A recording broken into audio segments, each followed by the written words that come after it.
big shot. More like, I'm gonna get shot. I'm gonna shoot myself if I lose this run. I got nothing, dude. I got nothing. Salutations, though. How's it going? Hope you're doing good. Welcome back to some more fun little Elden Ring. Cause boy, oh boy, am I ready. I know this is gonna go well, and if it doesn't, then aforementioned something. I can't say it on YouTube, but yeah. Are you all happy? Aren't you all so happy to be here? I know I am. I'm actually on time tonight. Isn't that all? Tonight, this morning, today. Anyway, yeah, how's it going? How is it going? Alright, I actually was planning to do Binding of Isaac first. But you know what, honestly, that's whatever. I'm just gonna keep going. Oh, I didn't get my timer.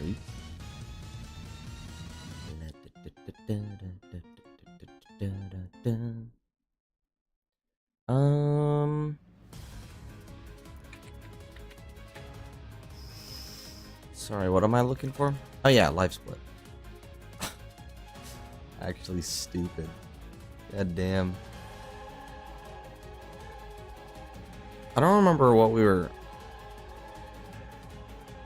God, are we so for real?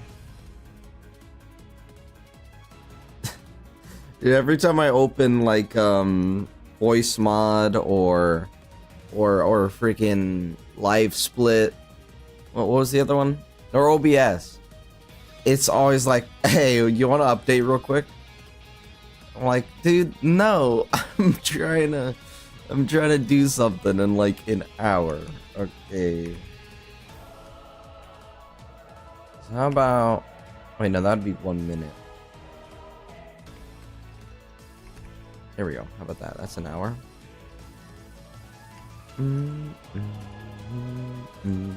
There we go.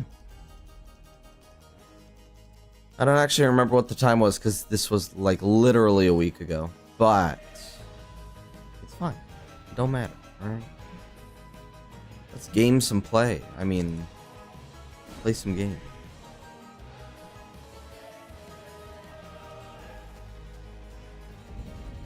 Oh. This is the run? 121? Let me fix that.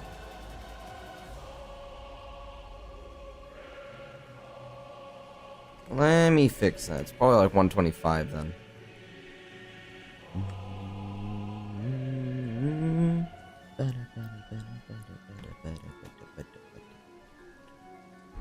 Hey. What in the...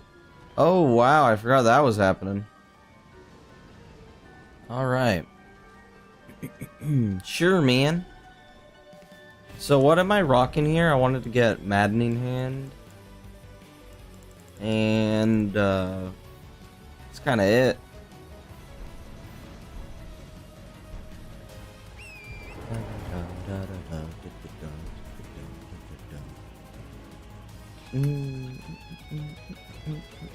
Two flowers there? Wow. That's impressive. Shuttle. Imagine if that was like my favorite weapon in the game. How dare you hide it right there?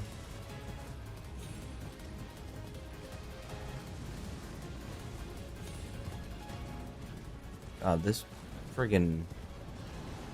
I don't even remember what it's called. Ulcerated Spirit. Bro is just doing the most over there. Are there even... There's still enemies? How are you not killing them? We have an actual field boss. I don't want to get caught in that attack. That attack where you just like, I don't know, explodes on you or whatever. Haha, funny cum joke. But, dude, that thing can kill you so fast, it's not funny. That thing can ruin your life. Did we ever Oh yeah, we did. Oh nice. I don't think we've seen what Margit. No, Godric. I don't think we've seen what Godric is replacing. I'm a little bit afraid. I missed. That's the blood bending one.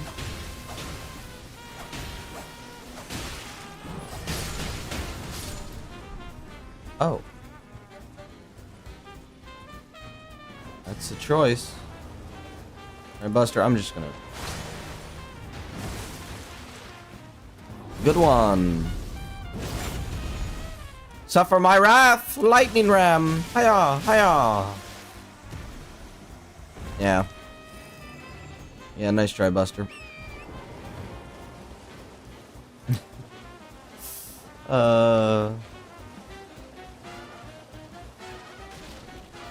She can lightning my ram. God, every time I look at Shadow Bait, like, I just imagine it's a better spell in can. Because, like, what do you even do with this thing? God, it's so pathetic.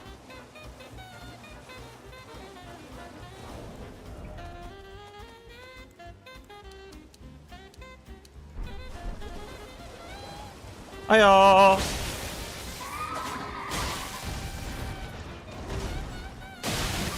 Okay. Maybe I don't take this fight. Getting hit by one of those with some bleed, not my favorite.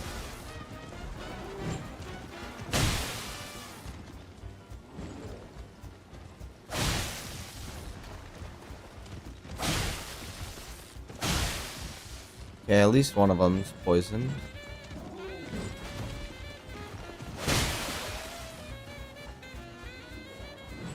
He's still not. I'll take that. Okay, both are poisoned. Good. Oh, huge.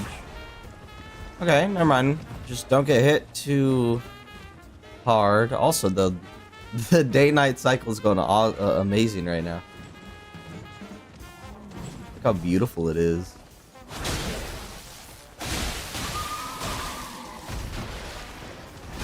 Oh, that hits. Oh, whatever. Ah. Oh no, you're not poisoned anymore. What the hell? Please stop that. I need you to stay poisoned, man.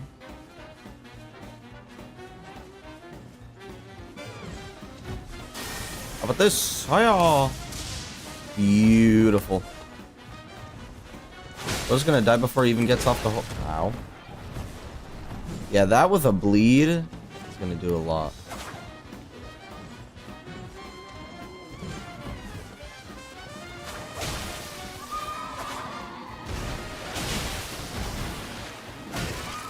Okay, got it.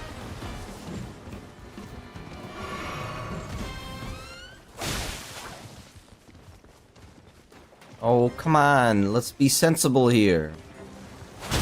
Die. Hiya! Flying? You look pretty grounded to me. God, am I gonna make some, like, stupid Leon tier... Not even a pun. Oh, that's really good. After every single boss kill, that... Sorry, Poppy. Playtime's over. Fucking idiot. Dang, I got a lot of golden seeds and stuff, actually. Because looking at my flask count, and it being +2. Okay, yeah, was that stupid? Absolutely.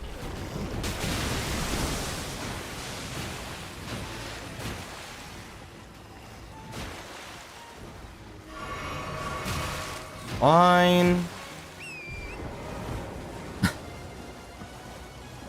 If I lost it there, I was like, I was just gonna go buy Randomizer.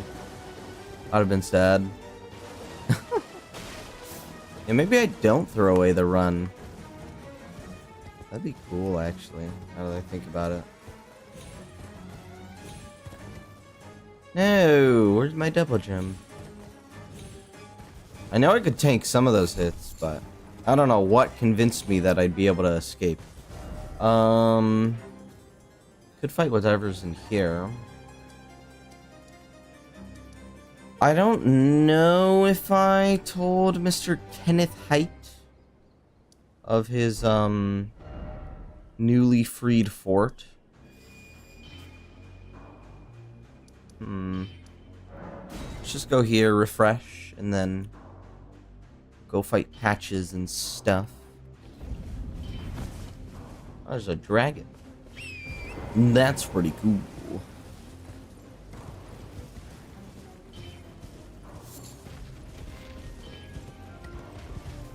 You're making those noises. Calm down. Also, where's the FPS settings on this thing?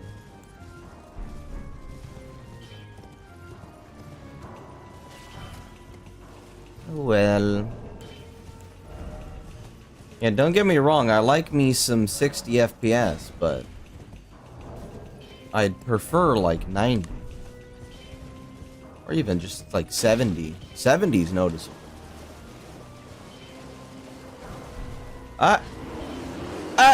This guy. Why?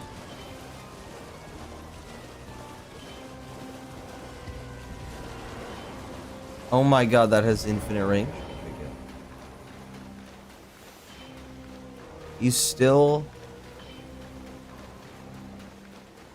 locked onto me. Istvan? Ooh. Oh. You got the Ronnie hat.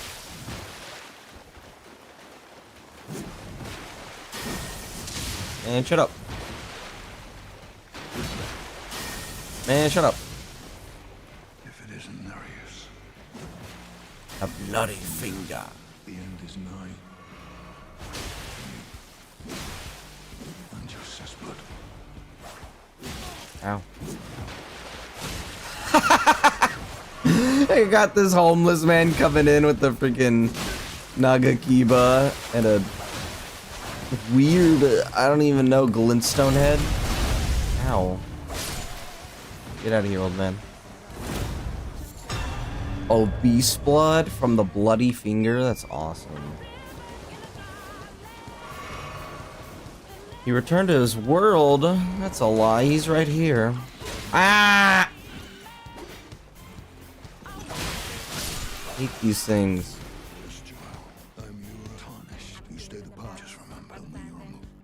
Thanks, Buster. See you later, maybe. What? Get on your horse.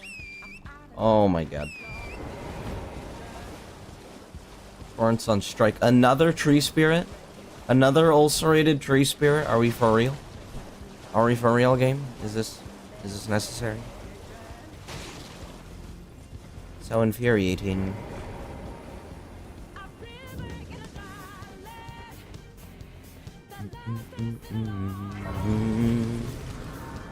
Alright, I was making tea before this, but I wanted to, like, I really wanted to start on time, so I actually stopped. I just left it while it was heating. So I'm gonna go take care of that real quick. Cause I need my tea. Trust me, my voice will sound a lot better once I've had it. Excuse me, kitty, I'm so sorry to ruin your little sleeping spot. Ugh.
When I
Oh boy, oh boy.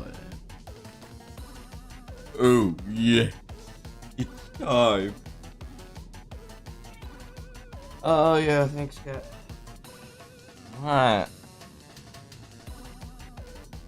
God, you're like a leaky faucet. You just never stop.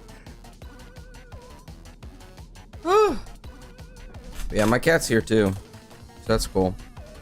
She's gonna whine like a little baby.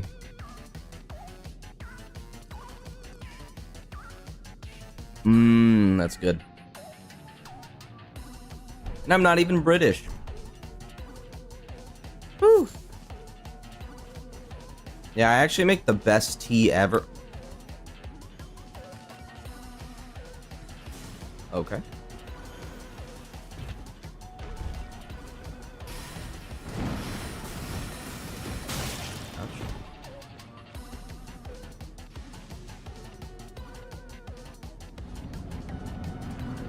Whew. Yeah, we're fine.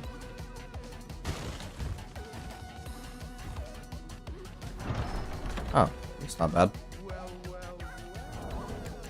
Thought you would help yourself to another man's belongings. That gods demand repentance. Wait, please. I surrender. White flag and all. Psst. Come here, kitty. What are you doing?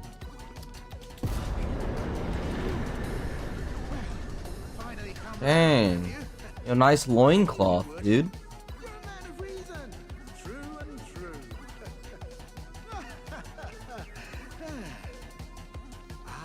Buddy. Now how did I took you for an innocent water? True, I'm back tarnished like only for now in exchange for honest friendly. So don't be, I'll be ready to. Anyway, I'm sure this dude's gonna be nice to us. Cough up your coin. All of it. I still can't believe I almost lost the run already. I wasn't even like, you know, unfocused. I just, you know, come here.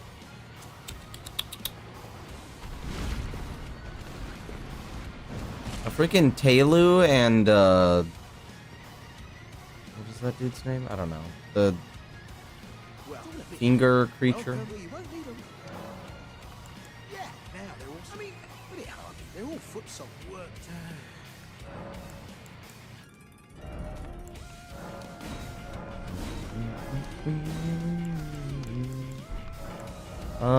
Okay, what you got?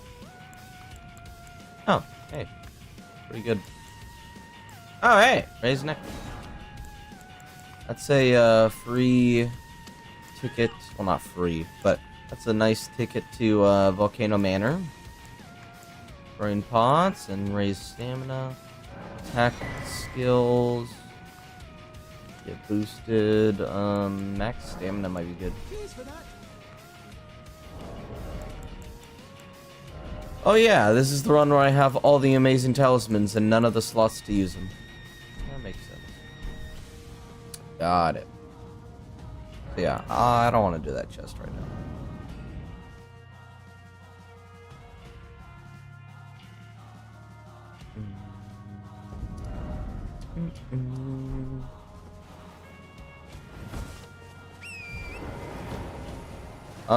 I do want to do the caves, but I am a bit afraid of them. So I'm not gonna.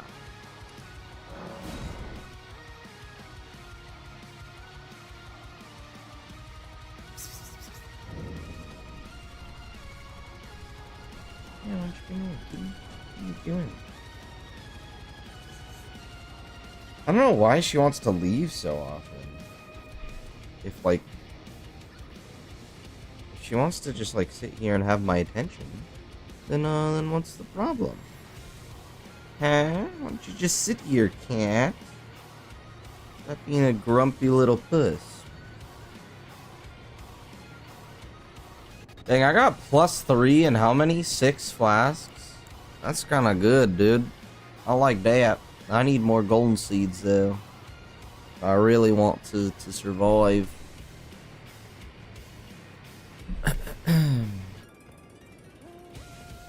Wait, do I have death root? Oh, what the heck? I got the glintstone one. I could put frost on this thing.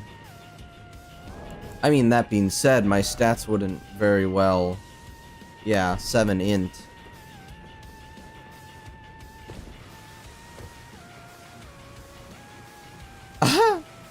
A misbegotten?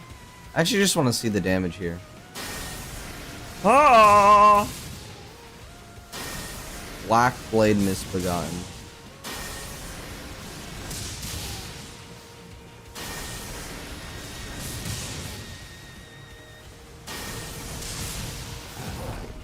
This thing is kind of scary, so I don't want to play around too much with it.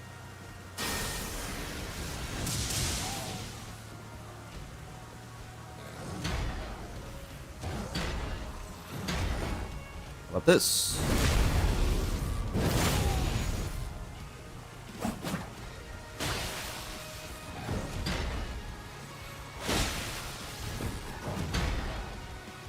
How about this?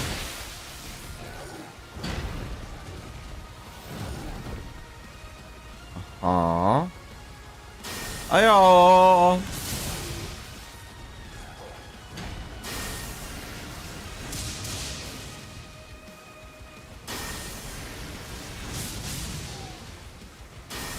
Ayo.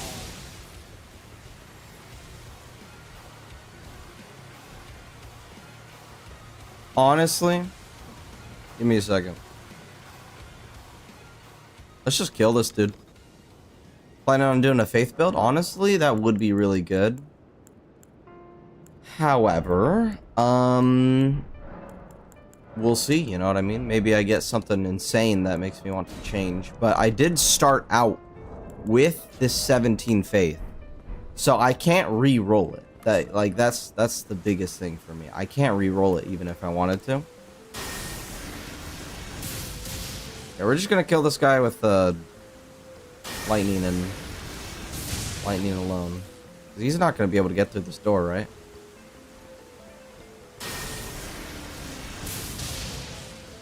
Is he? Definitely looks like he'll be able to.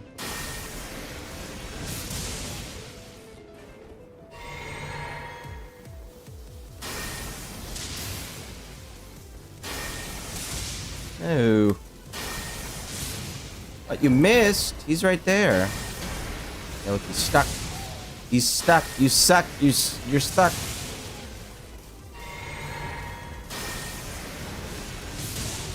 Stuck.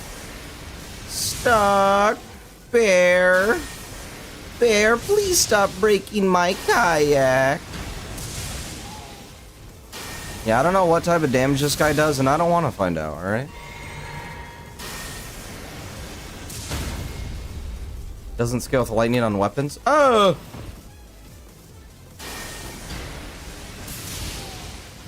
Yeah, that's whatever. It's fine. I know it turns into Dex. I'm pretty sure, right? Yeah. It's just Dex. Is what it is.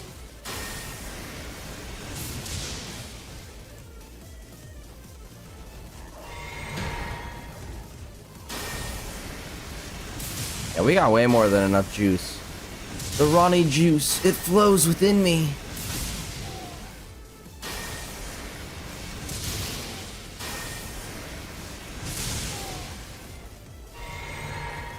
Yeah, I don't have a bleed weapon for the dragon. That reminds me. And while I'm here, yeah, fiddlesticks. I don't got anything that would boost runes. Oh well.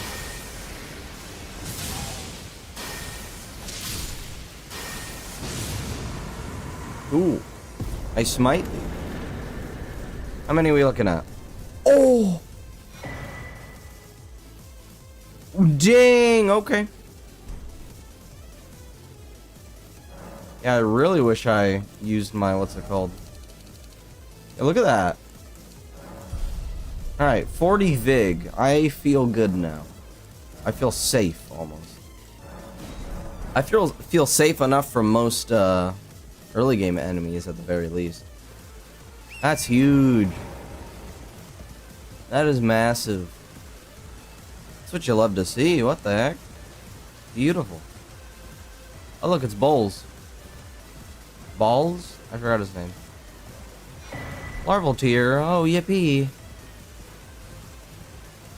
That guy's scary. I don't want him to use those glint blades. He'll kill me dead. No, sorry, Bob. No, thank you. Oh, and there's the black blade. Okay, we're not going there. Although, he's only using the sword. If he's using the sword, I can dodge him.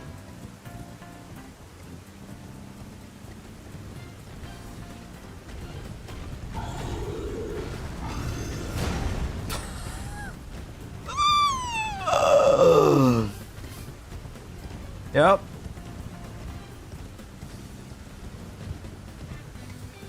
Never a...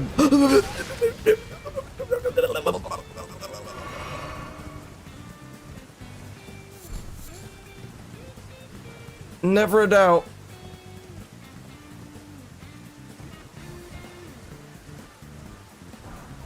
It's fine, it only did half my health. Cicada? Oh, a twin blade. That's huge.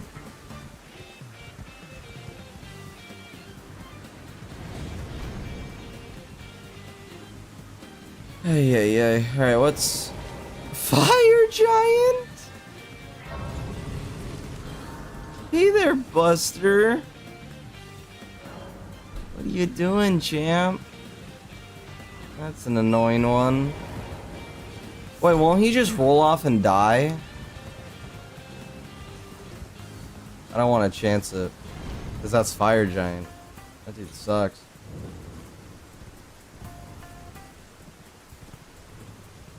Well, it's good that he's there. I've had a really unfortunate... that guy's pretty good. I've had some really unfortunate Fire Giant placements. And it's good that he's there.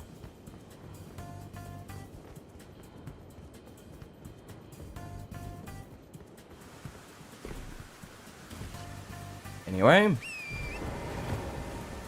Whee!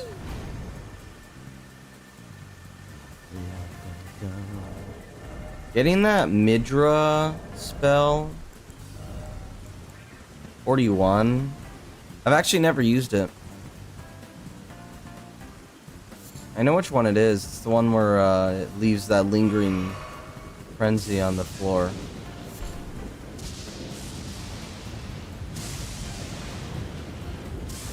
Okay. An abductor and some homeless guys. It's pretty cool.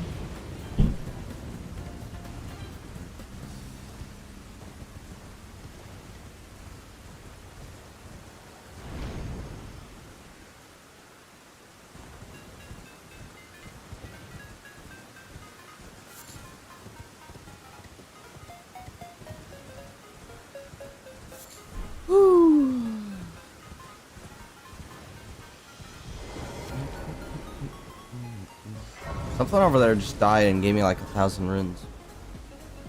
Huh.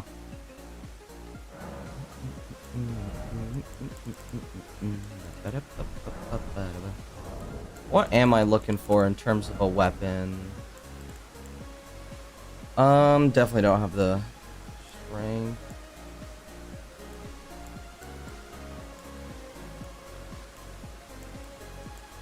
That is so crazy how this stone shield has one of the highest strength requirements in the game. I need 20 faith for this. And I already have a Stargazer heirloom, which will give me the 5 int for it.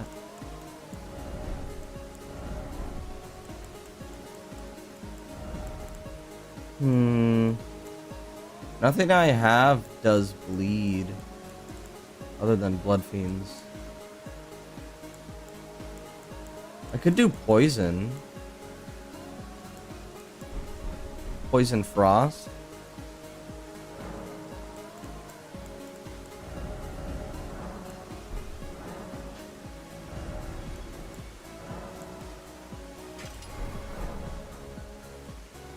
Let's try that. Is this a bit of a throw? Since I can't enchant my or boost my runes at all? A little bit.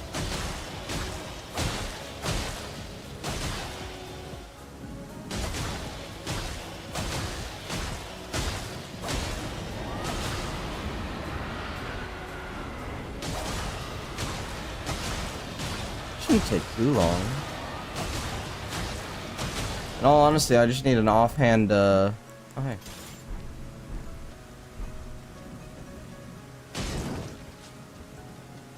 There we go. That resets the frost.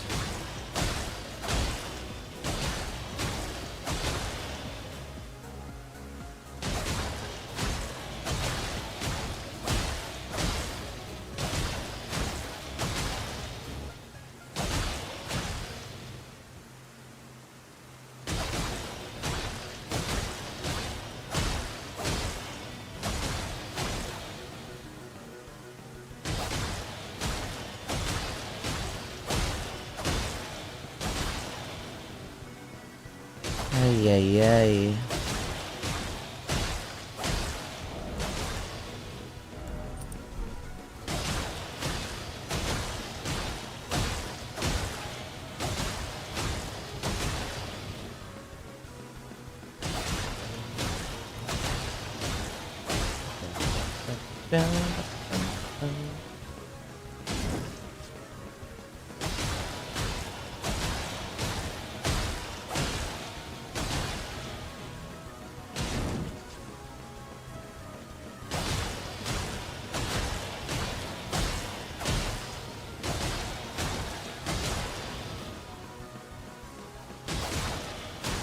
Come on.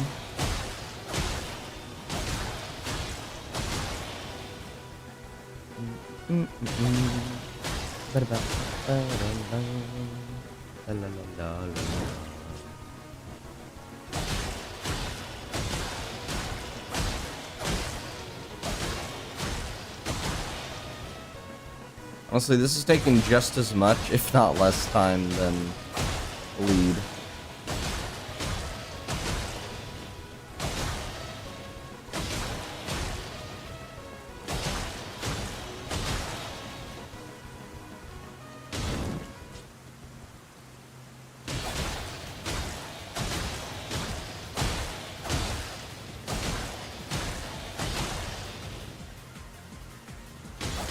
Get him dead. Come on.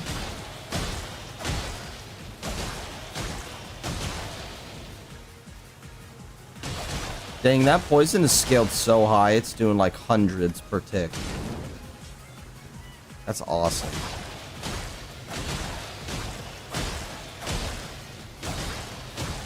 Is it percentile based?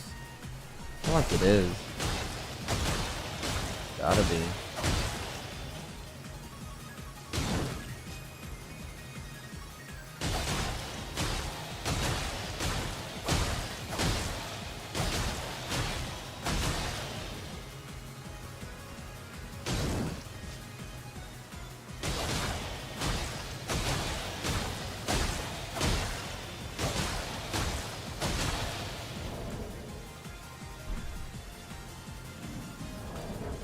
Oh, because I'm fighting.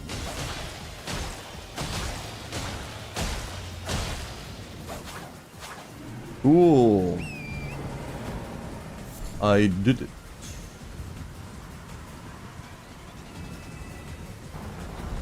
$50K. Pretty huge.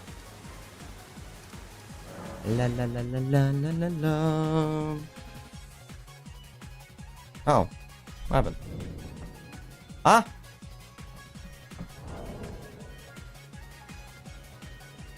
Which just died. Yo, what the hell? Huh? I looked down at my replay and I saw the hands on head guy. What? Is Twitch dead? It looks like it's back now, but what happened?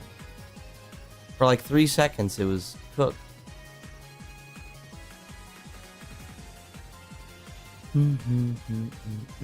Average stream bitrate too high. Thank you, Twitch.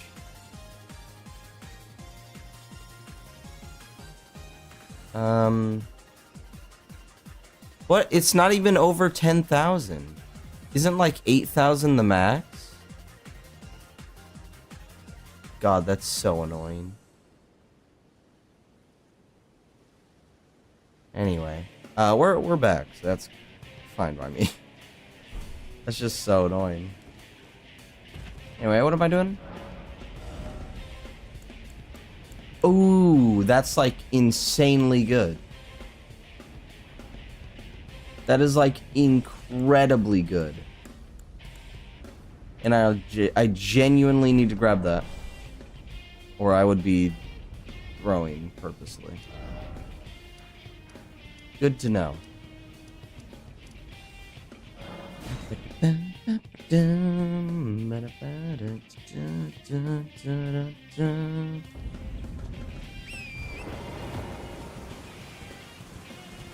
I just realized I need to use this.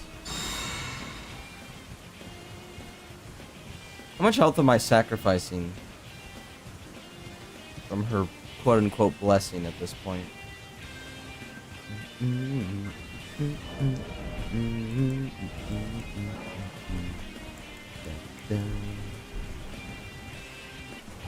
Let's see.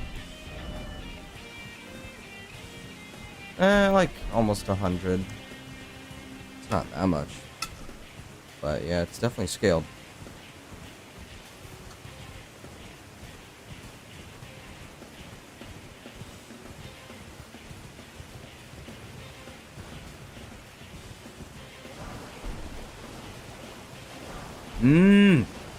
Stormblade's really good.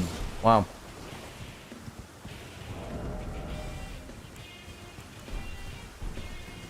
What do I put that on?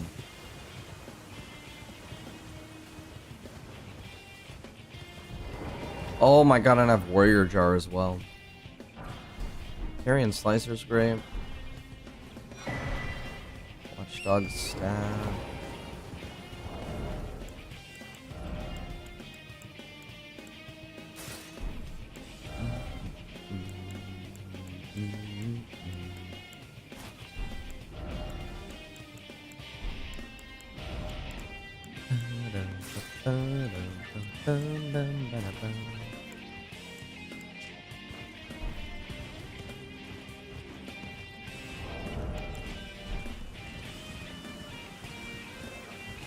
I'm gonna be medium load just because I don't wanna. The heck is that thing doing? I don't wanna risk nothing. Just put on all our armor.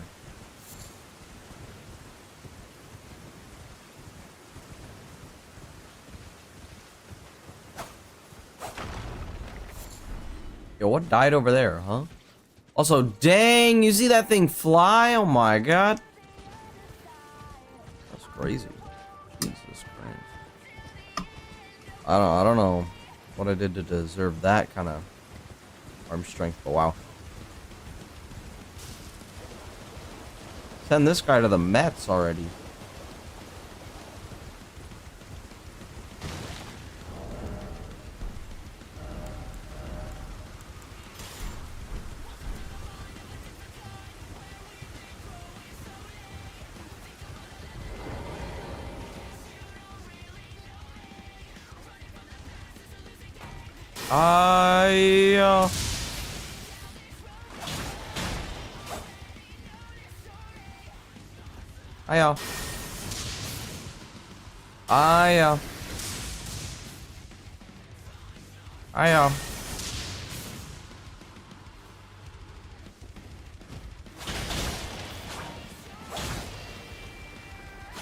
Bye.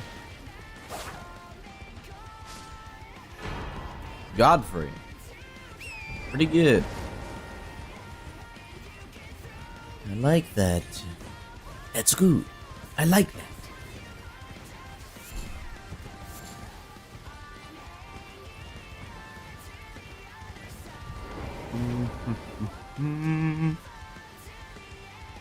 God, I look so goofy with this on.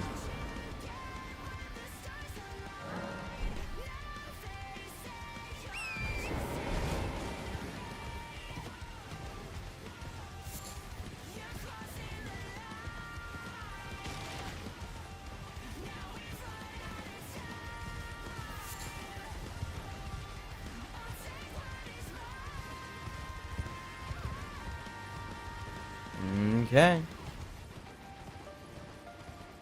Here I go.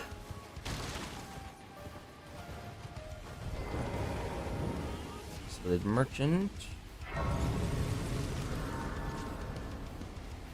Well, it's been an age. How can I? Dude, and Spectral Lance? Oh my god, another tally pouch? That's insane. Golden Seed, that's crazy. Hefty Crackpot, that's awesome. Dude, this guy is insane. Spectral Lance.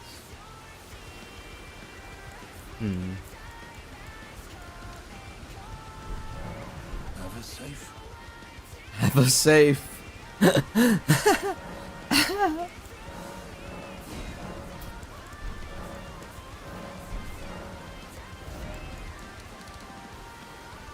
Let me put 1 in int.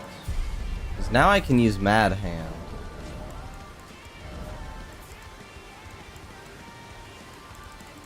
Right? Yeah, look at that. And then, if I really was still on the fence about that, I could just offhand Venom thing.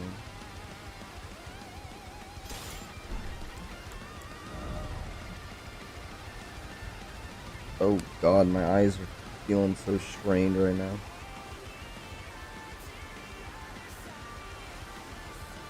See, usually I'd wear some form of glasses. I had a bit of a streak doing that, but dude, the tracking is so bad because it reflects off the lenses. And yeah, it looks stupid and bad and horrible as well. So that's cool. I mean, I could try it right now, but trust me, it's not great. Let me grab them.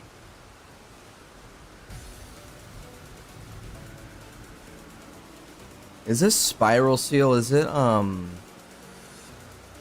somber or no? I have no earthly idea. It's not tracking my blinks very well. But it still knows where my face is. Oh wow, that's so cool. Mad Hand. What can I do with this? If I remember correctly, I don't have a single smithing one, and that was a large source of my frustration.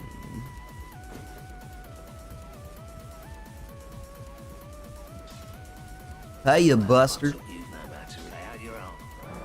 You and I lay out my... Amazing. A booby trap that actually catches boobies.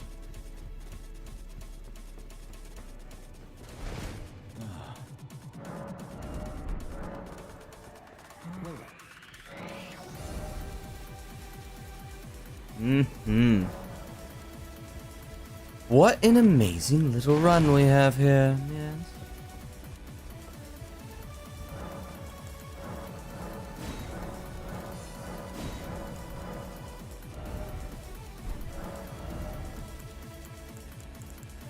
What is that? Oh. Okay.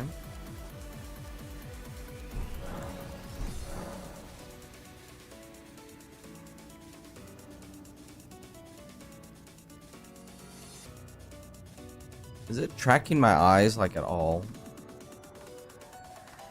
I don't think it is. Yeah, no, it's not.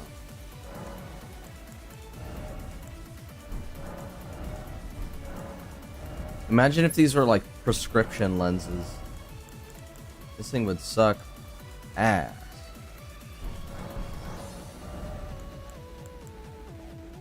Look, Devonia's freaking head. Alright, so the insanely good pest threads, I need 2 hearts for it. Which is rather unfortunate.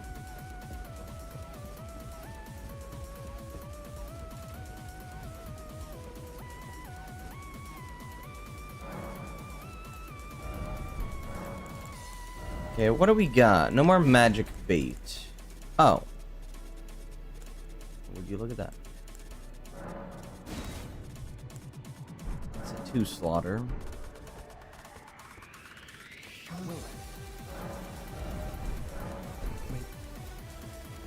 May the golden order shine with you.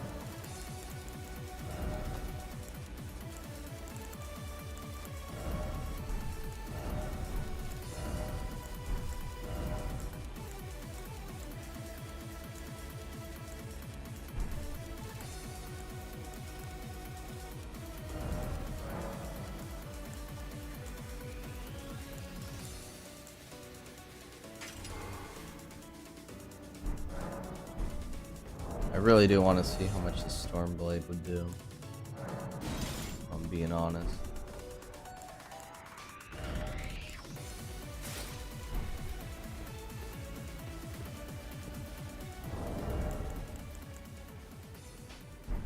Oh well.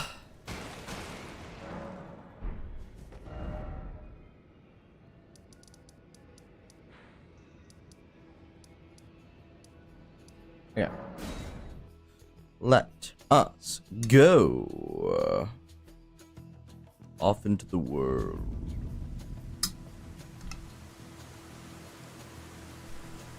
Oops. Stop it. Why do I have an alarm set for right now? What?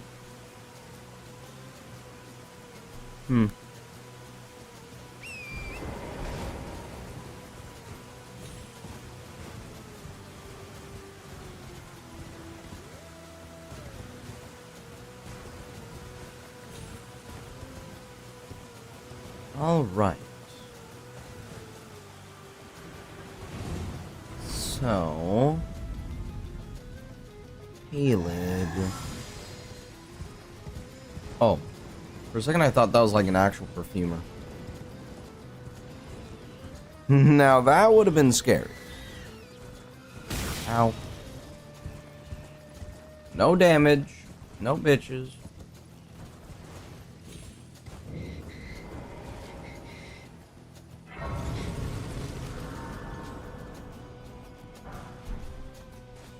Dialos. Who is Dialos? Well, my flesh, what is it called? If you, my flesh. Yeah, your flesh. Got it. My flesh occurs.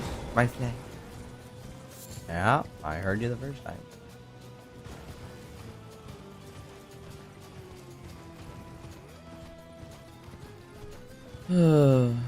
Oh god. I wanted a half a second to drink my coffee. Just like a little bit of, that's a bird? No, it's a bat. I can take a bath. Batter up, I say.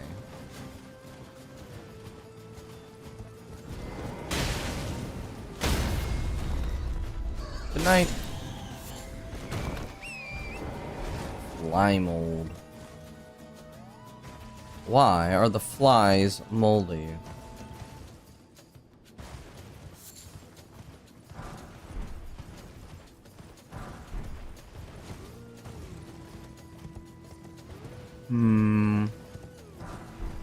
Smithy 6. That's nice.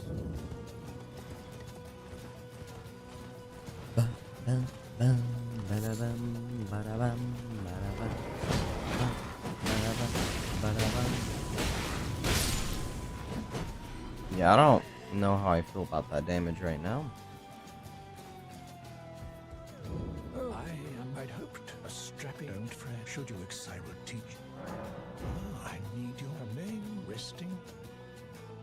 When the earth administered for this, seek the needle. First, it's hidden, then I will the secret. Okay, don't fucking look at me like that, Saffron. Yeah, I can drink my tea now. Jesus Christ.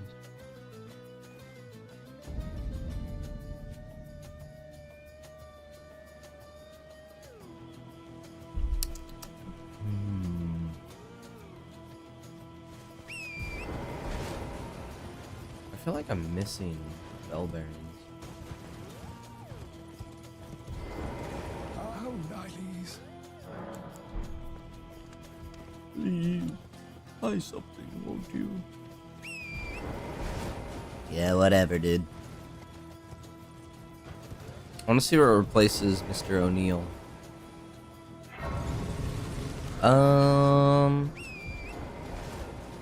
Obviously, he's not going to drop the needle, but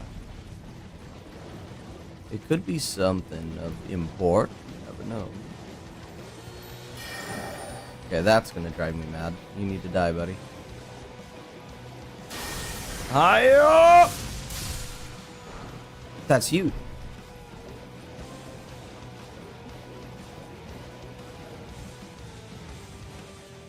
Where am I going? Why is it never the right way?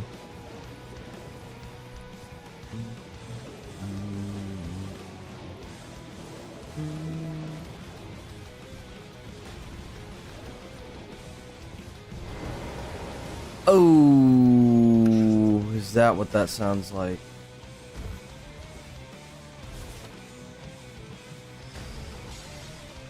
Okina. Oh, heavens.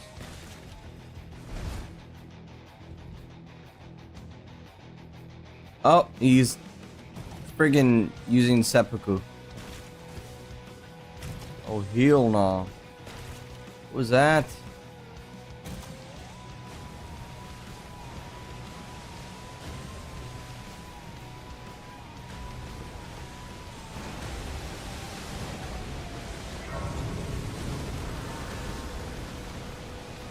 Okay. Okina.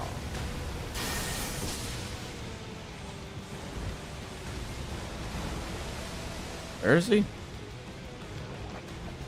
Oh, is that him? Is he all the way over there? What the heck? There you are. Hiya. Hiya. Hiya.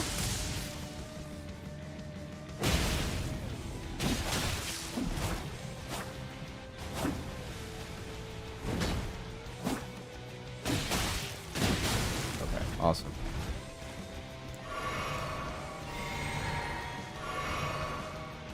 God, I'm getting rotted still. Oh, come on.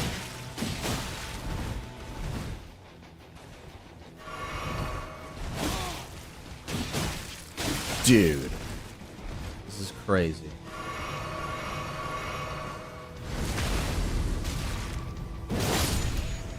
Thank God he did that. 2 golden rune 3s, that's all you gotta give me? Bruh. Bruh. Are we serious? Yeah, I was cooked if you didn't do that. All I had to catch him was really my lightning spears. Who is this? Oh. That's just Vike, right? Yeah. Oh! Okay, he hurts. Shut your stupid ass.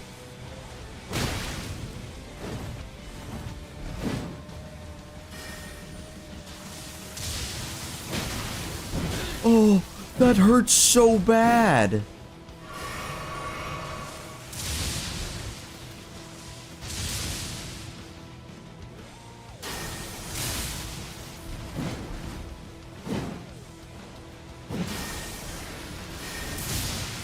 Mine's better. Hiya. Hiya.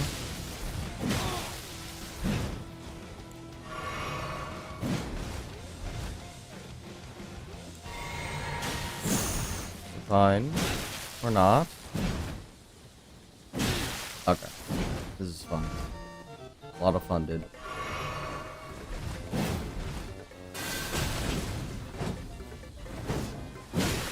Awesome. Yeah.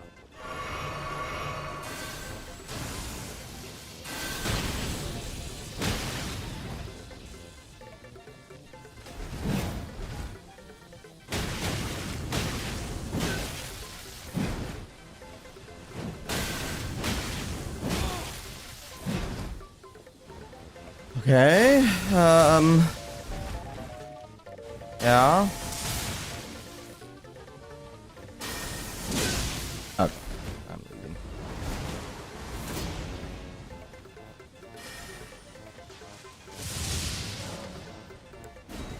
Bye!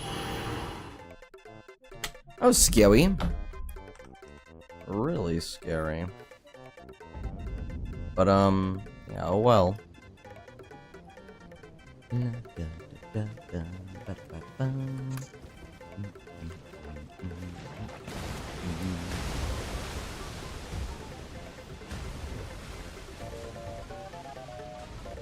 Damn. Once again, it feels like these NPCs get caught so often by the lightning sphere. I just want to use that instead of anything else. It's so risky not having heals. If you are a flash.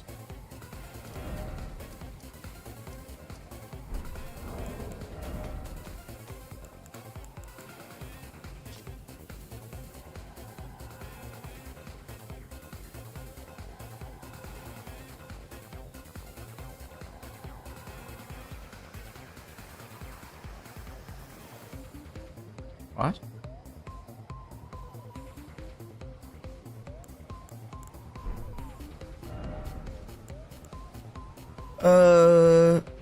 Oh, laying down.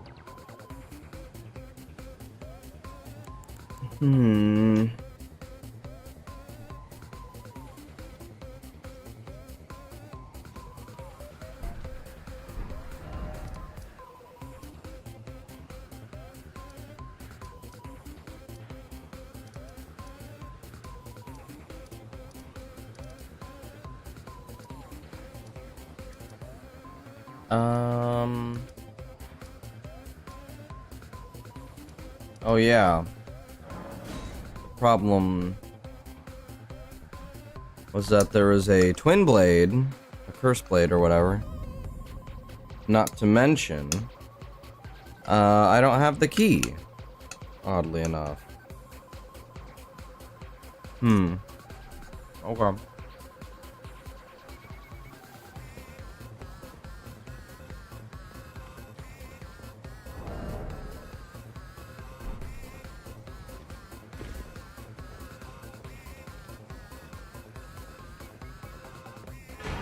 Oh, hi.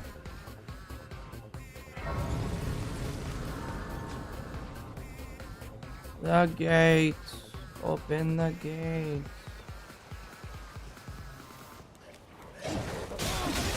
Wow, that was instant. Oh my god. Okay. Yeah, like, come on. This place is so miserable. What am I supposed to do?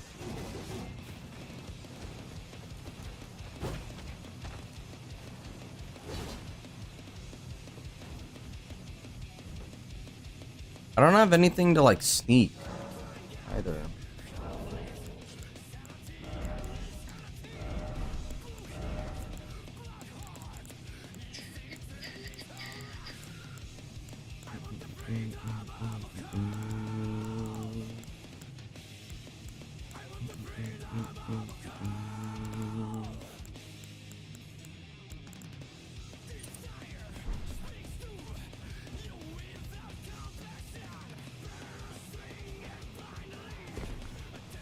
Alright.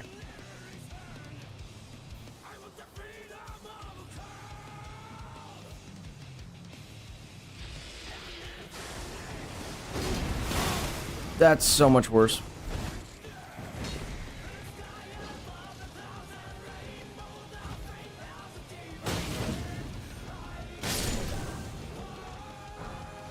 Awesome. Oh my god, calm down. Oh, I hate these guys, man.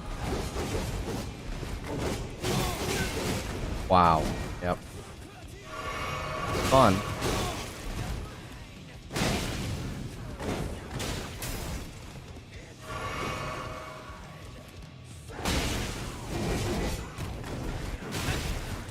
Like, bruh, what is even happening?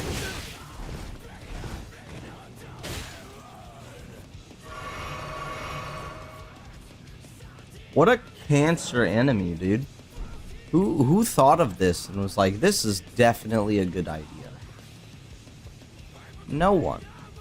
I'll tell you right now, no one, not a soul.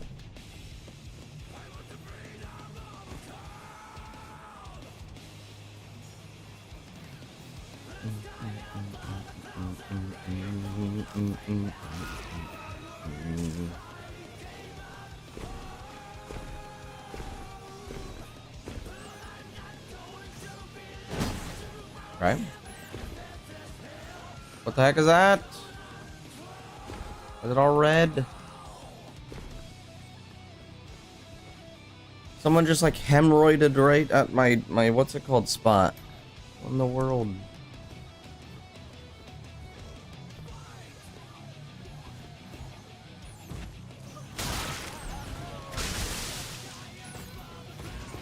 Brother.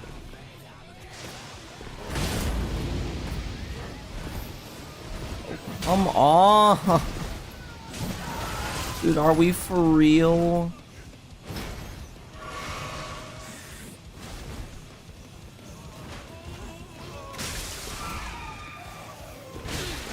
Oh my god. This stupid game. Stop. Stop it now.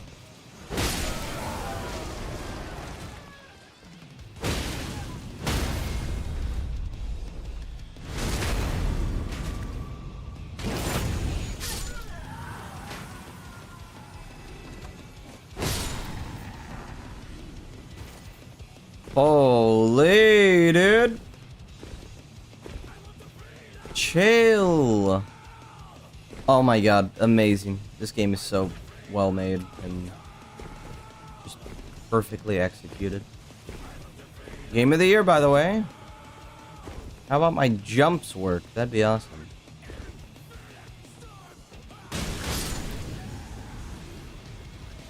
Oh god, what is that? What could that noise have possibly... Oh. You know, that's totally fine. Believe it or not, that is acceptable. You got a horn? Heck nah, stop. You stop that. Great bow, you're too kind.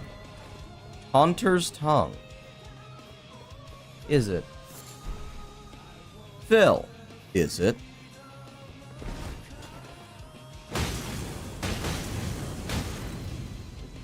You got a lot of health, Buster. Why is it you? Shut up. Nah, you don't got health. We're good. Okay, good camera. Oh, so good.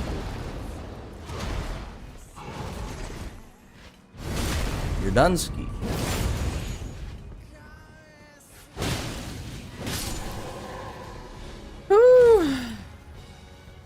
Hey.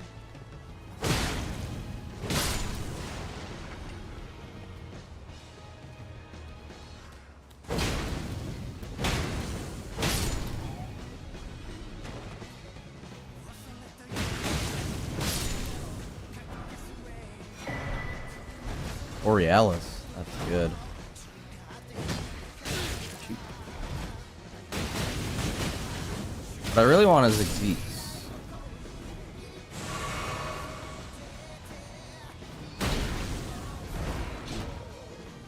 Hiya.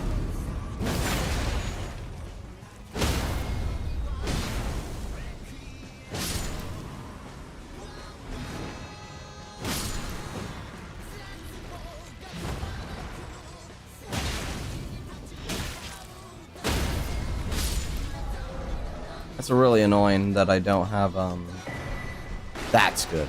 It's really annoying that I don't have enough time to... How do I say this? To attack after my heavy. My jump heavy. I just don't have enough time to do anything after that. In fact, the enemies in hit stun have more time than me, it feels.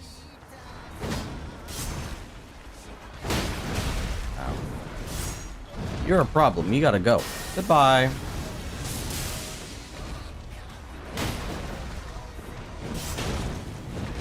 Please kill him.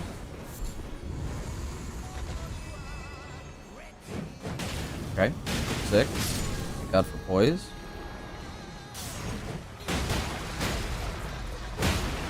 Another slime. Ooh, they just sounded the alarm. Usually I would not kill any of these guys, but... It's you! We're fine. We're fine. Normally I wouldn't kill any of them. I just run past them all, but I was feeling myself. I was like, you know what? These guys probably aren't going to be that big a deal. And they weren't.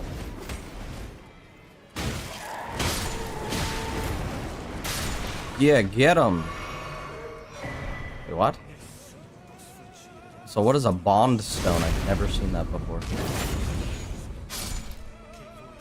Vulgar Militia Gauntlet. I only have one. Is this enough? I don't have one. It's not enough.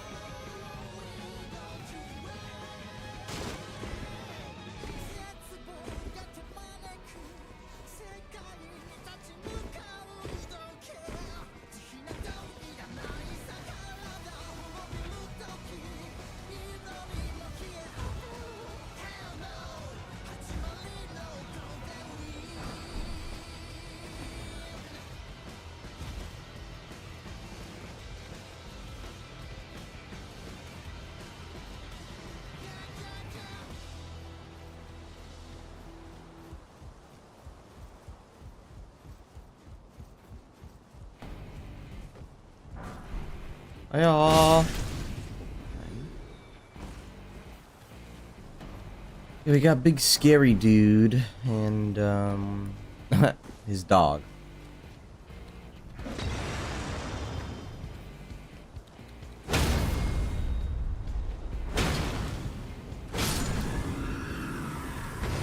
Ow.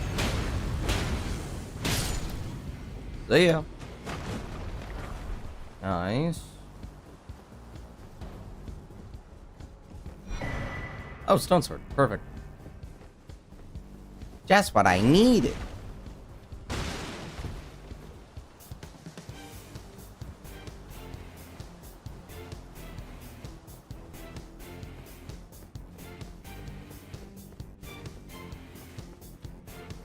Okay. And what do we have here? What's behind door number 1?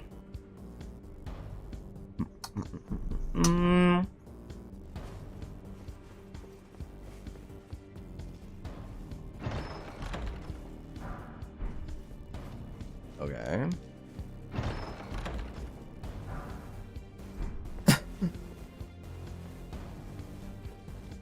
$15 of them. Oh, what's that?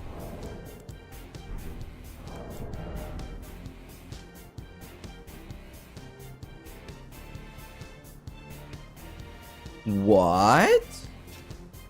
This is definitely a DLC weapon. I don't remember seeing that ever, though.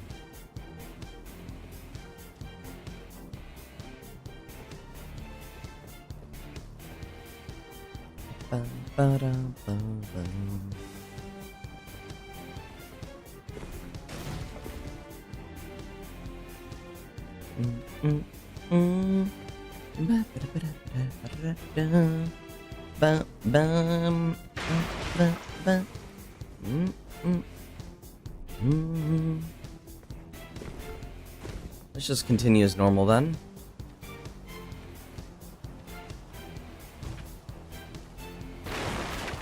Also, I tried using a camera mod the other day. Get some better shots. Dude, it wasn't working. I wanted to get some nice slow-mos. It just didn't work. It was kind of pissing me off. I don't know why though. So if any of you guys know how to actually use like an Elden Ring camera mod, I would love to know.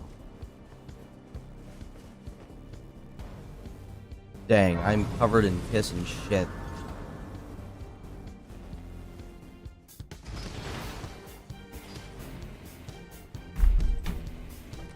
Man, oh man.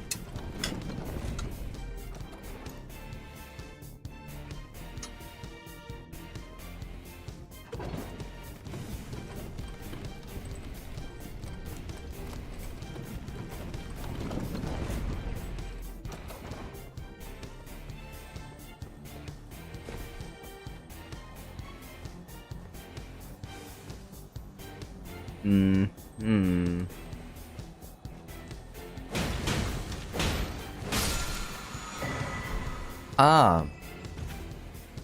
Delightful. I do not want to fight a bird.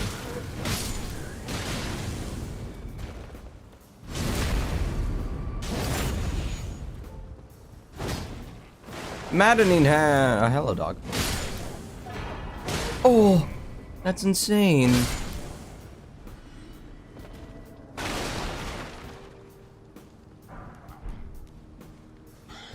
Oh.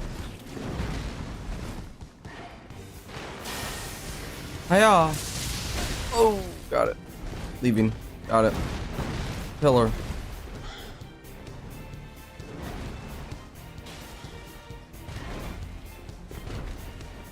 Yep, leaving. Leaving.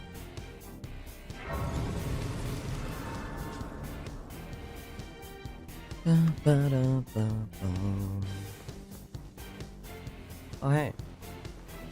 Bear.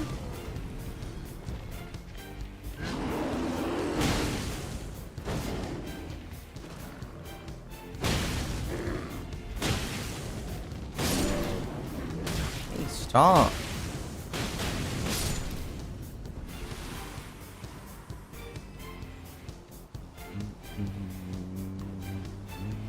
What you got? A white mask. Isn't that free, arcane? Ugh. That's it? Be proud. You're a fine warrior. Well tarnished, I am the fan here by how Otis grafting is tainted. Okay. If I ask you, call the winds run uncertain thought. A pause fellow down whatever.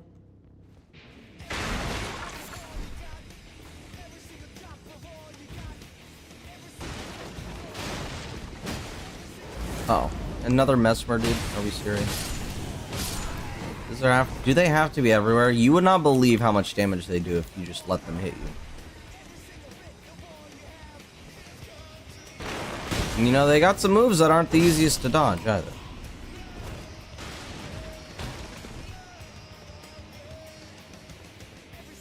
How do you get over there? What?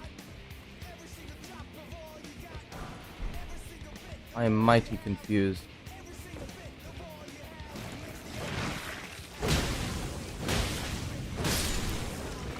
Got him. Okay. So, we've explored basically all of the main castle. We just need to do that side route.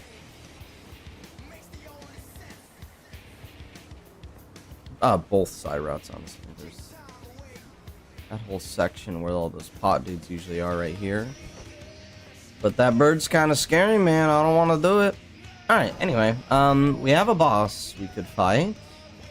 Let's see just what it is. Shall we?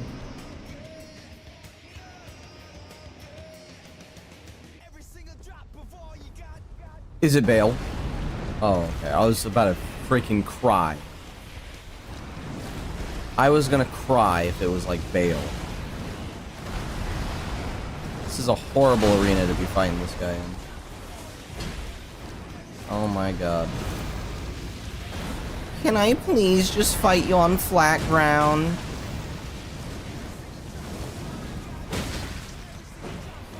Pre-spirit the grafted. What was it before? Tree spirit the ulcerated? Oh. Oh. That most definitely looked like he was gonna explode.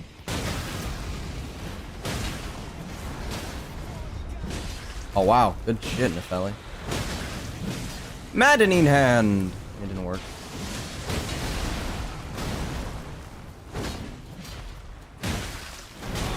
I can't even see. Okay. If I got rotted, it honestly would be over.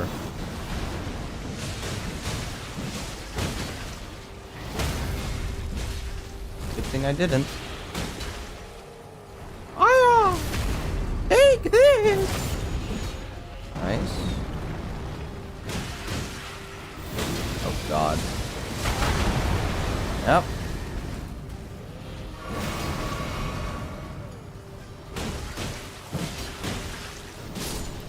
Good stuff, Nephilim. I am the Lord of all that is golden. I'm sure you are. And one day, we'll return together. Yeah, devour the very gods together. Piece of gold. Heard you the first time, buddy. Anyway, good stuff, Nephilim. Oh, he got water, you don't he? Oh, what the heck? You have 3? I love you. Even if you tried stealing my stuff and robbing me for dead. Yo, that's crazy. Okay, bye. I'm going.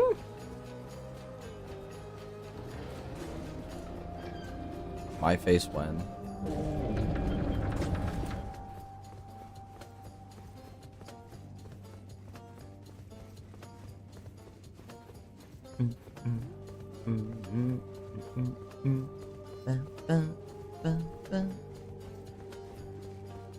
Okay, what do we got here? Oh, massive. What? Have I been here at all to Liurnia? No. You really have a run going? I do. I do.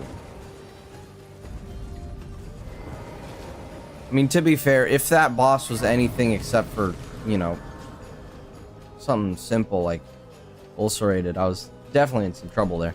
But, yeah. Feeling pretty gosh darn good about myself. What did I just do? Also, that dude gave me nothing in runes. I still only have 3,000.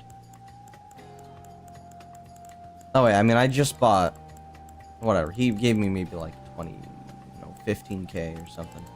Something stupid. Anyway, more importantly, we gotta go to church, lads. Oh, if we could get... If we could get these pest threads going, we are looking mighty good. Alright. So now we have that.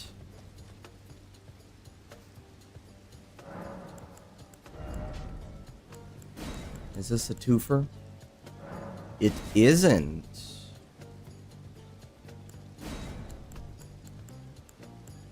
Both are the exact same. I can't use any of them though. And Bale is all arcane, yeah. So I need more faith.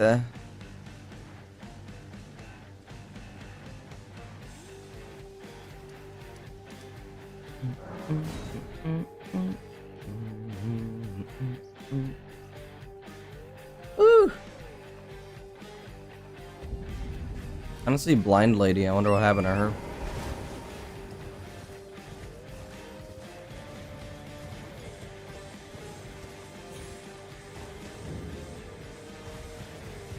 Hello, Kratos.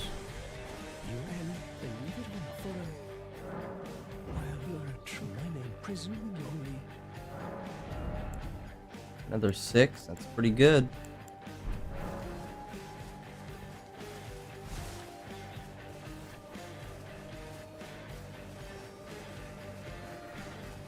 Okay, well, let's go. What boss are you the most scared of?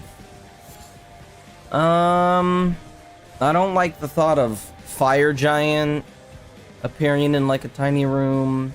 Honestly, a lot of the dragons could easily kill me with some Batarina placement.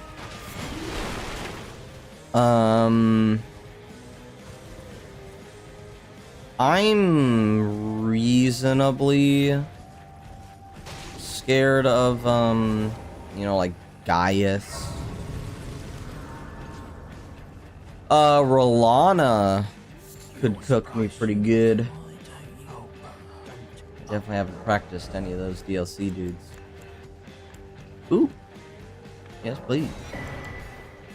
Ooh, yes, please.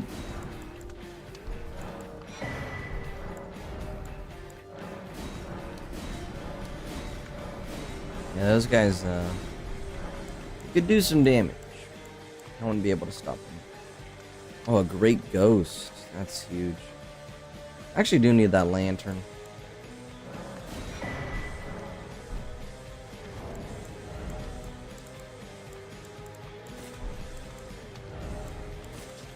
Okay. Oh, wait.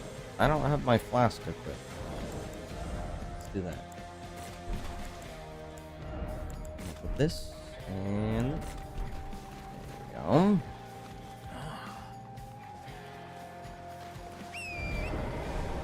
I actually do have the necklace for Araya. There's a lion and a... Okay, great. Get me out of here.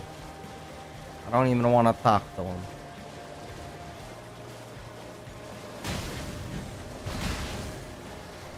And now my cat's angry. Look what you've done, Elden Ring. Look what you've done to my cat. Purified ruins.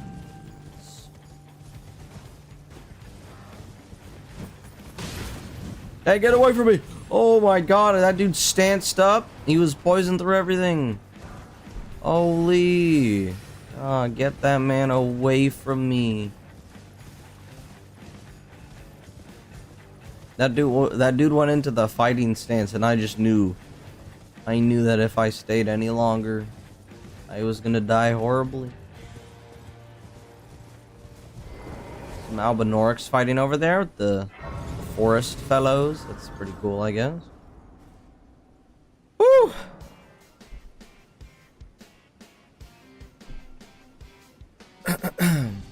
You're scared of shit bosses? I mean, yeah. Realistically, yeah. Like, if I found a scaled down Radon, like, that's... I was about to say baby cakes, but... Like, what the fuck is that?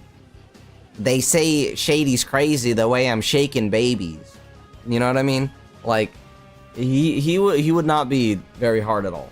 I've honestly practiced him too much to have him be hard. I think Melania would be reasonably difficult. She's always going to be scaled really high just because, you know, that's her whole thing. She just does a lot of damage.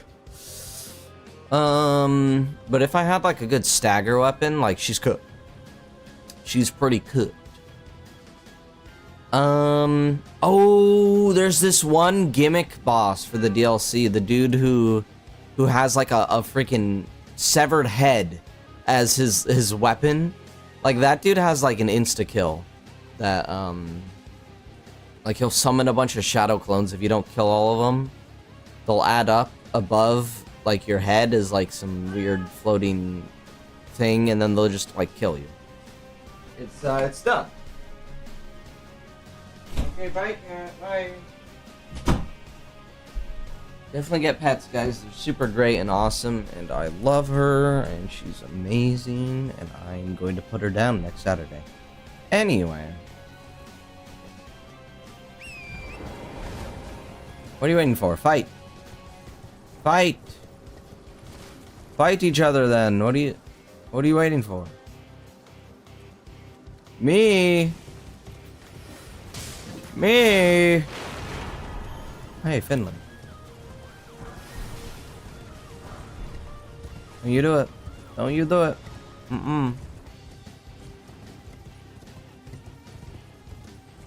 Yeah, Lamenter. Ugh. Hate that guy. Actually, I could fight you. You're not gonna have any of the funny stuff. Ow. And you don't do too much. Oh! Never a doubt. Such a dumbass. Come here. Hiya! Hiya! You hear the cat? Yeah, she's pretty loud. She, Hi! Stop. The bear! Ow. I'm actually gonna die to this thing because it's fucking bear. Stop it! Stop.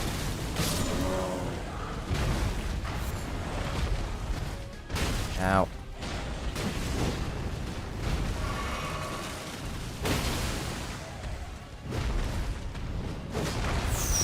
Calm down. I haven't been able to see his torso for like 7 attack strings.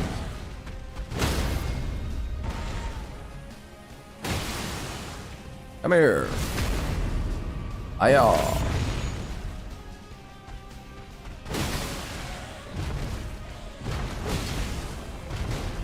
I love it when they just don't have their stupid, what's it called, flame. Oh, that's gonna hurt.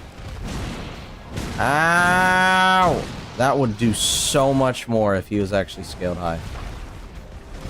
That grab does way too much.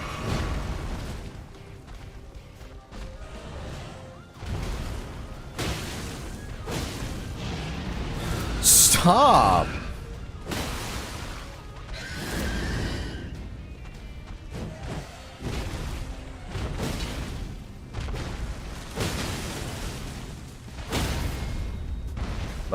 Oh. I'll just do this then. Bye! Yeah. Jeez, dude. Took forever. That stupid bear. 5,600? That's terrible. And I got severed fingers. Yippee. Yeah, those Ghost Flame ones, they gotta be put down. If I don't have Holy for those, I'm not taking those fights. Simply put, I'm just not taking that fight if I don't have Holy. But these non-Ghost Flame ones, it's like it's whatever. They're just annoying. More lions. Why are there lions everywhere? Don't go lying to me. I saw a body lying there. Okay, we could go to Jarburg. With a flower, how pretty. Yeah, the snowfield ones, those are dumb. Especially since those ones like do the weird air attack where they just like shoot a bunch of spears into the air. I still don't know the properties of that.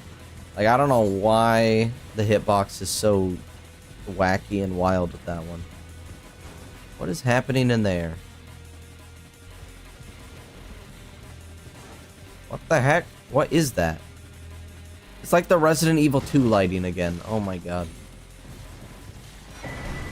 Oh, yay, a pedal whip.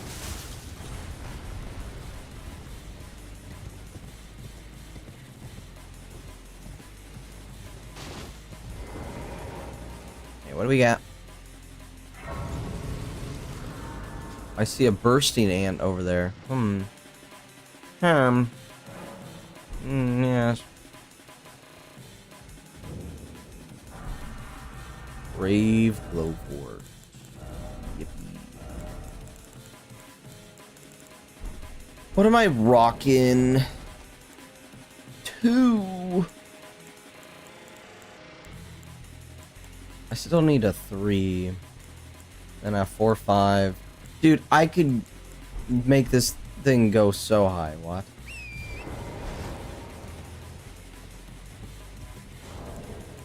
What am I looking at? 12 strength? Ooh. Oh, wait. Before I forget about it completely.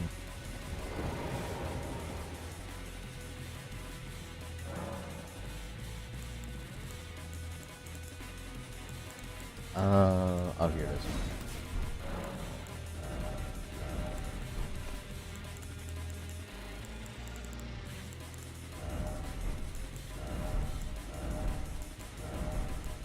Nothing can take the Stormblade here. That sucks.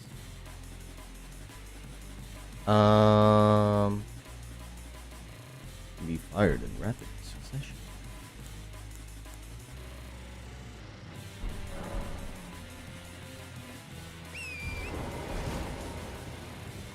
Woo! Never used a whip in this game. Yeah, it's pretty. It is kind of just like absolute cheeks. Oh yeah, Jarbird.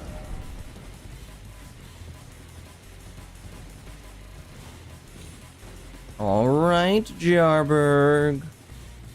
Oh, and also that random ant, because why not? Dang, look at that rat. He's friggin' schmoving. What the heck is wrong with these guys? Huh? What is that? Why are they on 2 times?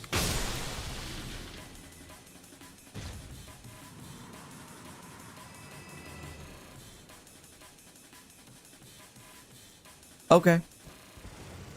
Sure, man. Whatever. None of my business.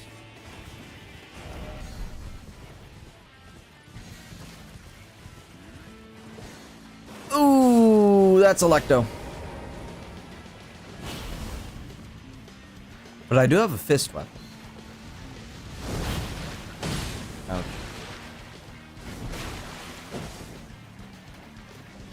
La la la la.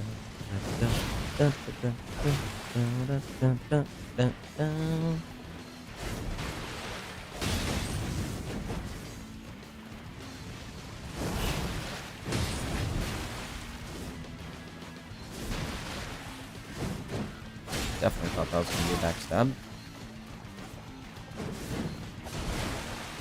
Come here. Maybe it's not Electro. We'll see.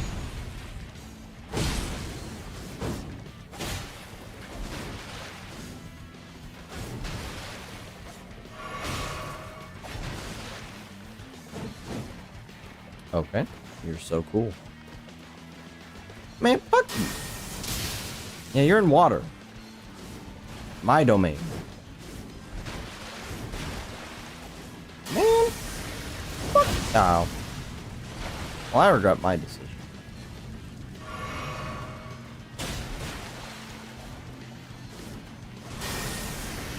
Fuck you. How's that not a backstab? In what universe is that not a backstab? Oh, guys, assassins are such a cool enemy. They're great, aren't they? Wow. Wow, wow, so awesome. So great and fun to play against. Fuck you, Miyazaki. Rotten Duelist Hammer? Yeah, I don't know about that one. That thing's way too slow for me.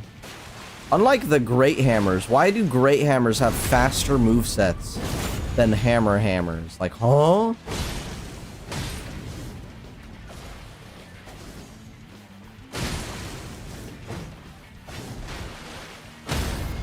Okay. Like, explain that one to me. I'm not complaining because I love the Great Hammers, but they don't make sense.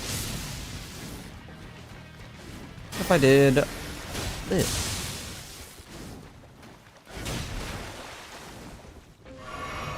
Yeah, keep going. Yeah, good job. This one's definitely not Electo, but it is one of the harder ones for sure.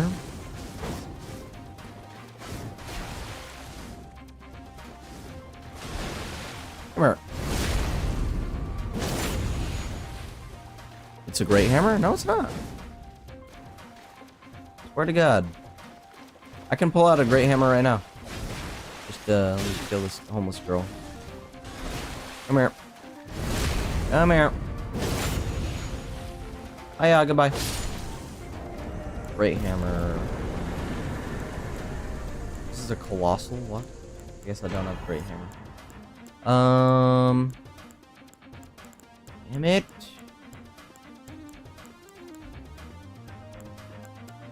Let me at least try the moveset of this thing. Whoa! Mending Rune of Perfect Order.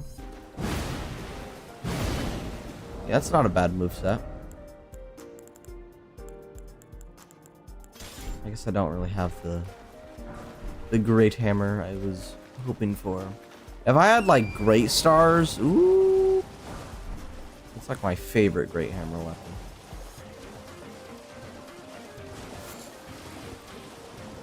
Yeah, I guess we'll just go down here. Well, you know, if I ever find that rotten duelist thing, I'll be sure to test it out. But I'm like 90% certain that it's just really slow and bad.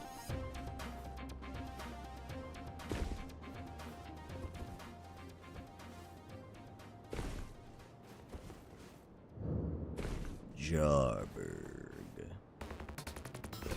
And we're here.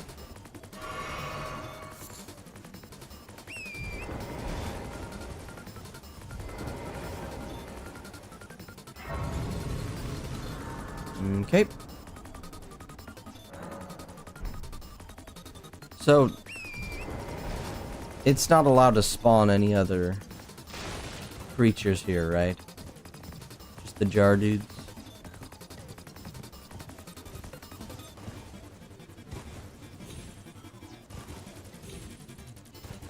I feel real silly right now. I didn't get that item.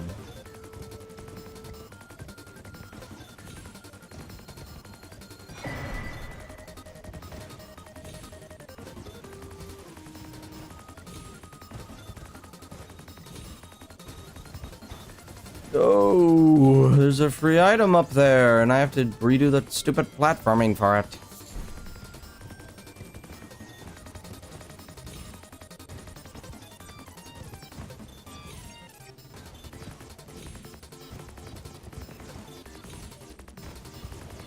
Damn it.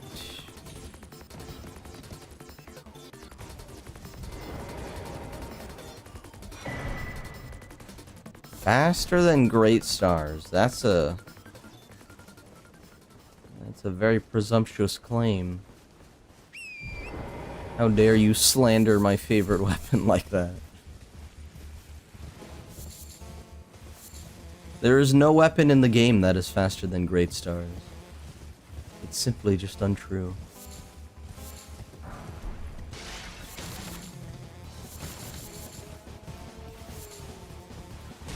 Speaking of weapons being fast, why are fist weapons so slow? Like, they have too much recoil on, like, everything. Oh, yay. Got some friggin' shoes. That's pretty cool.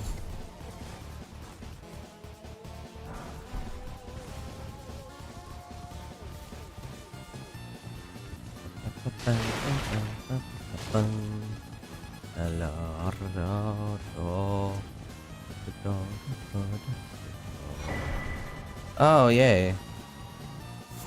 That's the damage reduction for a pip load, right? Giant Crusher. Are you... what? Huh? Are we for real, game? I'm not making a whip build, alright? It's not happening. You cannot convince me. I refuse.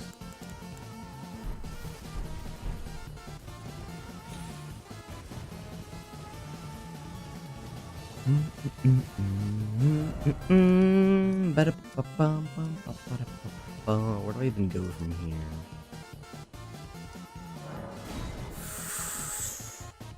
Oh, the Zwei? Zwei is cool. I just think it's not fast enough.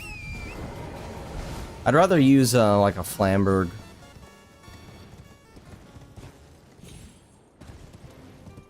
That thing's got bleed on it.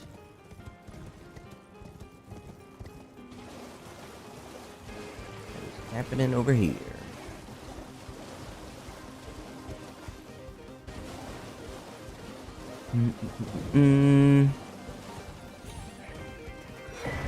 But yeah, fist weapons probably have some of my favorite armaments to come from it.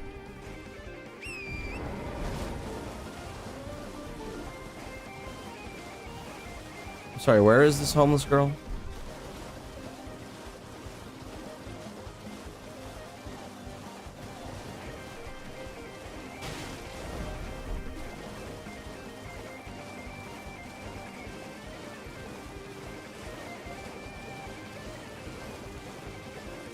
Oh lady, where art thou? Oh, here? Hello? Hello, it's rather... Hey, girl, put some shoes on. That thug only if you've... Oh, to bless the thug, Shitleys. The thuglies. Oh, it's you.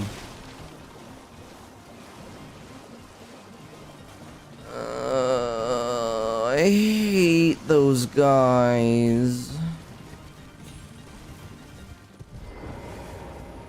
And your crab guy? What crab guy? Oh, you mean Boggart. I'm still in bit now. I might his import. Oh, hey, he's got new stuff. He stole.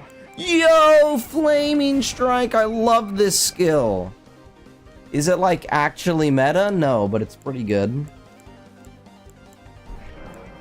By the way, that match is a strange one. Not that it's any of my issues or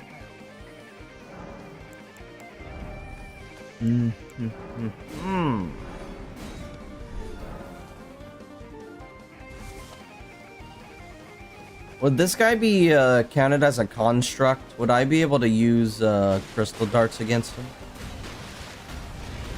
Death Falling Star Beast. Yeah, that sounds about right.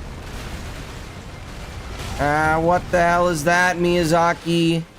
Die. No?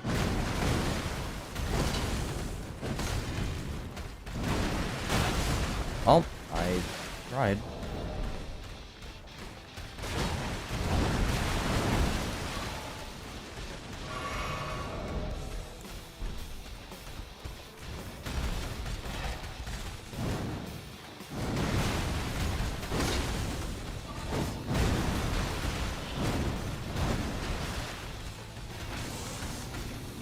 Oh.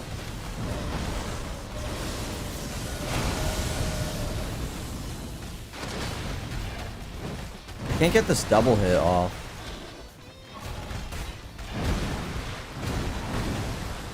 There we go. There we go. Ow. God, we're just in a crazy stalemate. I can't do damage to him. He can't do damage to me. Flaming Strike is sick. It's pretty good. I love Flaming Strike. I just wish I had a good sword to go with it. I haven't gotten like a really good straight or great sword yet.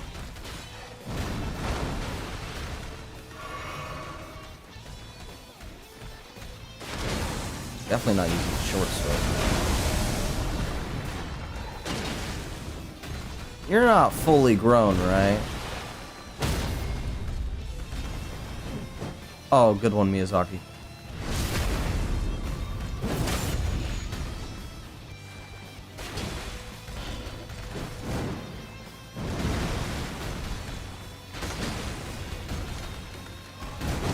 Nice try, Buster. I'm way over here. Dang, brother, get some more poise. How about? Dang, I really need to find a better weapon already. I'm not gonna lie. This is just not it. No offense to any maddening hand users. Ah, where am I? Thank you, Miyazaki. Jesus Christ. Okay, I'm gonna die.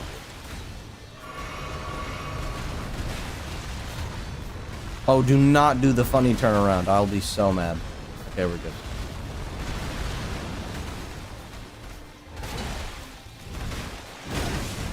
Cool.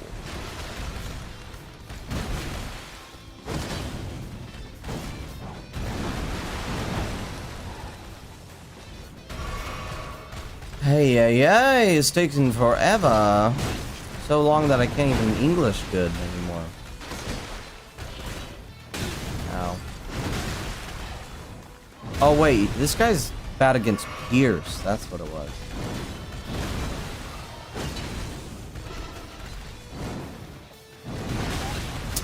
Come on. Fuck you. I hate this enemy. He's so stupid. I'm about to die because I just don't have flasks. Are we for real game? What a fun boss. Ugh, so cancer.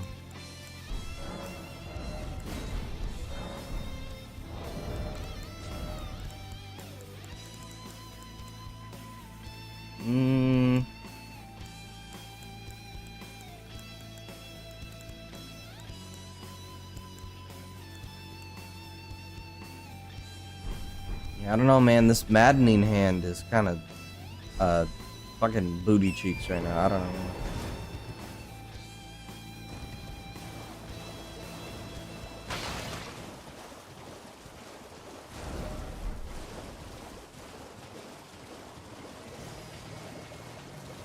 What an annoying enemy.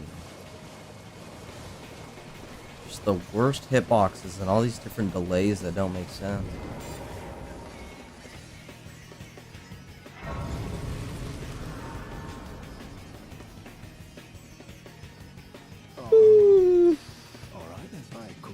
Oh. That's so funny. He's not mad at me at all because I already have the thing. That's kind of funny. Dude, I'll take it.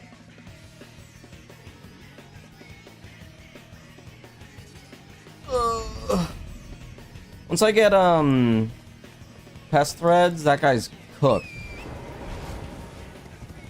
He's gonna die in like 2 hits. I'm lying, but I need that cope. God damn it. Oh wait. I have Please.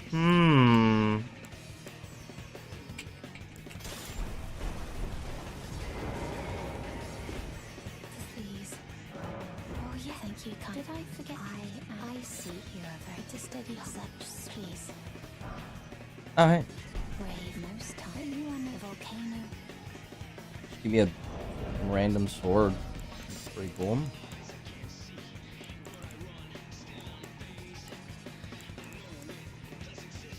I don't know, man. I think just regular broadsword is the way to go here, and then I'll put my cool little skill on it. Not Flame Strike, although it would be cool. Would be cool to have Flame Strike, but right now I don't think that's the time.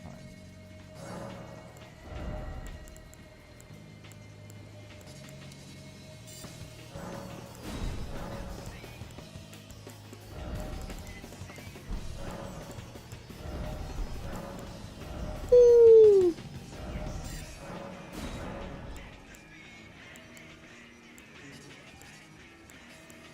17.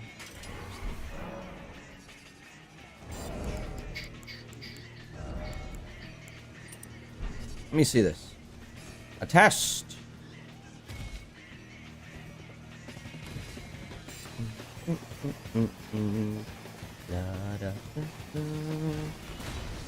Of course, after you're done with that, because why would I have my turn?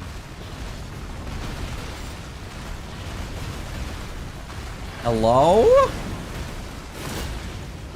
Oh, it's terrible. Oh, cool. Oh, cool, it sucks. Got it. Alright. Cheerio.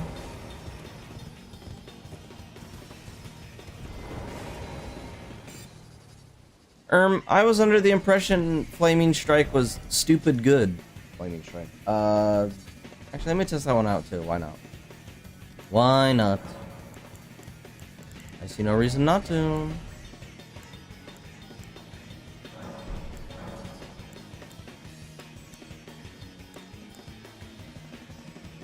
Hmm. 89, huh?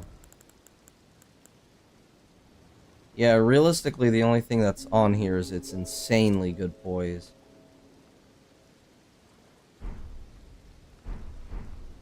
Which is to say a bit of a letdown.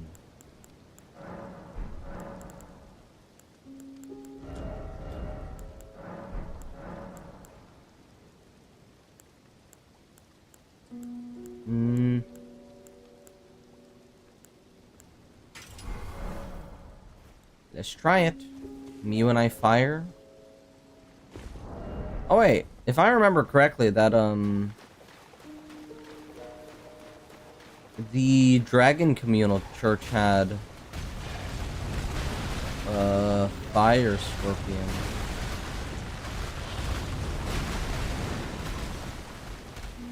Oh, I missed. Hiya. Let me see it. 35. Oh, beautiful. Why did that do so much? This is Flaming Strike, baby.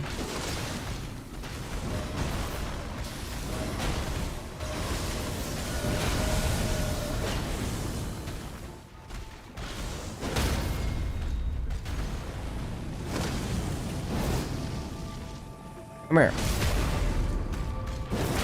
Beautiful. Oh, I can't get that second hit though. Fuck. Fortunately, that is doing all the damage.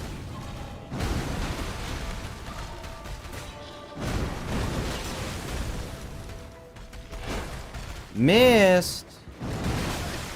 How did this game sucks? Like, what else can I say? How did that hit? Oops. It's not the right flash. I hit him still? That's awesome.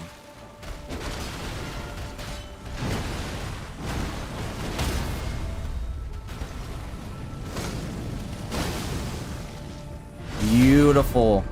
Flame Strike is so beautiful. How did that not hit? Any iframes or something? I don't know.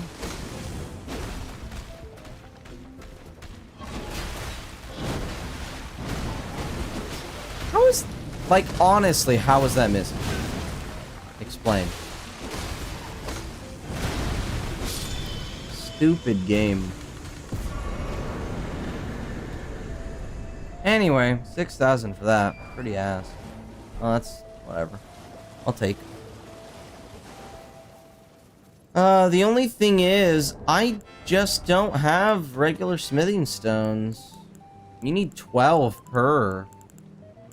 Which is to say, not what I have.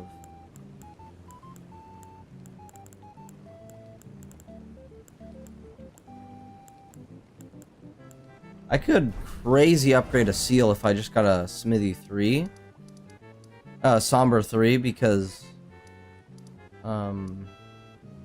I can buy Somber 1s. I actually really hate Liurnia, I'm not gonna lie.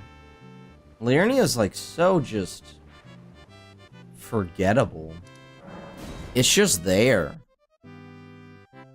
The only good thing about it is, or at least the only place I like to explore, is the school. And even then, I've been there so many times, it's just like, I don't care.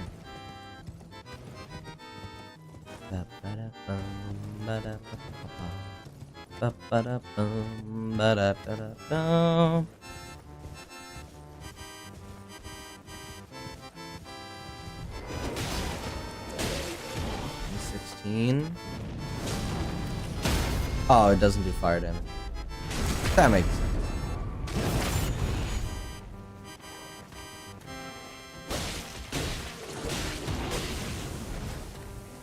Not gonna bleed me though. Oh wait, it's still doing this.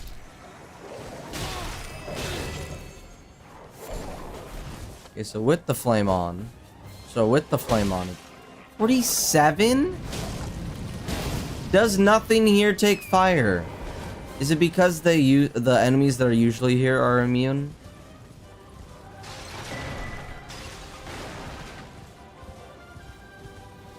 Because, like, the dude with the blood flame having fire resistance, like, that makes sense. Sure, whatever.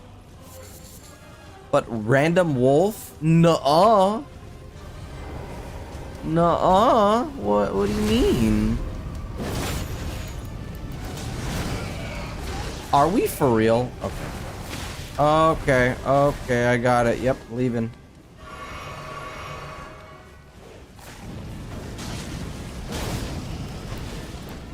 We threw a fireball in. Oh, there's two. That makes sense.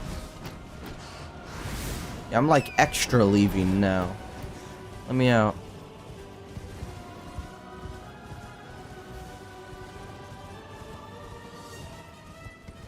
If I'm not mistaken, you have a drop for me.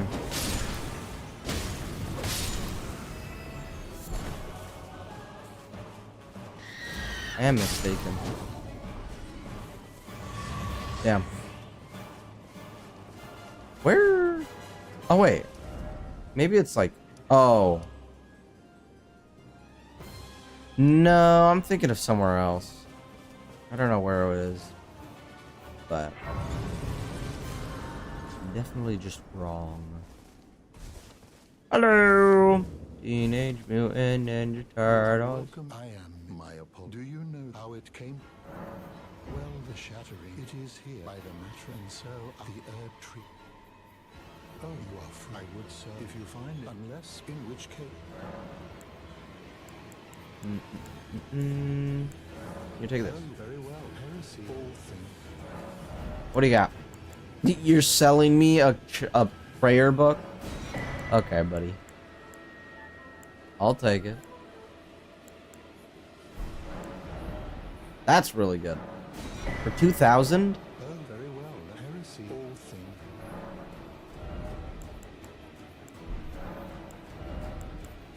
Oh, wow, that's awesome. Okay. Bye. Love you. Smithing stone? You don't say! You don't say! Okay! That's my boy Muriel. Oh my god.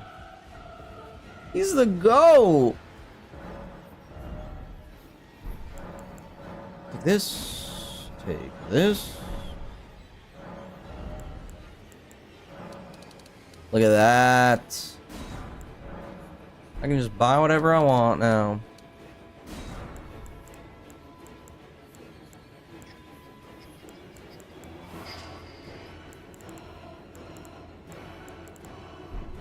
Hell yeah. Goated Muriel, dude. So now I can upgrade whatever I want. As long as I have the runes for it. Those are of a challenge if I do well. What? No, Giant's Flame is... Oh, that sucks.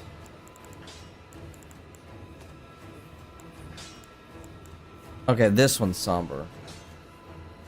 Whatever. 40 faith.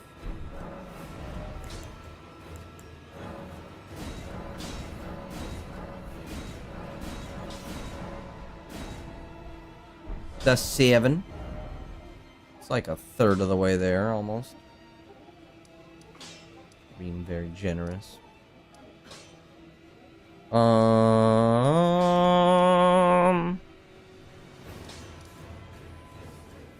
still really want to see what my what's it called? strike does.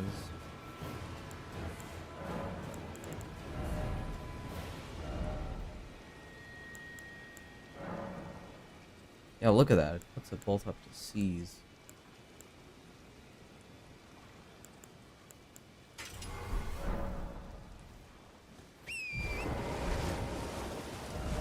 Where am I going? I don't know.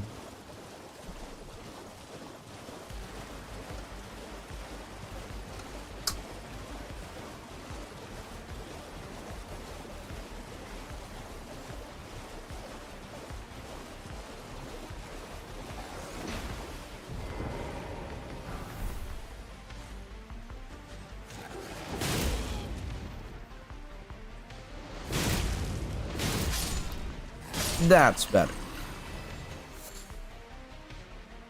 I like that. Mm-hmm. Stormblade. My prior misconceptions, my complaints even, have been fully rescinded.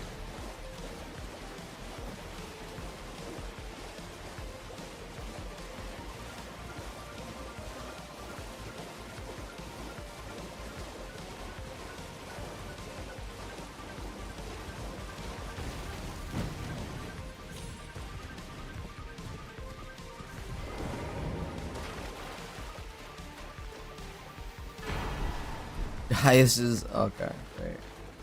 I got his friggin' pants. Hey, get out of here.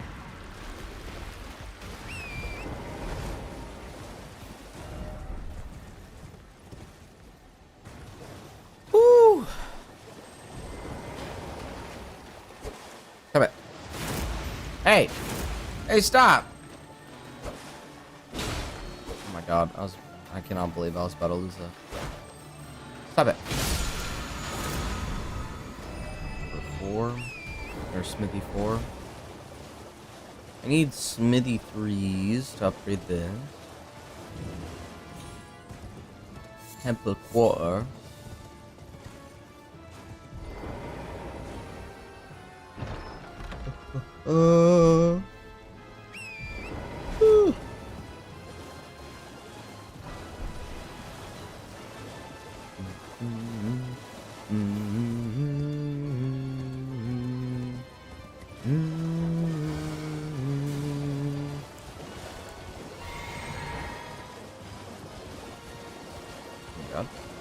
Or scam.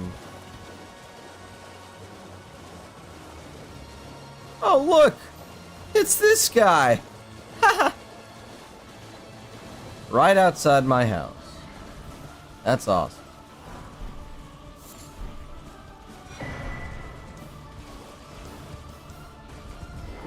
Actually curious. What can I do against you? Nothing. There we go. Now you're cooked. Cheeks. Ow. He hurts, but not as much as I thought it would be. That was what I expected.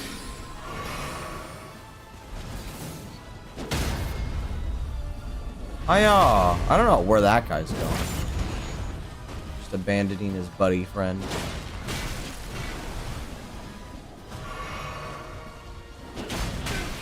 Ouch. Okay, you're right.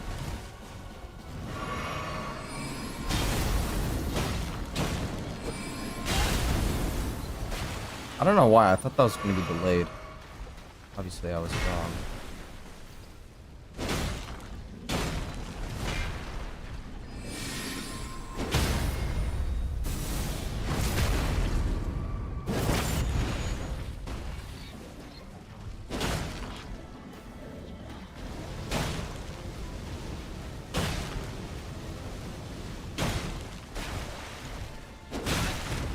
Really?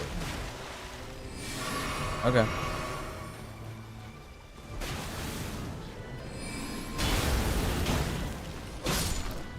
Out of here, old man. Oh, now you want to attack me? Okay.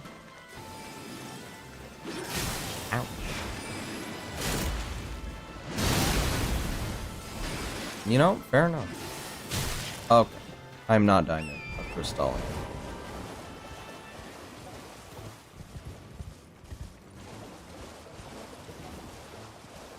I refuse. I will die to anything else.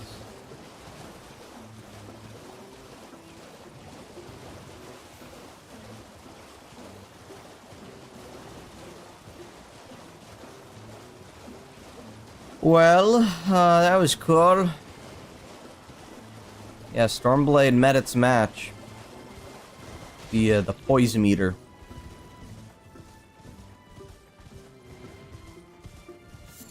Oh well. Still a good weapon. God, what a banger song. Holy wait.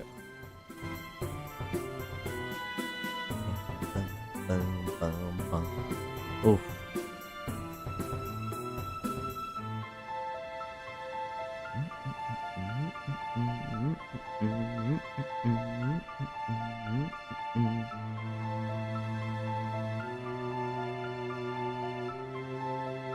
Beautiful.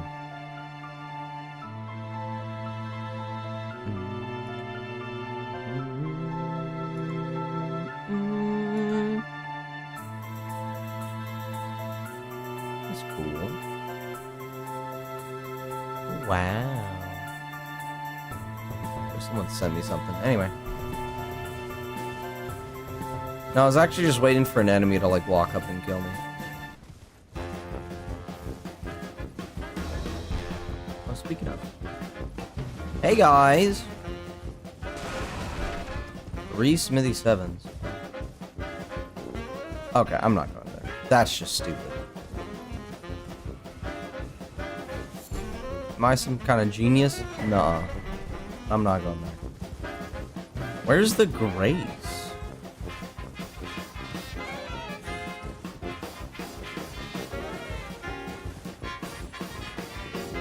Oh, there's a hippo? Really? I was under the impression there's like no enemies here.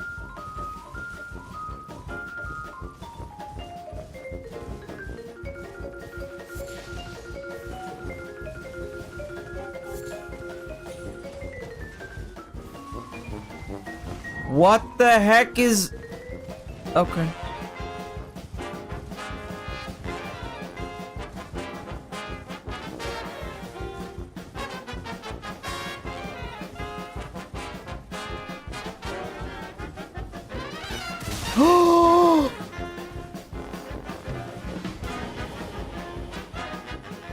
There's no fucking way.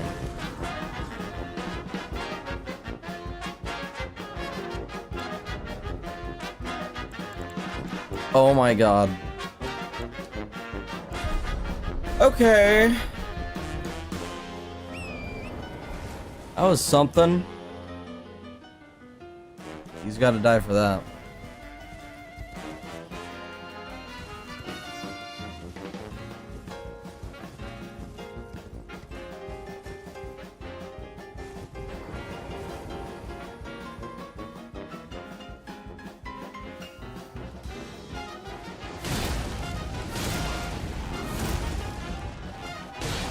See, why are there 2 random bosses here?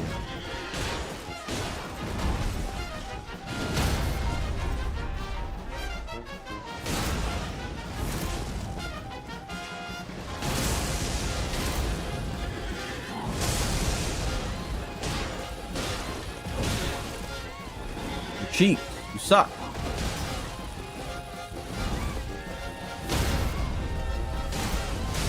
Oh, that's...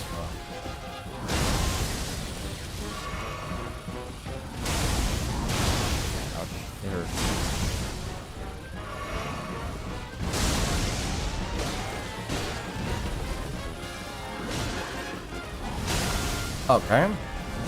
Got it. Screw you. How much you drop? 3,000 runes? Awesome. Why is that dude here? Him and Mr. Hippo. What the heck's that about? Explain. Explain, Miyazaki, right now. Thanks for the head pats. I was gonna release lightning. Hope you're doing good. Welcome.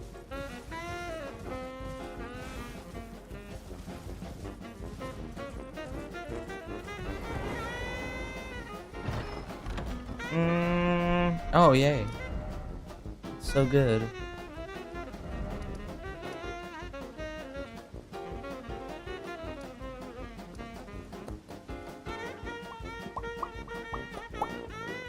What do I even do here?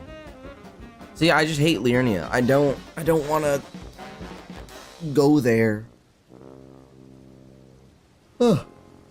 Liurnia sucks, man. It sucks balls. I just don't even want to go anywhere.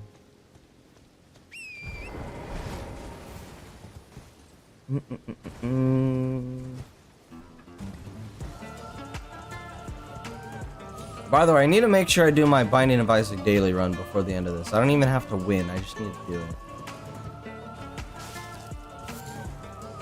Because I already got Marathon and Broken Modem.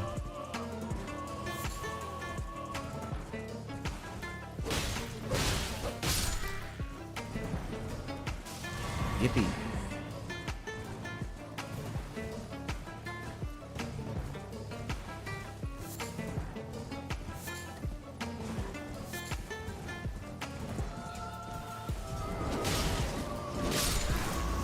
Oh, it's you.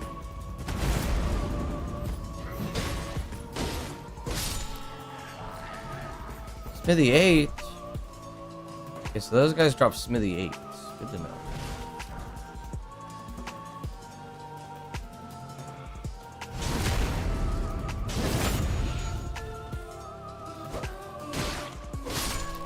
Okay.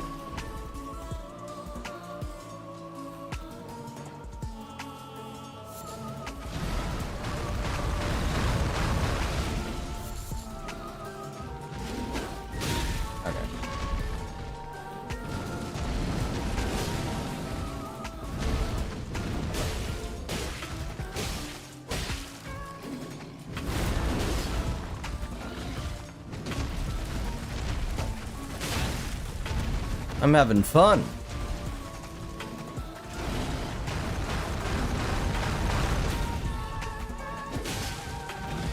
Thank God I played Night Raid. I really did not think of it.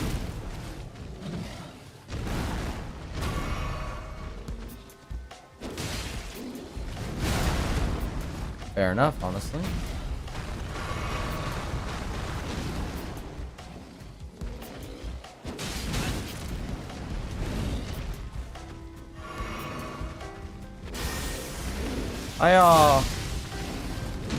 It was worth it. Ouch.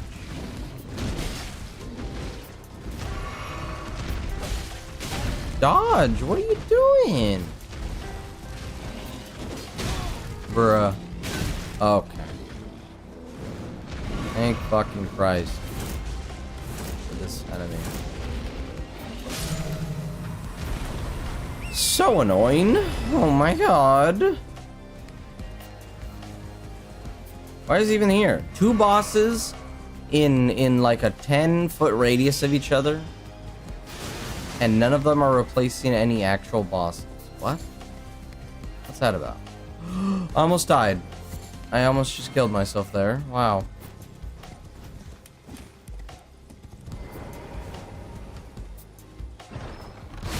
Oh, hey, nice to meet you. Roll hand. It's a good weapon. Never gonna use it. Stop. Fingers heal. She can seal me with her fingers. Jesus Christ, what is wrong with me?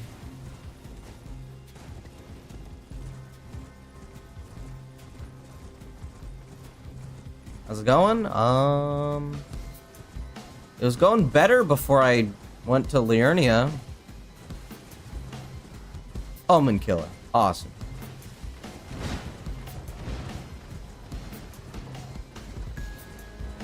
I'm gonna assume he'll deaggro. Okay, we need to leave. Okay.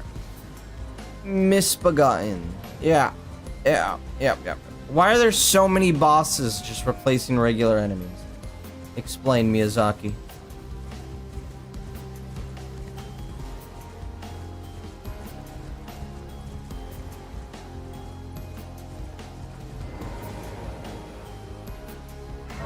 Wow. Wow, wow, wow. No bueno. Oh my god.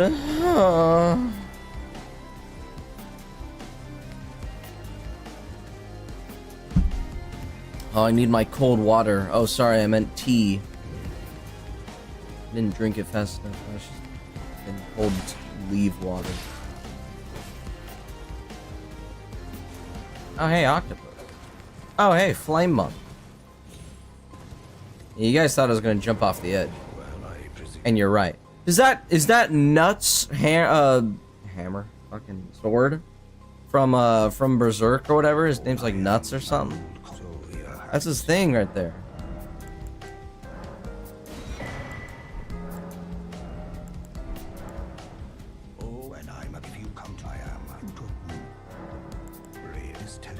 Oh, wait.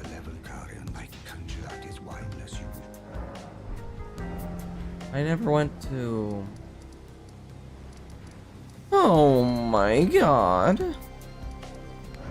I need to talk to Kale. I didn't go to Mistwood Ruins.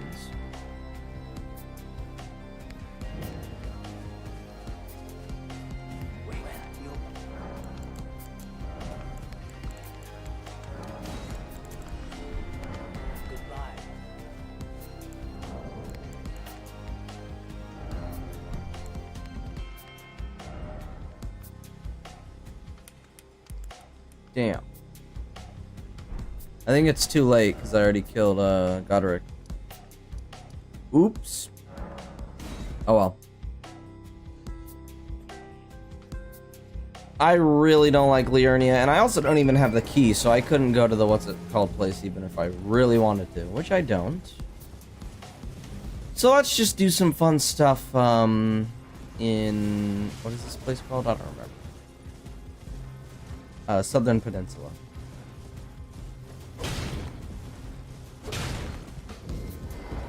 Forlorn. What you got? Show me Radon. There's two!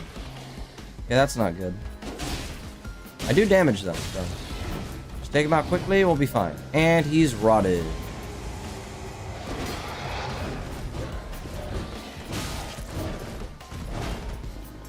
And shut your stupid ass! Ah! Ah! Ah! Ah! Shut up. Alright, cool. Do not use Stormblade. This guy does not care about it. And shut your... Alright. I'll just keep attacking, honestly. Shut your stupid... I couldn't poison? There we go.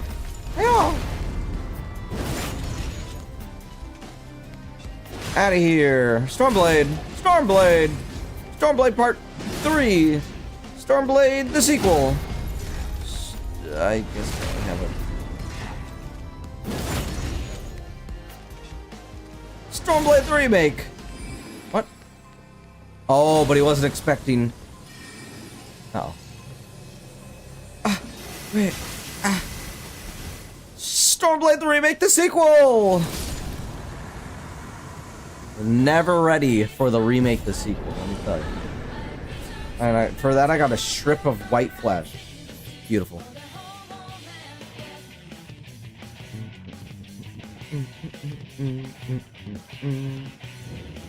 No doggy boy here. Damn, I missed out on a quest there. Shit.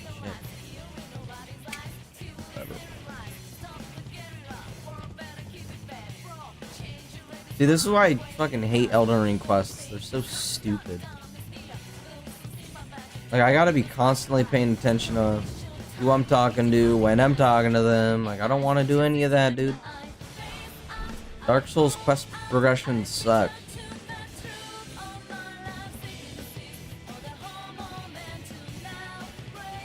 It's cool that it's actually tied to the progress that you're making, but at the same time, like, bruh. Bruh.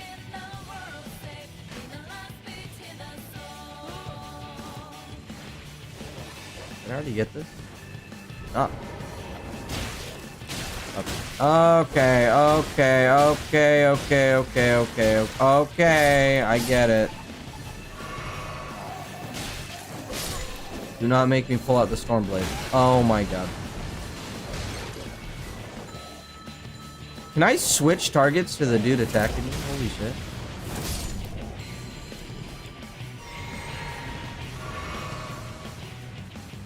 Give me my fucking chest. Oh yeah, that's really good.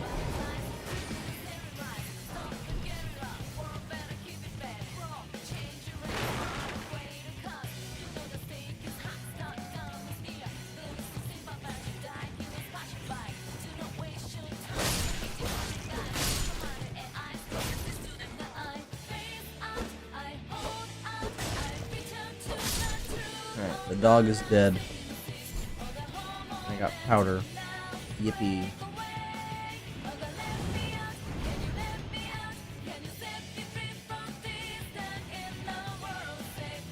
Woo!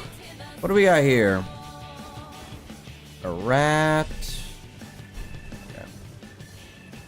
Is that a... Yeah, one of them skull snails.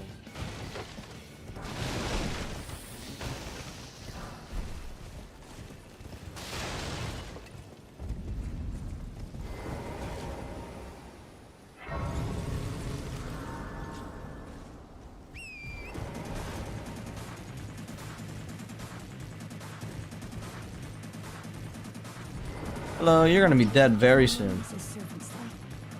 Why she got that weird BDSM mask on? It's kind of strange. The servants who since come by Ferret's please.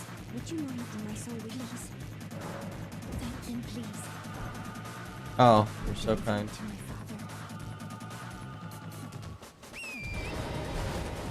father.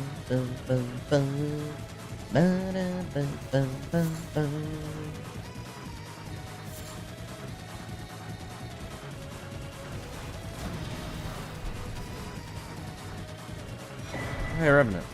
Oh, hey, Ed. Why? What the heck? I hate these things. Oh my god, impossible. Impossible to enjoy this video game right now. What the fuck? Everything has to be unbeatable. Oh, look, a flower. Why are you here?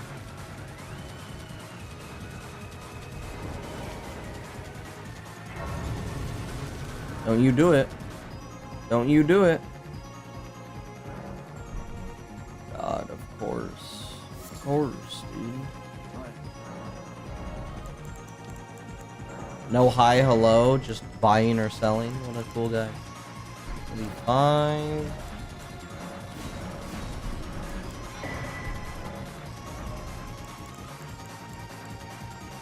Fire's deadly sin. 8 of them. Wow, that's a lot.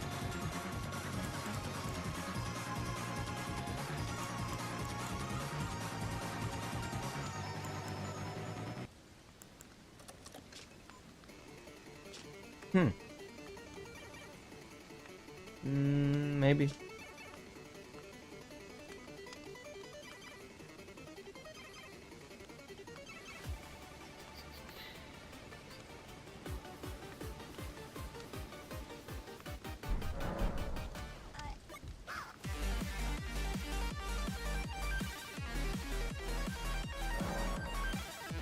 Okay.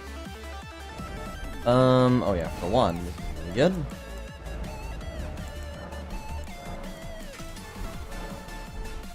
I'll be right back.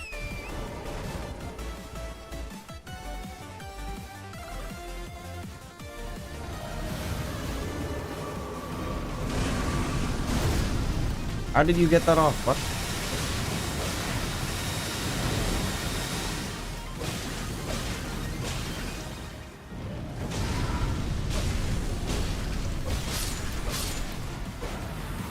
Okay, bye. Stay up. 56 and Naginata.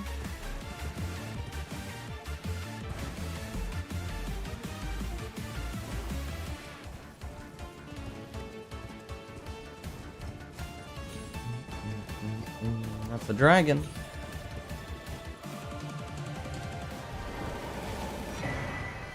Knife print.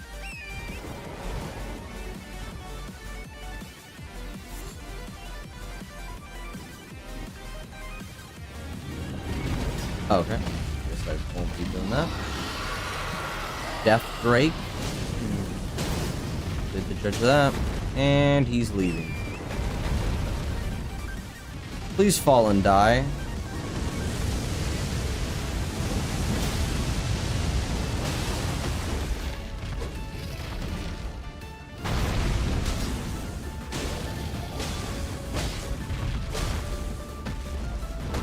Oh, stop it.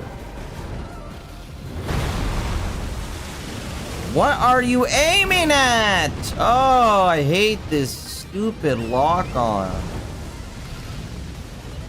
Brother Bear. Oh, great heaven. Heaven. I don't like the way you're looking at me. Oh, please come back. Oh my god, I'm going to scream.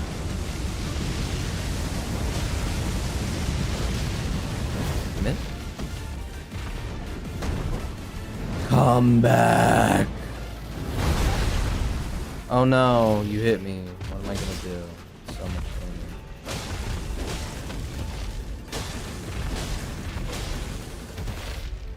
Is he in a loop? What the? This is the DLC one? That's hilarious. So stupid.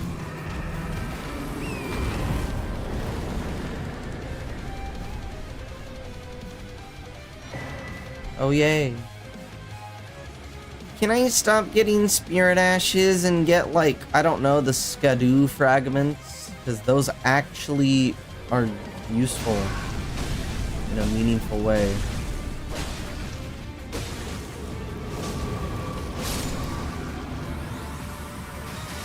Did I get anything from that? Other than 2 runes? Ravelstone and Beast Blood. Sure do.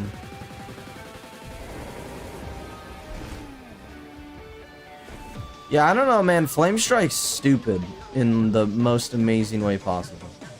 But I still really love Stormblade. I have conflicting interests right now. Also, the scaling for Stormblade is really good, too.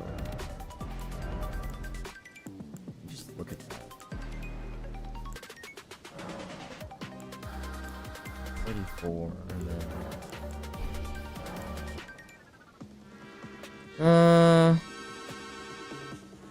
to be fair... Woo.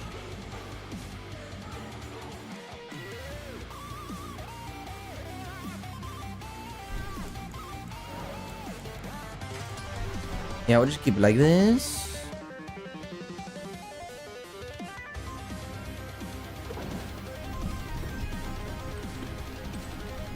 God, I'm so tired all the time, man.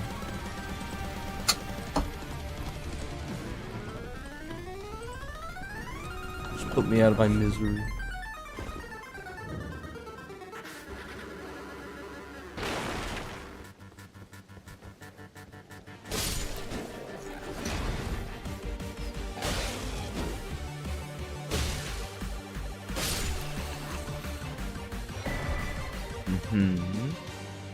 I don't have a horse. What am I doing?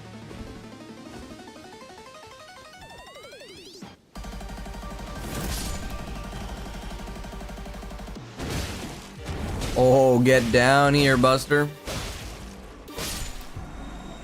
Flower. There's a flower nearby. Ouch. Stop it.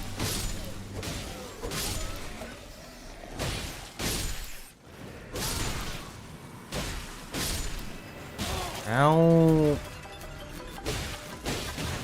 Ow.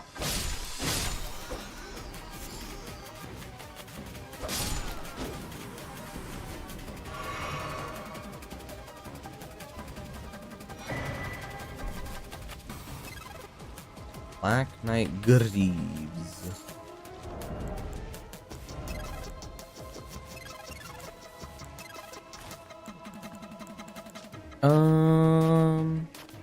Scale armor that makes no sound.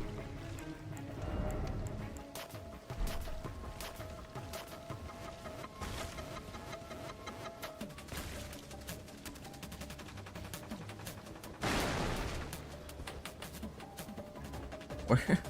What flower is firing that?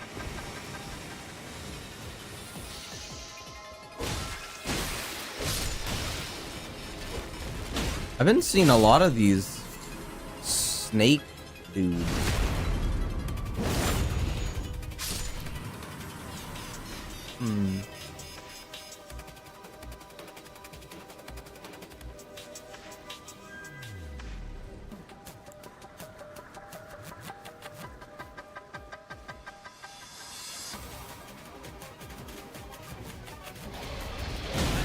Okay. Am I dead here? Alright.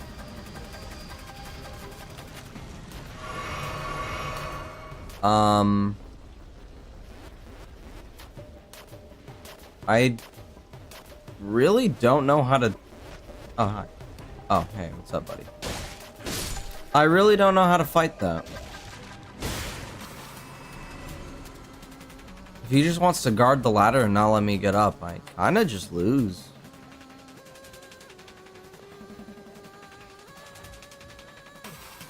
That absolutely looks like death. I don't...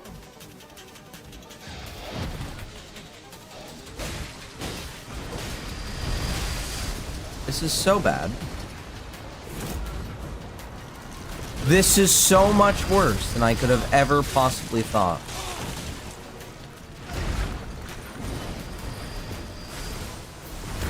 No! How did you grab me? Are you serious? I would have dodged that. Why didn't it actually dodge it? Whatever. I was wanting to do Binding of Isaac anyway.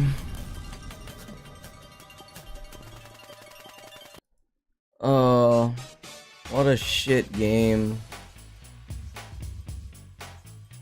How does that even happen?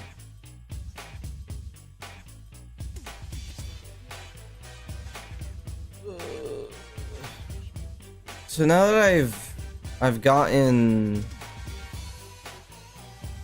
Let me just look it up. Isaac and his mother lived alone in a small home. Isaac kept to himself, drawing pictures and playing with his toys as his mom watched Christian broadcasts on television. Yeah, Christian broadcasts. Got it. Isaac and his mother.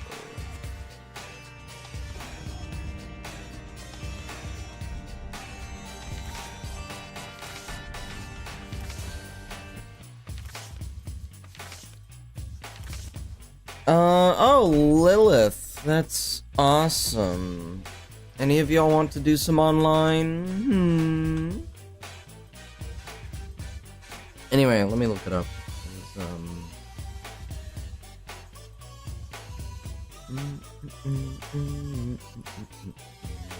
La da da da. Da da da da da.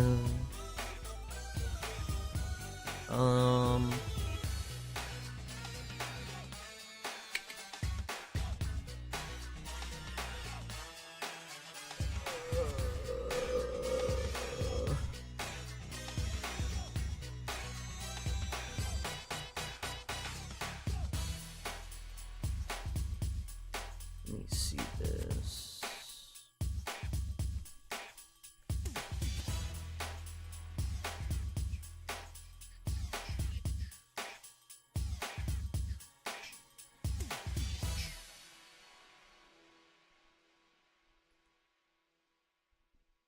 Where is it?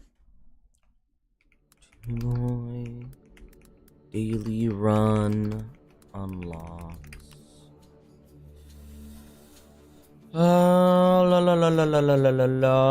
Unlockable achievements.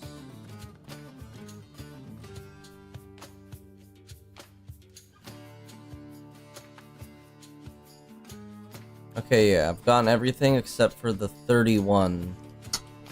Whatever. Let's just... Whatever. What did I just get? What the heck am I looking at? Alright. Sure, man.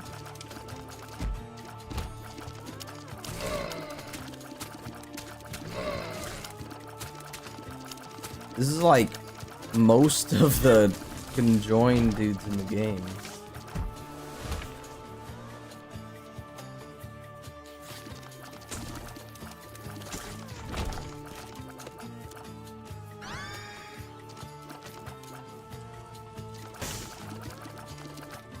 Got the D3.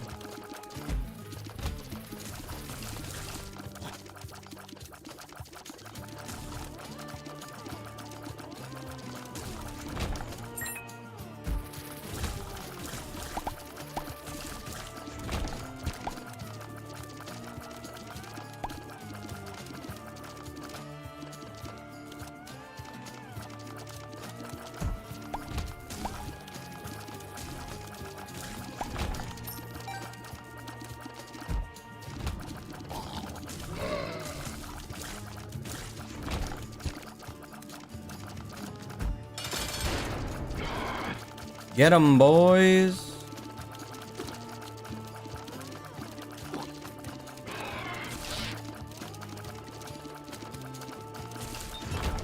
Wowie.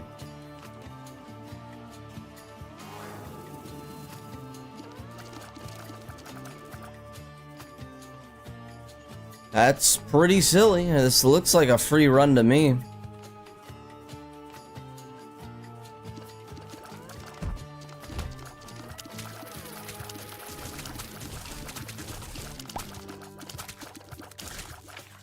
I just gotta know. Wow. Wow, wow, wow.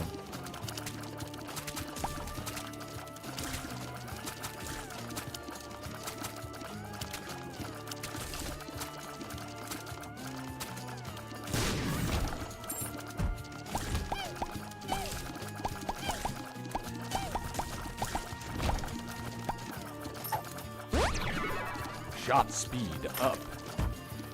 Yep, it sure is.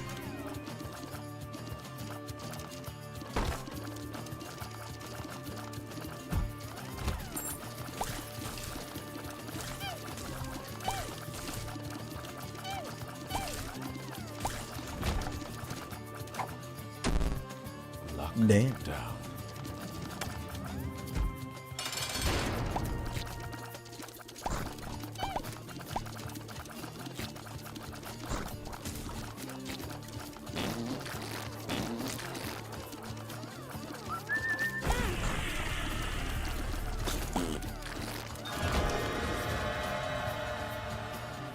Because of course. Whatever. I'm just gonna die then. Hello. You look like you can do one heart of damage. Well, I tried. Oh no! Help! Help! I'm dying. Okay, well, that's one. Whew. Yeah, man, that's depressing. Can't believe I lost my goddamn thing. But you know what? That's fine by me. We're gonna keep watching that security breach video. Is what we're gonna do. Because goddamn it, I know I just not happy right now. I cannot believe I lost in such a devastatingly bad fashion. But you know what isn't bad? This video that I'm about to play while I go on break for a few minutes.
think we give the maybe? enemies 20 each for damage. Don't mess with the posture, and then give them some more health as well. Okay, so enemies have 100% health per player. Bosses have 200% health. Oh! Wait, that's gonna be a total of 400% health. That's 200 for each of us. Mm-hmm. Who is Anne of Green Gables? What the? Huh? No, I'm the McAllister.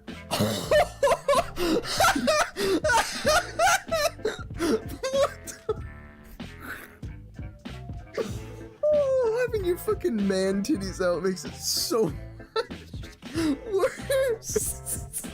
Oh yeah. Oh my. Yo, I'm gonna talk to Kale. Sell this. Buy this. Buy this. Upgrade my thing, my finger. Okay, daddy's coming. What?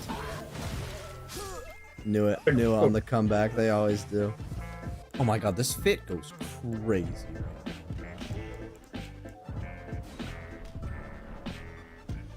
This is like the perfect homeless girl. The double stance break. Love to see it. See?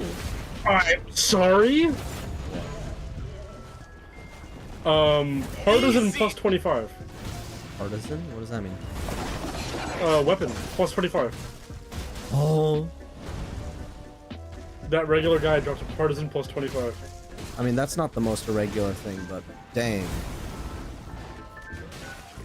No, I guess because I already had it. This didn't give it to me. Oh, wow, that's smart. Yeah, I'm gonna need your help with this guy so we can field those lasers as quick as possible. Wow. Oh, you're frozen? Oh! Okay, I'm back.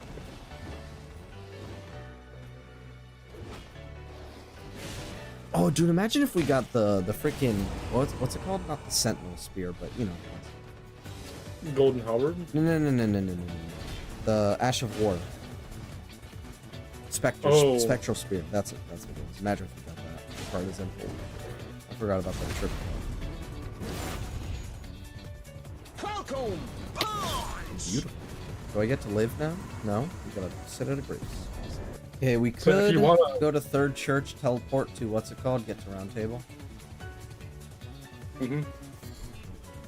Venus Lily. Yippee. Oh, my only armor, the blood-soaked manchetes.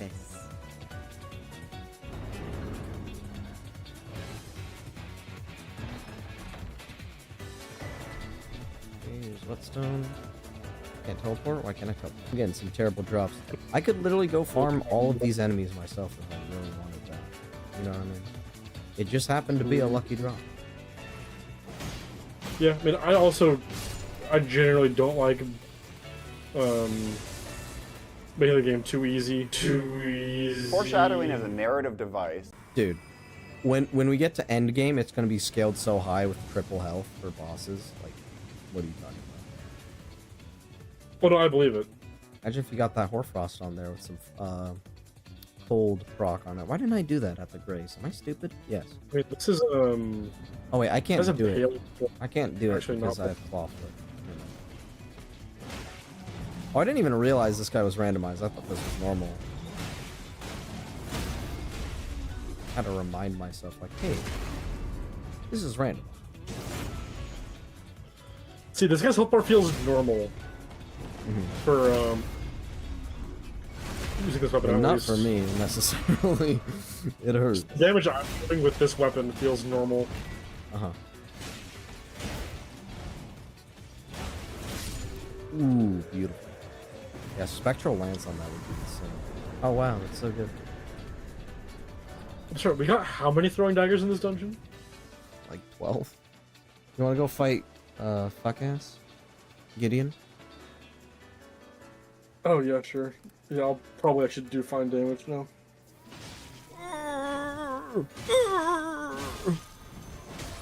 Oh, he's...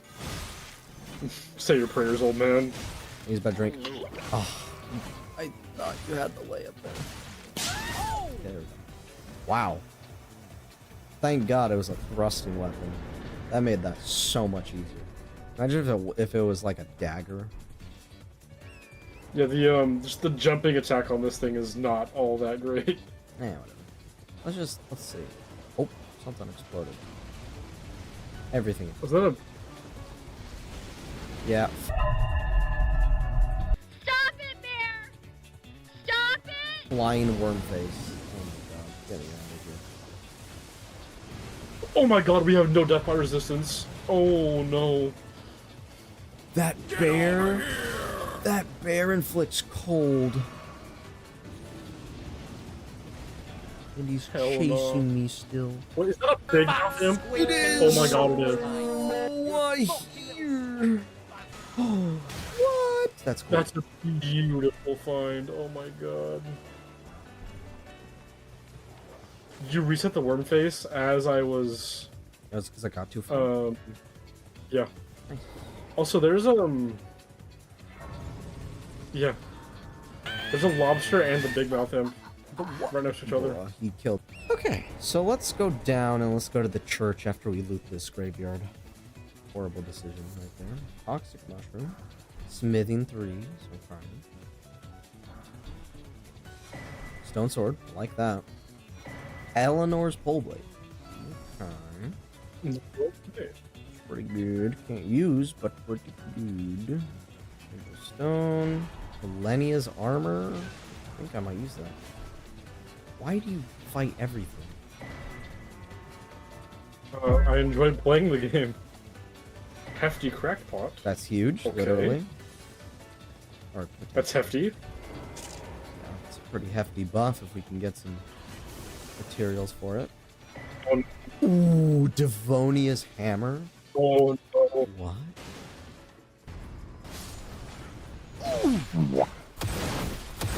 Ooh.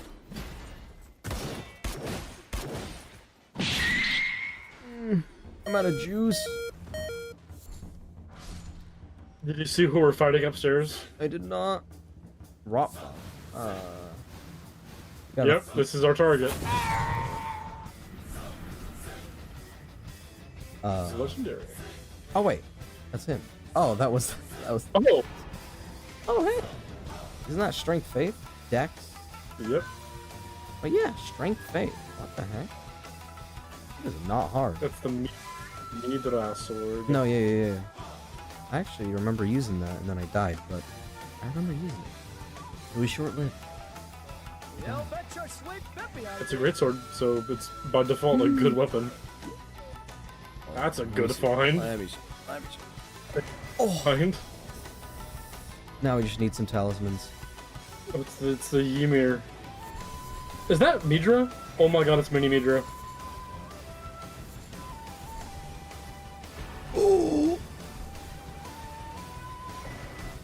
Get a third church and then we can regroup and do all the fun stuff.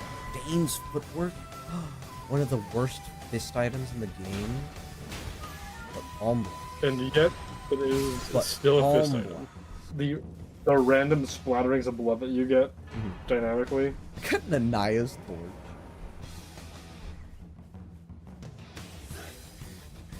Oh, thank you, great Nanaya, for your very obnoxiously mediocre torch. Spinal cord. You gonna go get Caleb? Yeah. I noticed. Wait, who's the boss? I've been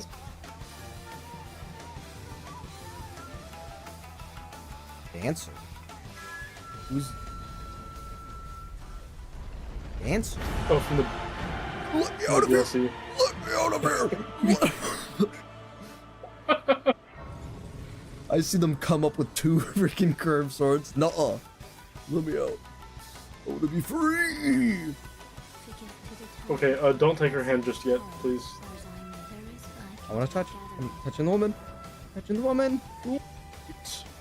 Wait. Alright, let's look at Blind Boy over here.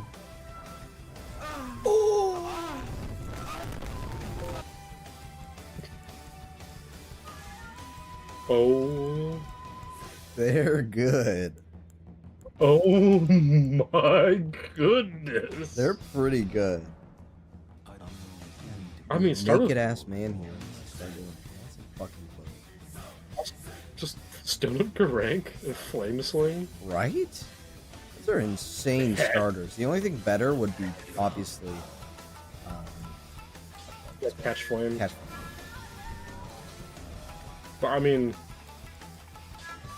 as far as having a ranged option goes, the Bellrang shop is pretty bad here. Nothing really of note. Need more coffee. Need more Margaret.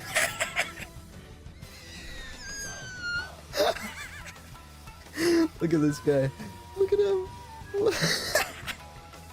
He's fine for me. Talk to him. Yeah, he is Talk to fine. him. Look. That is some inner order, alright. That isn't an inner order. Oh shit, Blue Feathered is crazy. What? You see it come out of nowhere? That's really good. I thought that was great. No, What is that's that a really solid. tracking? What? I can't the tracking. Yeah, that's stupid. That is unfair. Okay, I thought it would be like it isn't. No, it's pretty good. Misbegotten. Ooh, Omen Smirk mask.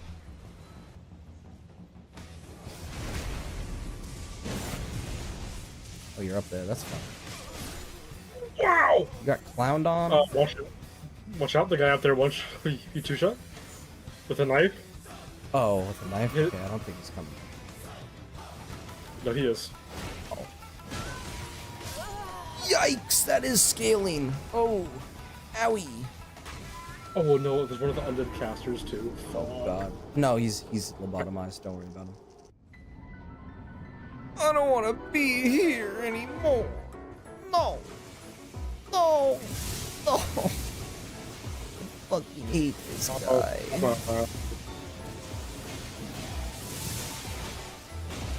Oh no, he sucks. Okay, not too much damage. Even though it's that plus 30.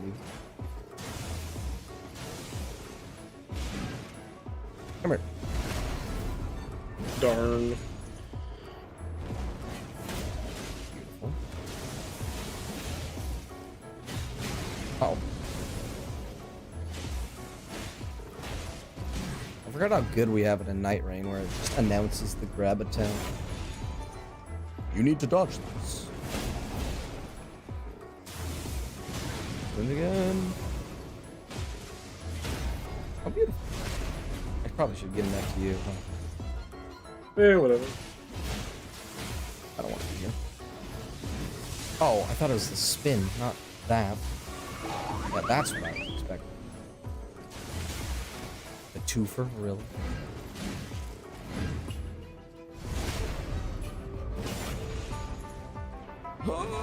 Oh.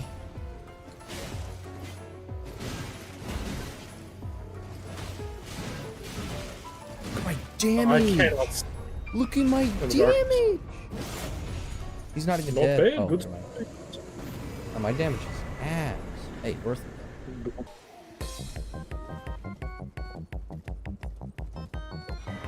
Ooh, stone sword. Crossing the bridge, going to merchant.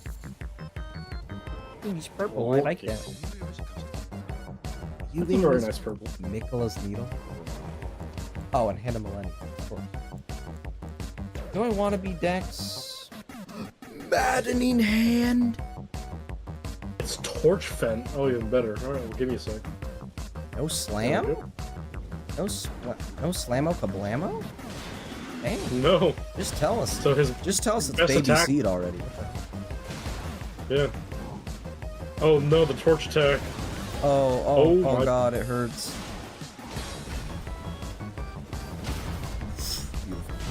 That does so much. That's like Stormblade levels of stupid. So like half these aren't even hitting fully. Oh, that will. There we go. Beautiful. Get him. What do we got? Dang, not damage. Yeah, this would be so much worse. Imagine if you didn't have your funny weapon. Yeah, this is gonna get awful in endgame. Failing starts catching up with this weapon. Oh great heavens. Anyway, funny random factoid, but you know Mr. what's his name? Captain Sparkle's revenge song, his Fallen Kingdom song. Mm-hmm.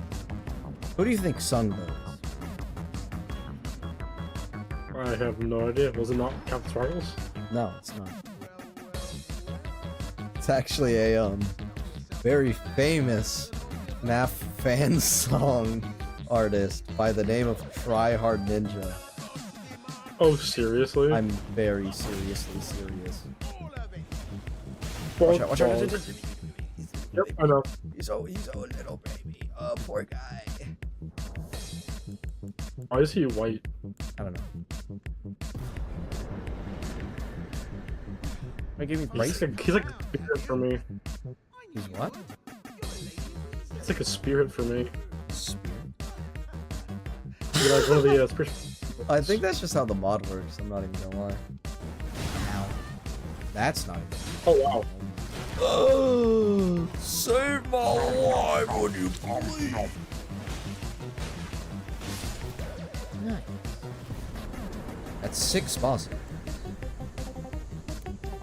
5k runes and charged Clint's scrap. Alright, let's do this cave, maybe? I don't know. I can spike him. Let me at him. Yeah, he's not even the glowy sword one. Oh. Oh my. Okay. Well. Yeah, power of friendship. Spinning one. Power of friendship, and I guess I was there too. The fucking spirit clone I make with the weapon skill is just the player 2 of He's this one just so better far. than me. What the fuck? He always, well, not always, almost always hits and he's doing way more damage. I don't know, man. Plus the XP, you get a better friend. What the fuck? Yeah, my first couple runs of the game, I had no idea. Oh, yep. Oh, there it is. A little delay. Little bit, just a tiny margin. You would be so kind as to get the grades. Yes, sir. No bueno. Also, oh my god, your stream on Discord is bit crushed to hell.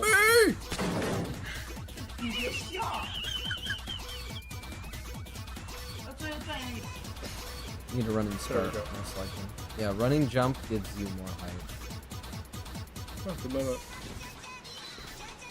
That is so worth it. Please don't hurt me! No! I don't want to die here! I don't want to die here! Me when I die here, anyway. I'm back. Sorry, took a little... What was it, like... Just... 15 minutes to fucking lay down. My god, I am dying right now. But, yes, I'm here. I'm here. Let me change this. Examining. Let's see. Perfect. Alright. If you remember, we were trying to watch this long-ass video here, and I do believe that it would be nice if we continued. Games, I think including we were Cass's somewhere dad, the around the start of Help Wanted 2, so. window in the basement, and Roar? Helpy's prominent role. While Steel Roar, Wool may have Sullivan. continued to struggle with the gameplay elements, their team proved themselves to be capable of good storytelling throughout Cassie's journey. Sure. Ruin also gave us another example of Steel Wool's inconsistent patches between platforms and habit of leaving games in the dust when they clearly needed more work done. Now, to be fair, this DLC is not the worst example we've seen today of this, but Absolutely it not. is one of the most obvious. In the final update to the PS5 version, Cassie's model got swapped out for the new Help Wanted 2 model made Really? for the mask bot ending. Really? Is that real? You don't have that in PC. You see, Cassie's original model was never meant to be seen up close in Ruin. Yeah. It looks a little ugly, and definitely out of place when compared to the other FNAF humans. So Yeah. it makes sense that Steel Wool would make her a new model for Help Wanted 2. Updating the previous model certainly wasn't needed, but definitely helps with consistency, something I appreciate. Despite the Yeah, Ruin seemingly Cassie's positive chopped. PS5 patch, there's one small wrinkle that ruins the entire decision for me. No other ports got this update. Yep. This makes no sense to me, and there's been no announcement on why this new inconsistency suddenly exists. I get it's not a big deal or gameplay switch, but it definitely bothers me. Yeah. If they went back to update PS5, what's stopping them from fixing up the other versions? I know you want to work on new releases for fans, but you have to trust that real fans will be patient enough to get good products and patches to previous games. I'm not sure how many people find this frustrating, so I'll be curious to hear other people's thoughts on the matter. Regardless, it's about time we moved on to greener pastures. Help Wanted 2. I hope he brings up the Before fact that it got release more of broken Ruin, with a patches. little innocent PlayStation Showcase event was announced for May 24th, 2023. Oh, surely if there's anything for FNAF, it'll be a Ruin trailer to tease the upcoming free DLC. Let's not get our hopes up with a new... What the hell is that? Help Wanted 2 came out of nowhere, and everyone was excited to know when the sequel to a highly praised entry would be released. At PAX West 2023, an event I was luckily able to attend, Wow. a demo of Help Wanted 2 was shown off, with Bonkabon, Carousel, and Breaker Room. When I Pretty was cool. there, I lost at both Bonkabon and Carousel. Although, Ow. in my defense, the How do you lose at Bonkabon? What? flashlight was not functioning properly, and Moon just killed me when I swear I had flashed him for long enough. It's not fair, guys. Finally, a gameplay trailer in late November showed off many of the mini-games we'd be playing, and gave us a release window of December 2023.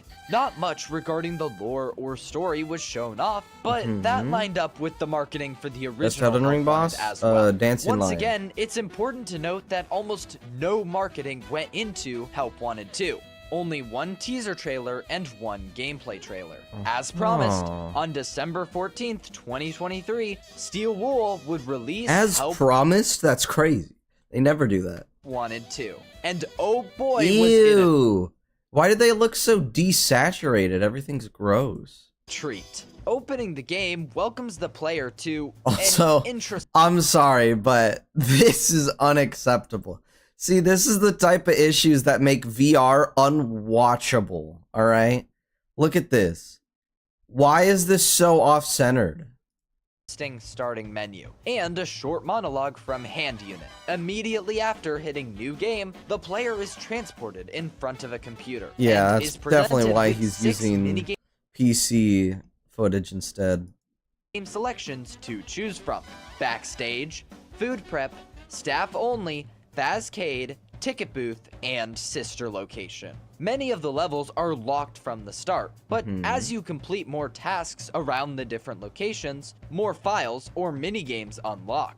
However, some of these files are blocked by an all too familiar face. Wonder how we'll Yep. unlock those. Once you've completed about 15 minigames, the player receives I'm a sorry, this familiar is so bad looking. Phase wrench that can be used in this puzzle to progress to a new room. Inside, we find Princess Quest 4, oh, and an AR inhibitor from Ruin. If you disable the inhibitor and read the poster in front of you, you can reach up to your face to find a Vanny mask? And we're in the sinkhole from Security Breach? After this insane revelation, the remaining blocked minigames are available, and you can beat them all. Is that it? Well, after completing a certain amount of minigames, the player will receive, every so often, a new gift on the stage. Opening them reveals new Phase Force figures to add to your growing collection, with the main goal of collecting all 6 to make the Phase Bototron.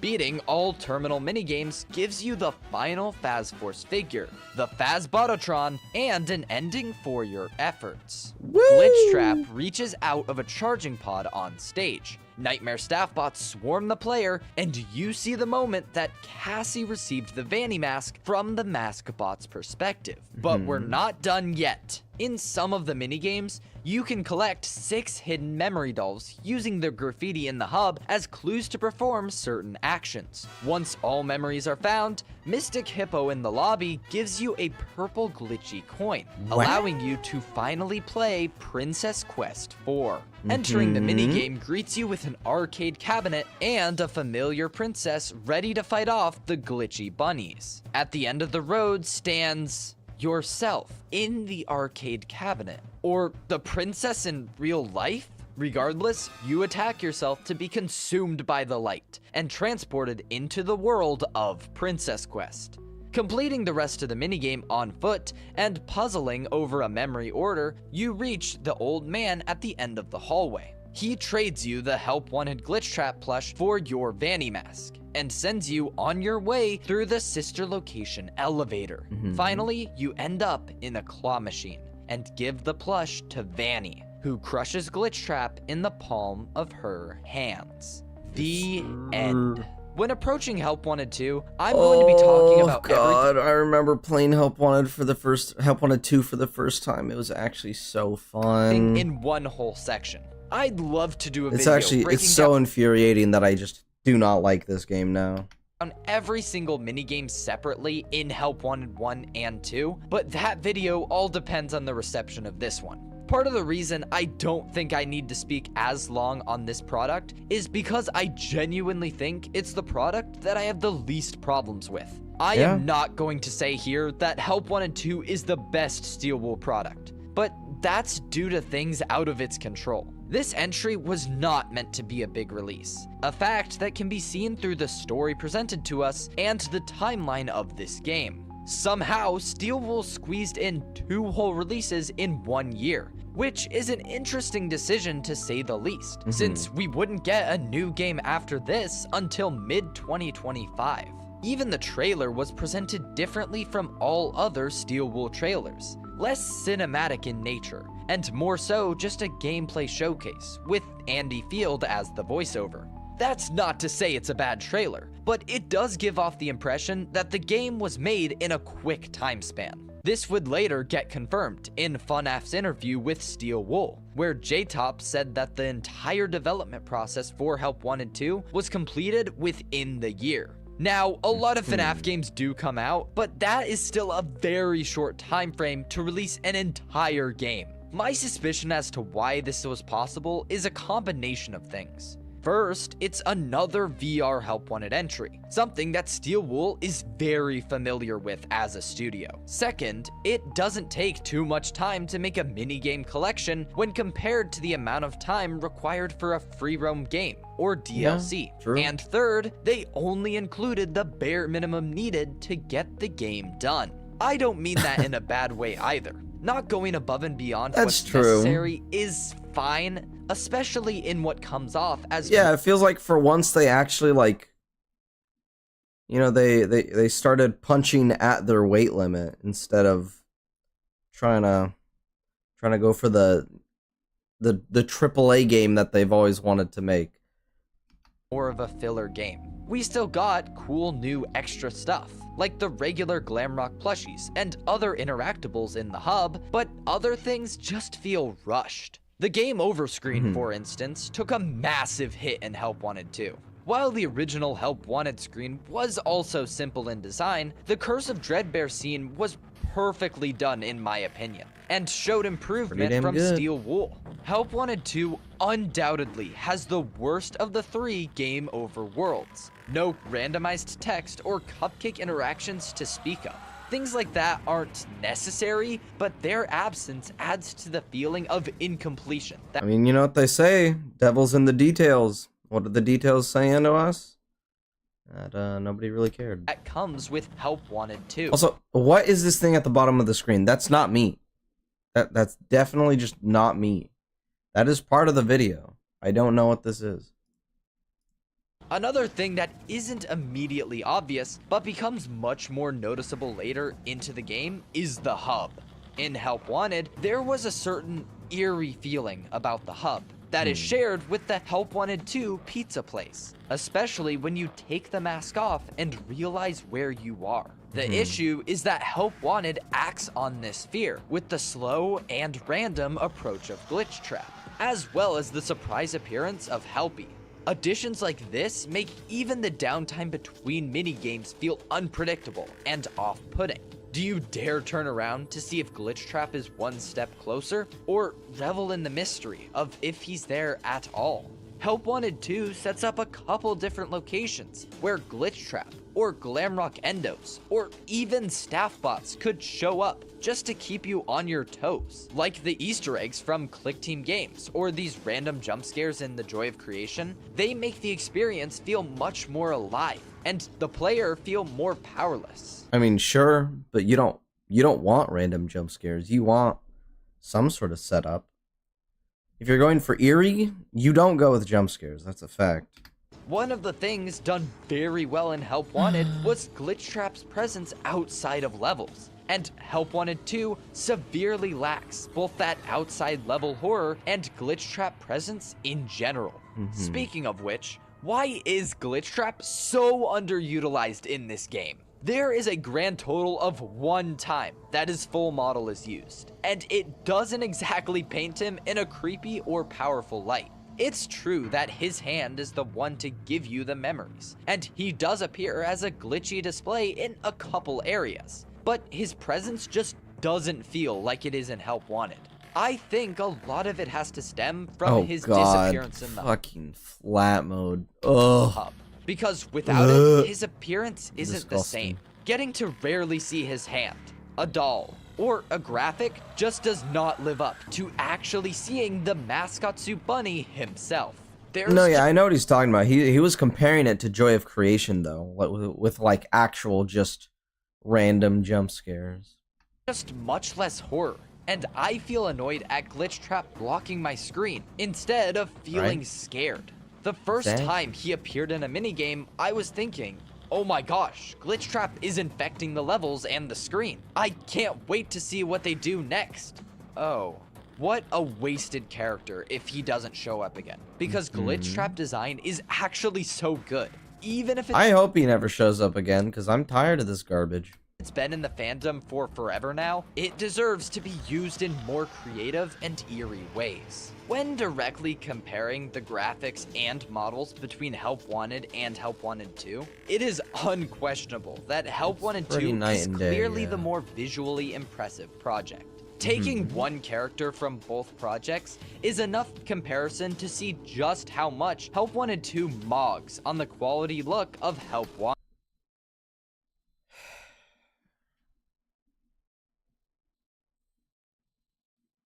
I fucking hate the stupid TikTok dictionary terms like mogging.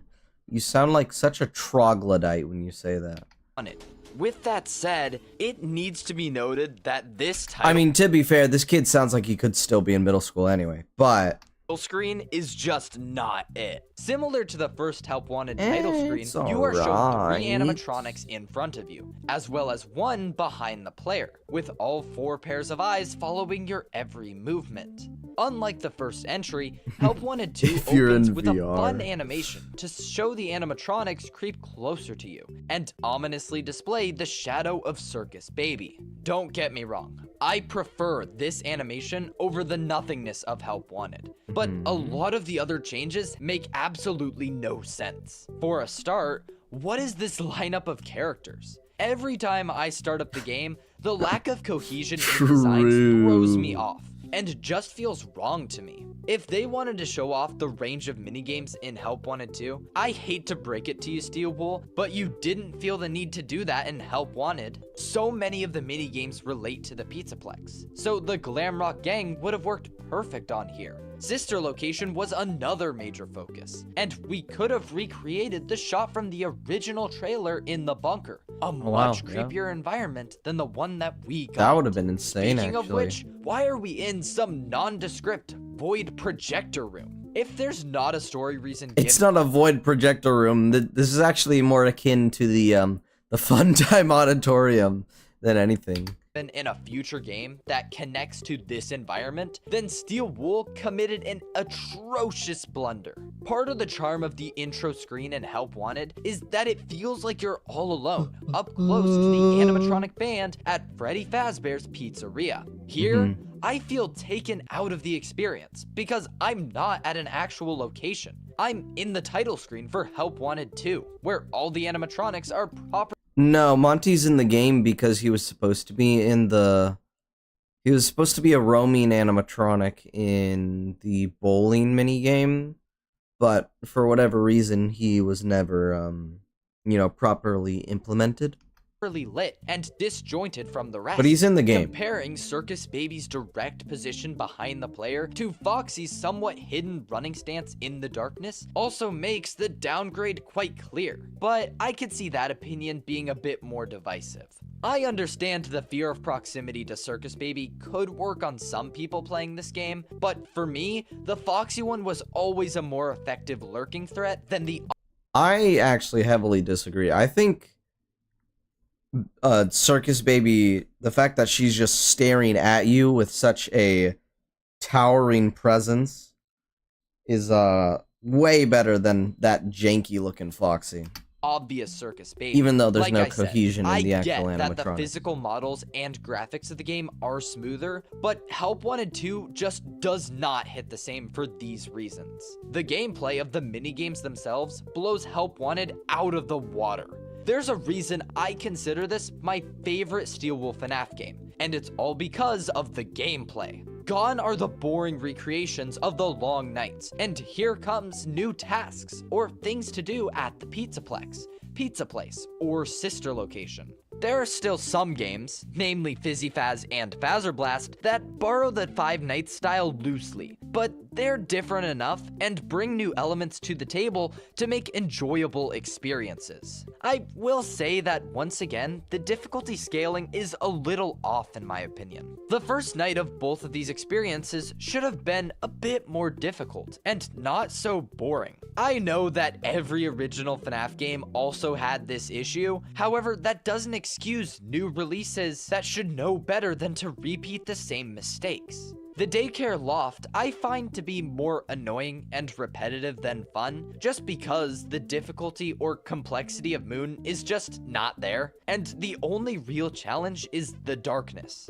To me, the darkness doesn't add a fun challenge, but rather just makes everything slower with less actions per minute. Instead of getting the right cosmetics or painting on the colors, you have to wait every so often for the flashlight to he was supposed to recharge, which is go boring, back and or forth through the squint your halls eyes like in a the darkness to Scooby-Doo continue chase playing, scene. which isn't any more engaging. Moon could have been a switch up to add tension to the pauses, but his presence isn't enough to make me feel scared of death. He's an annoyance that pops up every so often and goes away just as quickly as he appeared. Foxy's Log Ride is another minigame that I kinda wish they did more with. In the original Foxy's Dark Ride, the different ways you deal with the Jacko animatronics, combined with the backstage feel of the Helpy tracks, made the minigame feel fresh and less boring. In the Log Ride rendition, not much is done. You do not want another of the Help Wanted 1 log rides. That thing took so long. That thing took forever. Like, yeah, it feels a lot more, you know, backstage, than Help Wanted 2's. But like you're dealing with the animatronics the same way. I don't know, man. To make the ride feel unique or worth the new version. Almost everything is borrowed from the original. Honestly, I think you're just tired of the amount of times that Steel has put these point and click shooter things like Phaser Blast in every single one of these games. Every single one it has. Aesthetics. I just wish more had been done to capture the uncanny feeling of going off track, and that it wasn't simply another rerun of the same minigame. Despite this, it's still a decent minigame, even if it drags on a bit and is a little repetitive in my opinion. And now that the smaller issues are out of the way, my biggest complaint regarding the new levels comes from Sister Location, and the absolute aura obliviation that this game received. It's so... Can we stop using these words for children, please?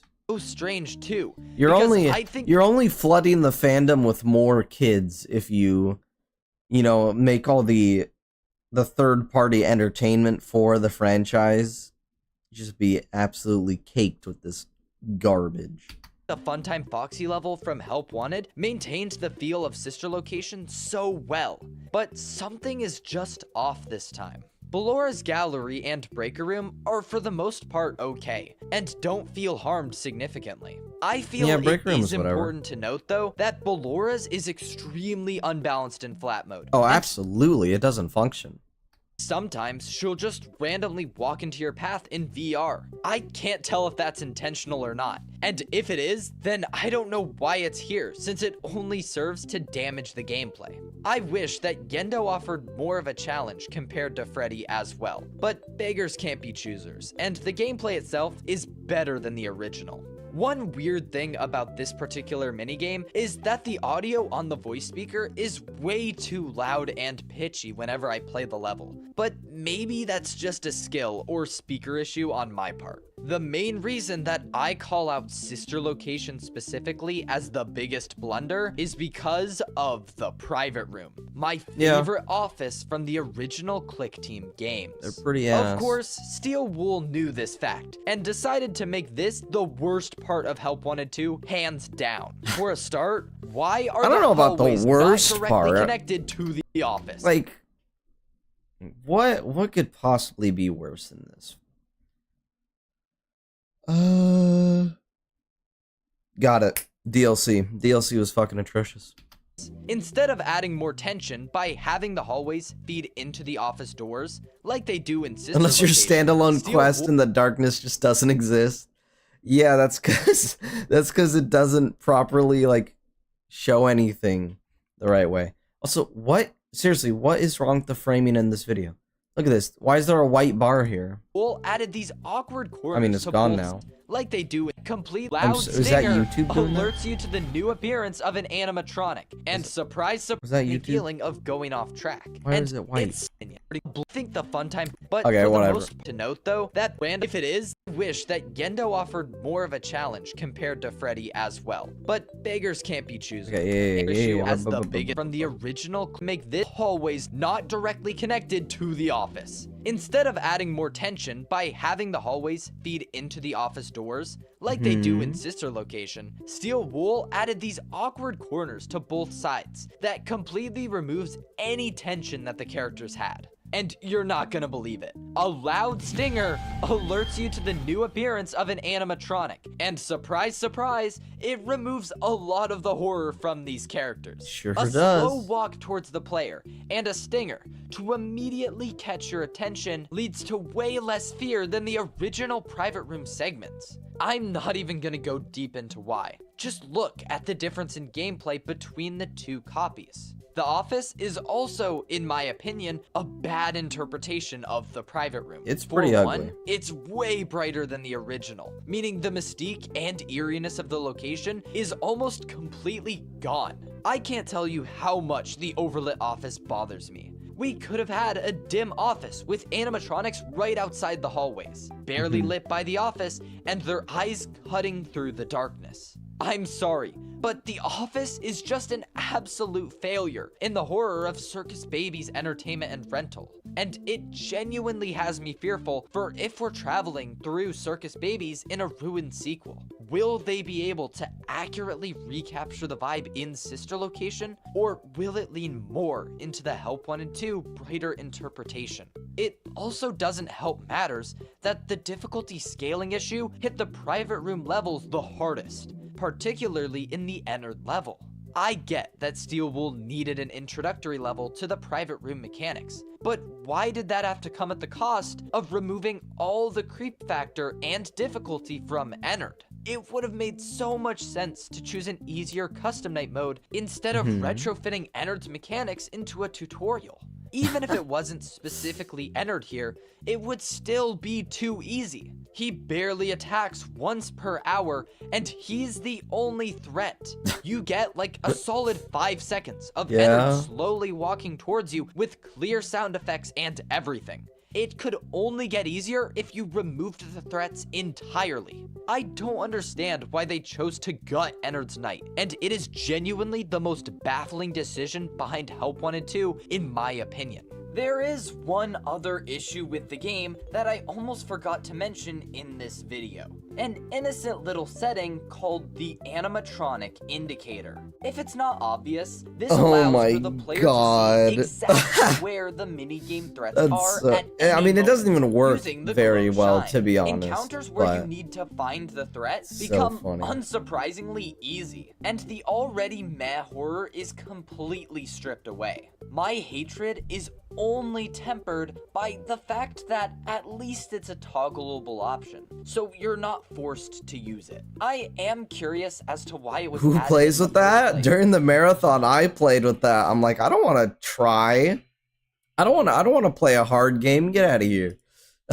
Especially since no other game felt the need to add it. In terms of story, you can feel that this is a game meant to bide time until the next big narrative-driven game. Practically no new developments are made in Help Wanted 2. Instead, its main focus seems to be clarifying old information and giving more context to Cassie's dad, our protagonist. Princess Quest 4 could have some bigger implications, but it seems unlikely to be the canon ending. The game is good for some theorizing, but bad at telling an actual story. Before leaving the VR space, there's one last little wrinkle that I need to mention.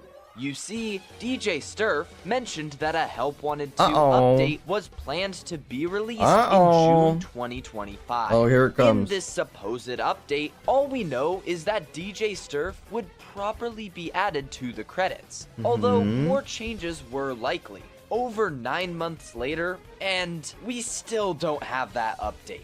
Now, to be fair, Steel Wool themselves didn't announce this, but DJ Sturf is a very trusted source for FNAF information. Yeah, he's to this played day. most of the game. Discussion about the update could be found online following this announcement, yet Steel Wool did nothing to deconfirm its existence. This means that either, once again, Steel Wool is bad at following through with their word, or Steel Wool and FNAF are bad at communicating with the community, or it's both, which seems like the best answer to me. Similar to the Help Wanted Curse of Dreadbear Xbox port, Steel Wool shouldn't be let off the hook without some sort of official statement at the very least. Behavior like this is unprofessional and misleading to the entire fan base. With all that said, I still view Help Wanted 2 as Steel Wool's best product to date. It was always intended to be smaller in scope,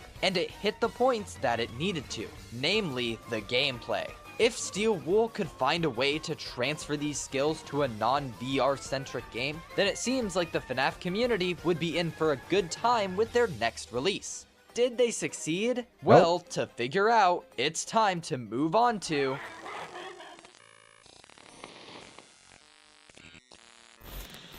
We're finally here, the final game, and the ultimate test to see if Steel Wool has Secret of improved the as a game Grimmick. studio and as the developers of the mainline FNAF games. For FNAF's 10-year anniversary, an entire week was decked out with releases, announcements, and general news. On the 6th day of the week, a Steel Wool announcement was listed on the schedule, and little did we know when the 6th rolled around that we'd see an Still stuck on entire that Bonnie game on the mask. Mimic. Immediately, the fans went crazy with speculation over who the heck this new character could be, and what is the elusive secret of the Mimic. A release year of 2025 was also exciting, as it seemed that we'd finally get a real attempt at another free roam FNAF game since Security Breach. Even before Secret of the Mimic's announcement, a division in the theorist community was setting in that would only worsen as the release date drew closer and closer.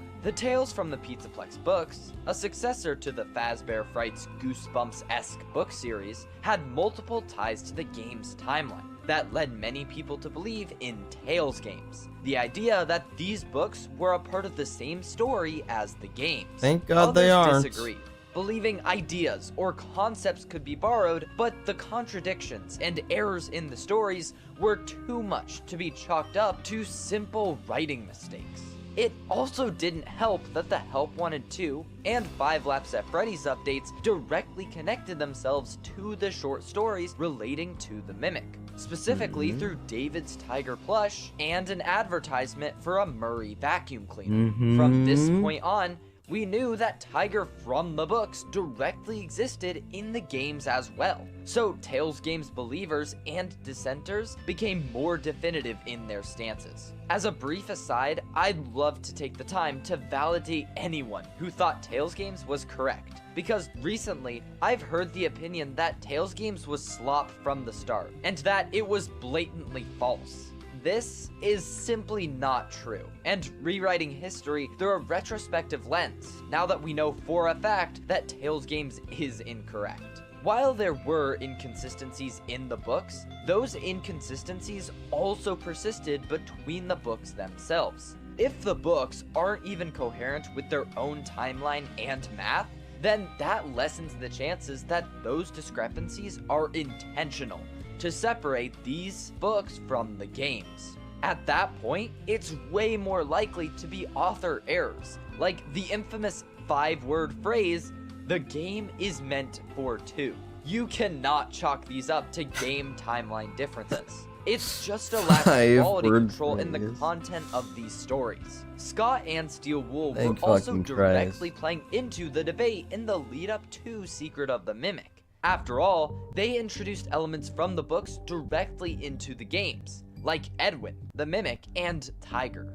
On Reddit, Scott also had the chance to easily clear up the frustrating book debate, but he decided to treat this like Mangle's gender, and simply said, concerning what people are saying about the canonicity of the books, yes, that is correct. Both that response and Steel Wool's interview with Daco highlighting the line, "If you've read the books, you don't know the full story," are built to be intentionally vague and open to interpretation. If the books aren't and are only the inspiration, obviously we don't know the full story. If the books are canon to the games, then we still don't know the full story yet, because there are gaps in the book's timeline that Secret of the Mimic could have filled. As more got revealed about Secret of the Mimic, Tales Games did become a stretchier conclusion, but still well within the realm of possibility. It was only with the full release of the game that Tales Games was fully killed, not earlier. Anyway, back to the star of the show. Steel Wool would only release one major piece of marketing after the initial teaser video, that being the Didn't this game trailer do? featured Didn't this game do like horrible? I need to see it actually. How well did Security Breach sell? Let me just look it up. 1.4 to 2 million copies, generating over 60 million in revenue. Okay. How well did Secret of the Mimic sell? Oh.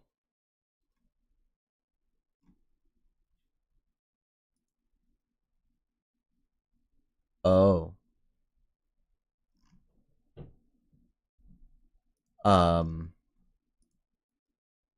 Uh-huh. Okay, but what about today? As of late 2025, the game continued to see player engagement within 24-hour peaks, around 125 players. What? That's horrible. 125 players? It's the worst.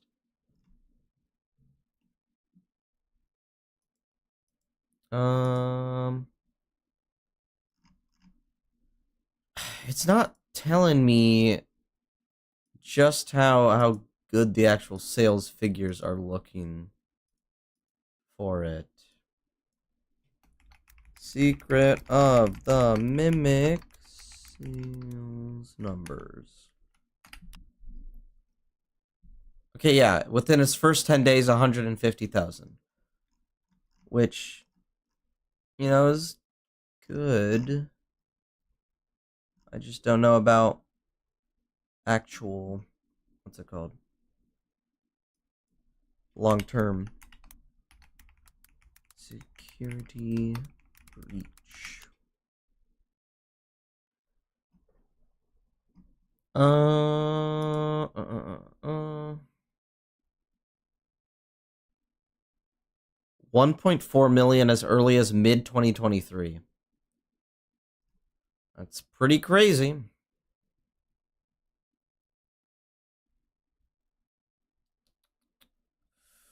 Oh, wait, no, that's only cross-platform, though.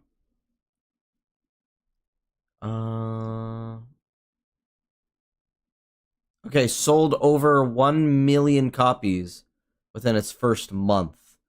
Compared to the 150,000 of its first day, yeah, it's pretty bad. Or first day. First 10 days, that's pretty bad. Most downloaded PS5 game in the US and Canada. 500,000 physical copies.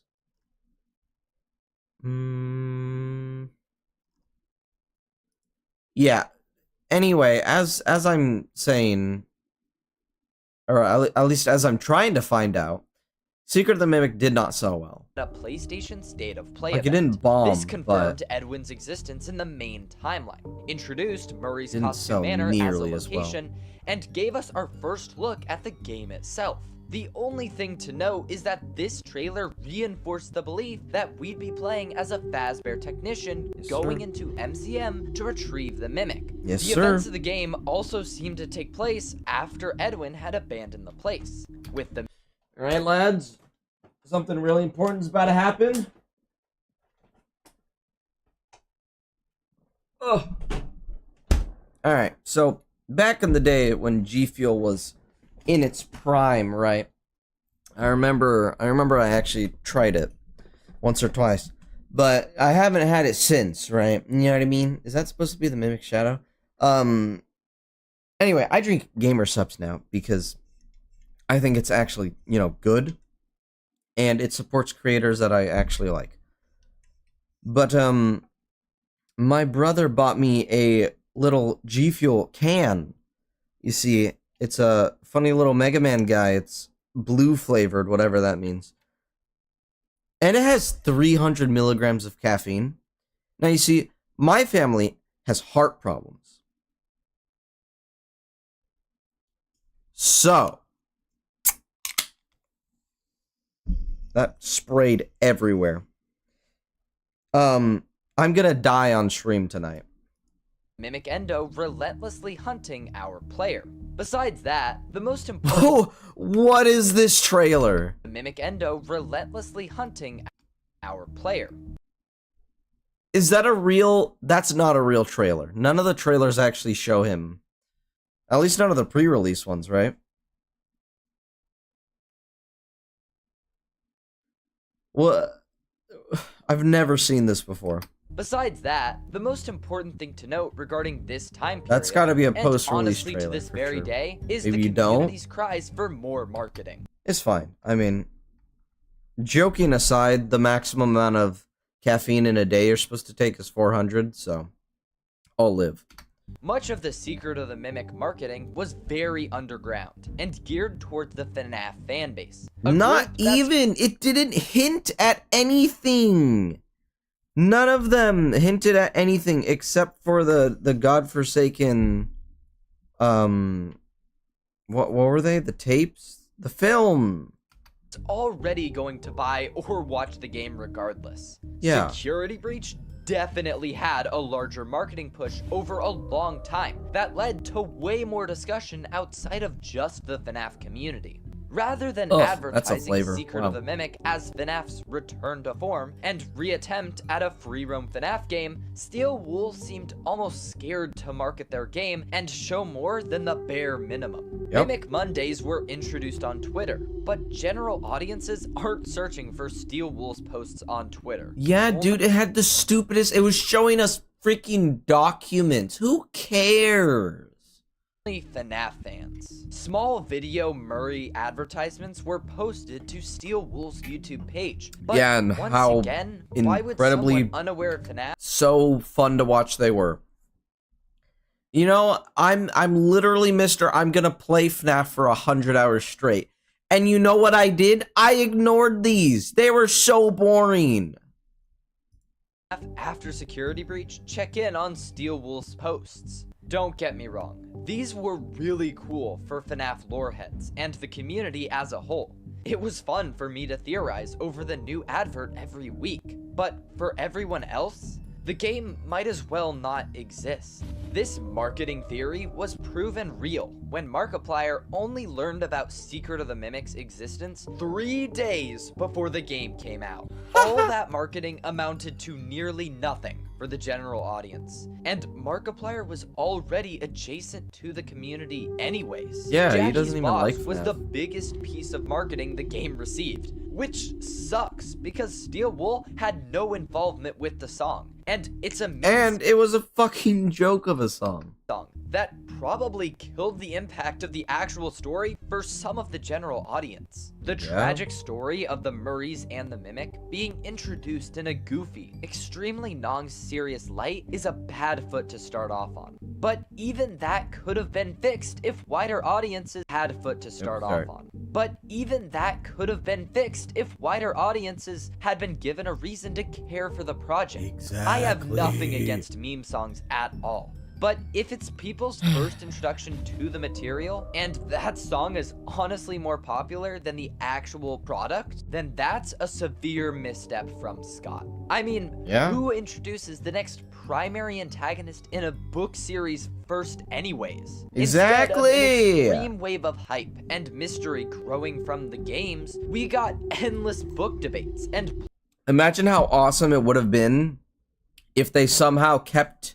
Like, I know this is way harder to do in book form than, like, in game or even trailers / movies, videos, whatever.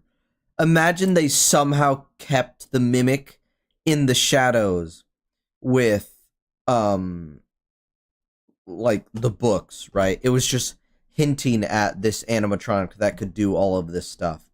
And then you see him show up in Ruin, right? Imagine that, instead of just... My name is Edwin. I made the Mimic. Blah, blah, blah. David Ball something. Plot points spoiled. Oh, for the look, he's in general Ruin. audiences, removing their Imagine that. freshness. The final nail in the coffin for the marketing came from the last week before Secret of the Mimic's release, where it seems that Steel Wool panicked from a lack of marketing. In that last week, it seems that Steel Wool quickly threw together 3 chase showcases and let YouTubers release the first hour of Yeah, and it pissed me off to no the end. game a day early. For whatever reason, Steel Wool revealed some of the coolest and most hyped segments of the game, the chases, and let YouTubers spoil the start of the game for everyone else who wanted to play it day one, myself included.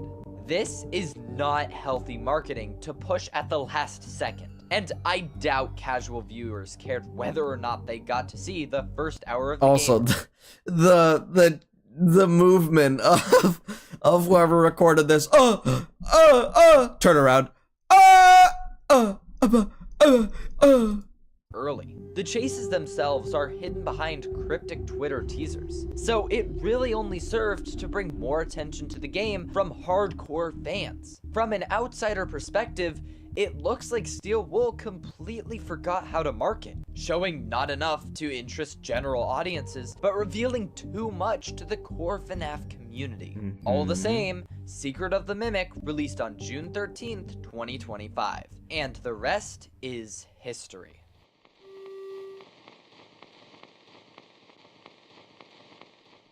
That's right, we're jumping straight into the gameplay.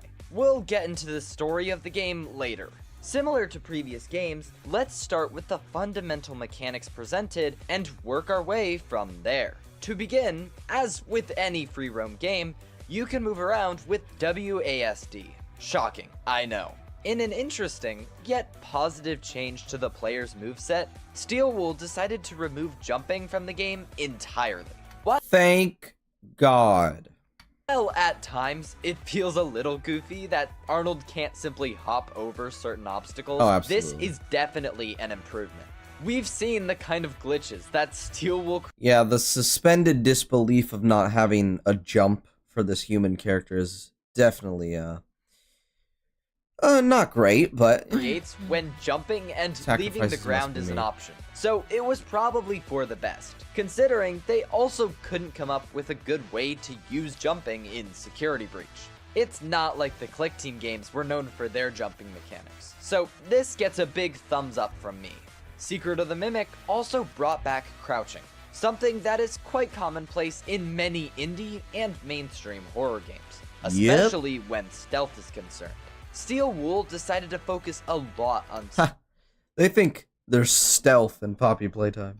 stealth when encountering the Mimic, so it makes sense that crouching would return in this game. Crouching is pretty harmless and just helps you hide from the threats present, namely the Mimic. Besides that, the main mechanic present throughout all of Secret of the Mimic that is the defining characteristic of the gameplay is the hand movements almost everywhere. Nearly every single puzzle or interactable object relies on this very mechanic.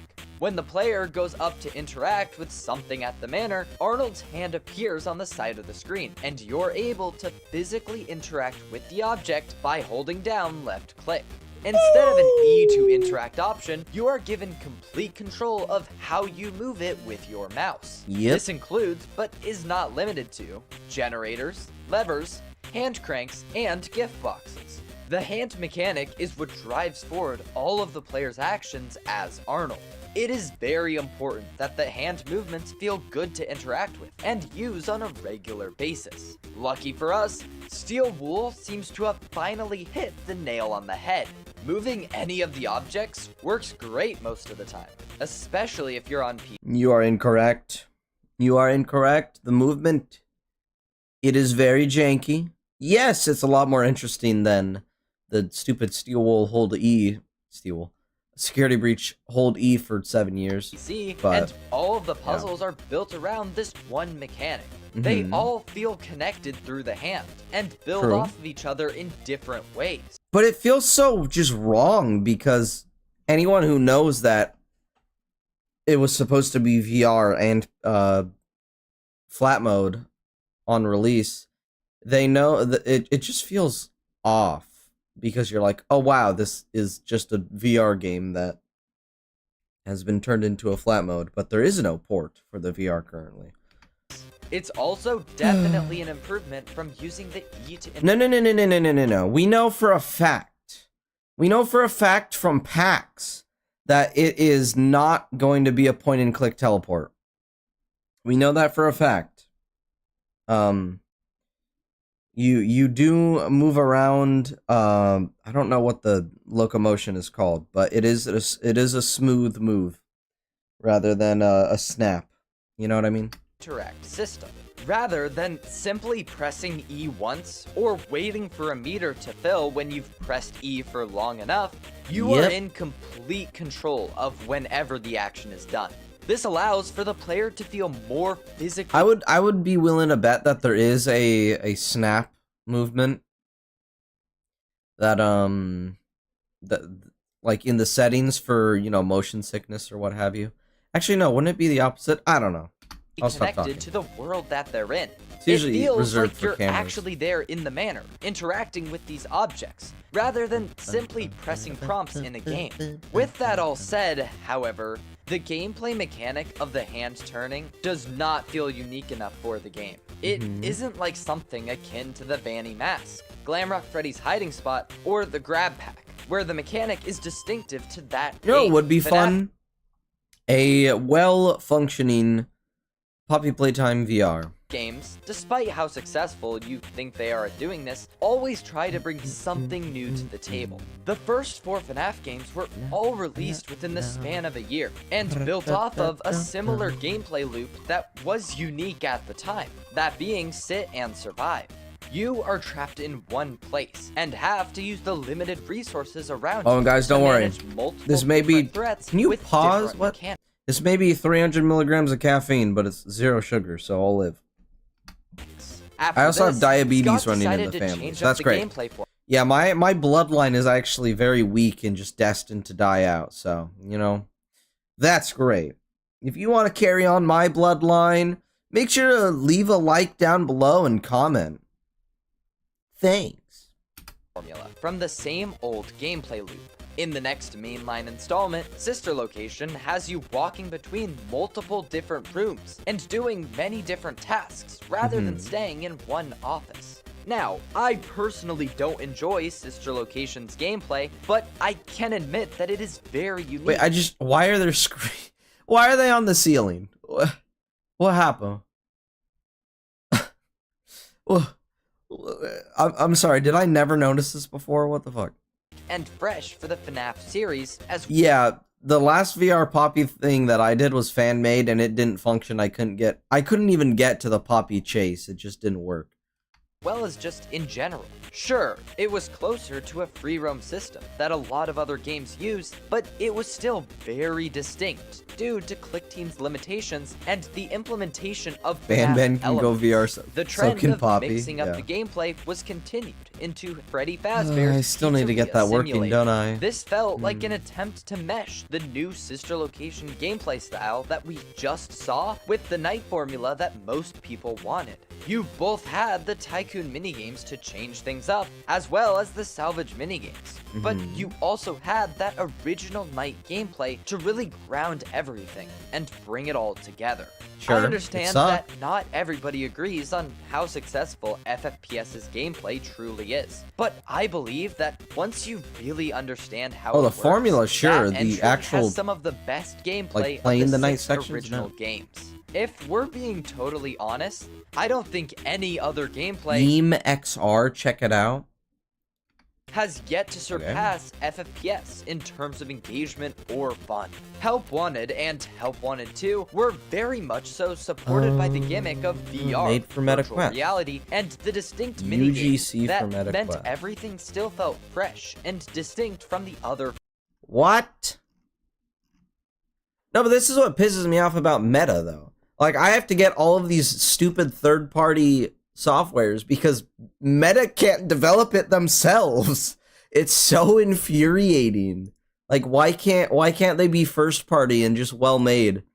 What happened to that? It's just ugh. I'll see if it works, but no promises. FNAF games. Security Breach did not have that luxury, and Steel Wool managed to fail at making a well-balanced mechanic around Freddy. They did still make I it do unique. still really want to do those VR things, though. What are the games that I promised I would play on VR?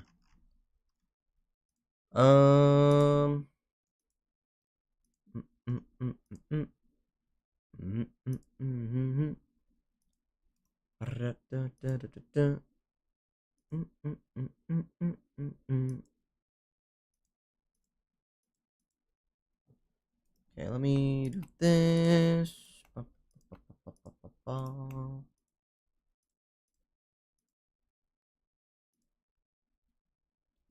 There we go. gameplay experience, but it just did not What's work that out. duck game? That's a pizzeria simulator. It's one of the little mini games you can do to make some money. with your Faz points. Yeah, you can see Fazbear Entertainment wallpaper behind here. From the other FNAF games. Security Breach did not have that luxury, and Steel Wool managed to fail at making a well-balanced mechanic around Freddy. They did still make a unique gameplay experience, but it just did not work out well when implemented. I loved how unique it was when Freddy turned the entire map into the infinite void. I'd be willing to bet that friggin' Freddy Fazbear from Security Breach is more powerful than Gojo, because he can do more than just infinite void. All right, he can manipulate time and space. All right, it's crazy. Into the environment. Currently sitting on Ban Polar Dread, and I forgot the rest. That's real as fuck. All right, let me go to my Steam library. VR. I'm sorry, Alien Isolation can be played in VR? Oh no. Oh great heavens. Oh wow. I'm sorry, Attack on Titan 2 can be played in VR? What the Anyway, the Midnight Walk, that was one of them. Oh, I have some VR chat games I remember I wanted to do. There were some horror games in there that I was saving. What? I'm sorry, why is Resident Evil 4 on here? What? Okay, you need to see this. It says VR. What about Resident Evil 4 is VR? I'm sorry? What? Okay. Distractions aside. Yeah, that was a few of them. Oh yeah, this is the game that made me scream my freaking... I screamed like a baby because I ran into the spider. I hate spiders. What was the other spider game? It was... Propagation. Oh, yep, this is the one. This is the one with the other massive spiders that I quit because of. Yeah, I still need to play those, huh? Gameplay of Security Breach. Ruin did the best job to date, in my opinion. Love that clip. Dude, that was the most, like... The scream sounds so fake whenever I listen back to it. But that was like the realest shriek that's ever come out of my mouth. I can't make it up. A unique gameplay mechanic that also functioned well and didn't break any of the threats throughout the game. Ruin's issue was much more tied to the threats themselves not being it's present, Black Rabbit. but the actual mask itself It's is not very because you're a rabbit, and but allowed because for you're players black. to switch between two worlds, something completely unique to the world of FNAF. Secret of the Mimic does have the hand-turning mechanic, but it just does not do enough to differentiate it from all the other free-roam horror games out there. I think this adds to the feeling of genericness that is present. Yeah, it really just is. It feels like filler. Honestly, it needs like another big mechanic to truly sell it. In Secret of the Mimic. Its gameplay just doesn't feel revolutionary or different in any way. Why would you play this game specifically over Alien Isolation, or Amnesia, or Outlast? True. Security Breach had some unique things, even if they're not implemented well, and it was FNAF's first venture into Love the Ghost Stories. space. I actually have not seen it. I think I've seen like the first 2 episodes. And it just, like, weirded me out. I'm like, there's no way I can actually sit through a whole season of this kind of just, like, strange... I don't even know what to call it. But this strange college kid humor. So it got some wiggle room. Since this is FNAF's second time in a full free roam setting, Secret of the Mimic does not have that same luxury, and it really lacks the gameplay foundation to make it feel unique. As a result, while playing it is more often fun than... At the very least, it's not, like, insulting, you know? It's a boring game, but it's playable. It's mostly bug-free when it comes to all the required stuff you have to do. It's just kind of boring, but it's not insulting. Security Breach, it doesn't have the same uniqueness or shining quality that the other FNAF games do. FNAF was kinda known for breaking the loop and not making the same Camera's about to old die. gameplay. There was always some innovation, even if he made a blunder Stab it. or two. Scott always wanted to make a better gameplay experience for the pressed, like, player. F12 He said or as such something. himself when he explained why he made future installments. But whenever 3 came out, I really was starting to pay attention to criticism. You know, for instance, people were not happy with the jump scare, and it's kind of as simple as that. People weren't happy with the jump scare of Springtrap, and that really bothered me because I wanted to. I really like this interview specifically. It feels so removed from all of the flaws of current FNAF. And he sounds so much more like genuine. Because like he's not all like, "Oh yeah, Security Breach was bad, but we made up for it." And it's like, no you didn't. Another entry that was really, really scary. So yeah, so honestly, the series kind of was nudged forward by me wanting to improve upon the last entry.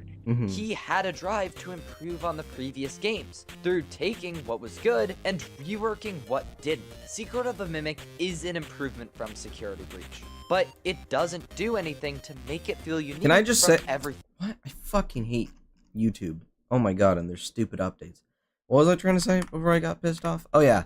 The last It was good. This little animation right here of him looking at you, I hate how just like stupid it is. You have to suspend your disbelief so hard that this dude breaks out of a box, stares at nothingness, And reworking what or even stares at the player, because realistically you're not going to be able to get out of his line of sight in time. didn't. Secret of the Mimic And then is stances up and just ignores him and acts like he didn't see him. That's what the Mimic does here, because he can't actually like spot the player while he's doing any of that. It's so stupid. I know it's such a nitpick. They just wanted to have him with this like big grandiose appearance and like introduction where he's being all creepy and scary. But God, it's so stupid whenever I see it. It's like, brother, what are you looking at? improvement from Or brother, Security how did you not see the but player it there? doesn't do anything to make it feel unique. Look at him. From Look how clueless he everything is. Else. God, and he's so it's dumb. also the most distant from the classic FNAF gameplay than any other entry. As someone who is invested in FNAF's gameplay, I don't think FNAF should be getting boiled down to a simple free roam horror series. There are so many more opportunities and venues to explore that can be mixed with the free roam experience. And it's just a shame that Scott and Steel Wool seem abrasive to changing up the formula now. Okay. I will be done talking about the hand-turning mechanic now. I still enjoy it, even if I don't think it does enough to make itself stand out when compared to what the rest of the series has done. Yeah. Now, it's time to turn our attention to the wind-up rat distractions around the Murray Oh God. Manor. These things don't even get a tutorial, by the way. Rats can be found in little boxes around the map, where Arnold can pick one up, wind the rat, and throw it. The tutorial is the trailer. The pre-release trailer that we to got. make the mimic go towards a specific point. This is one of the best improvements from base Security Breach in my opinion. The wind-up rats make it so that you don't have to be in the same place as the distraction to lure the mimic away. It makes the distractions more versatile and useful when compared to the cans or plates from Security Breach. I have no notes on their implementation, and I only wish they could have had more uses in the game so we could properly explore them deeper. Instead, they're just kind of thrown around them. I'm sorry, all the particles from that box. We could properly explore them deep. Pay attention. Look at the floor. Look at the floor. Gone. All of them. Disappeared. Reduced to atoms. Huh? They're one, just Steel Wool. kind of thrown around the mimic roaming areas, which is not a bad way to implement them. But I can see the bigger potential if the distraction mechanic was expanded upon. As a whole, you little rats get a big thumbs up for me once again. They're Nice pretty cool. job. I don't like Before them, though. we transition over to the threats of the Mimic, we need to talk about the puzzles present within Secret of the Mimic. Similar to Ruin, Secret of the Mimic focuses on a few different puzzle types and I love expands upon them in different ways. Please bring up the fact. Please bring up the fact that they don't match the upgrade you're getting. Please. Like, straight up, it looks like Steel Wool made, like, different, how do you say it? They made different shapes and patterns for the different upgrades, right? From, what was it? Like, Technician to, I don't know. Like, the different upgrades have different symbols, right? And if you're, like, an engineer, there's a specific symbol for it.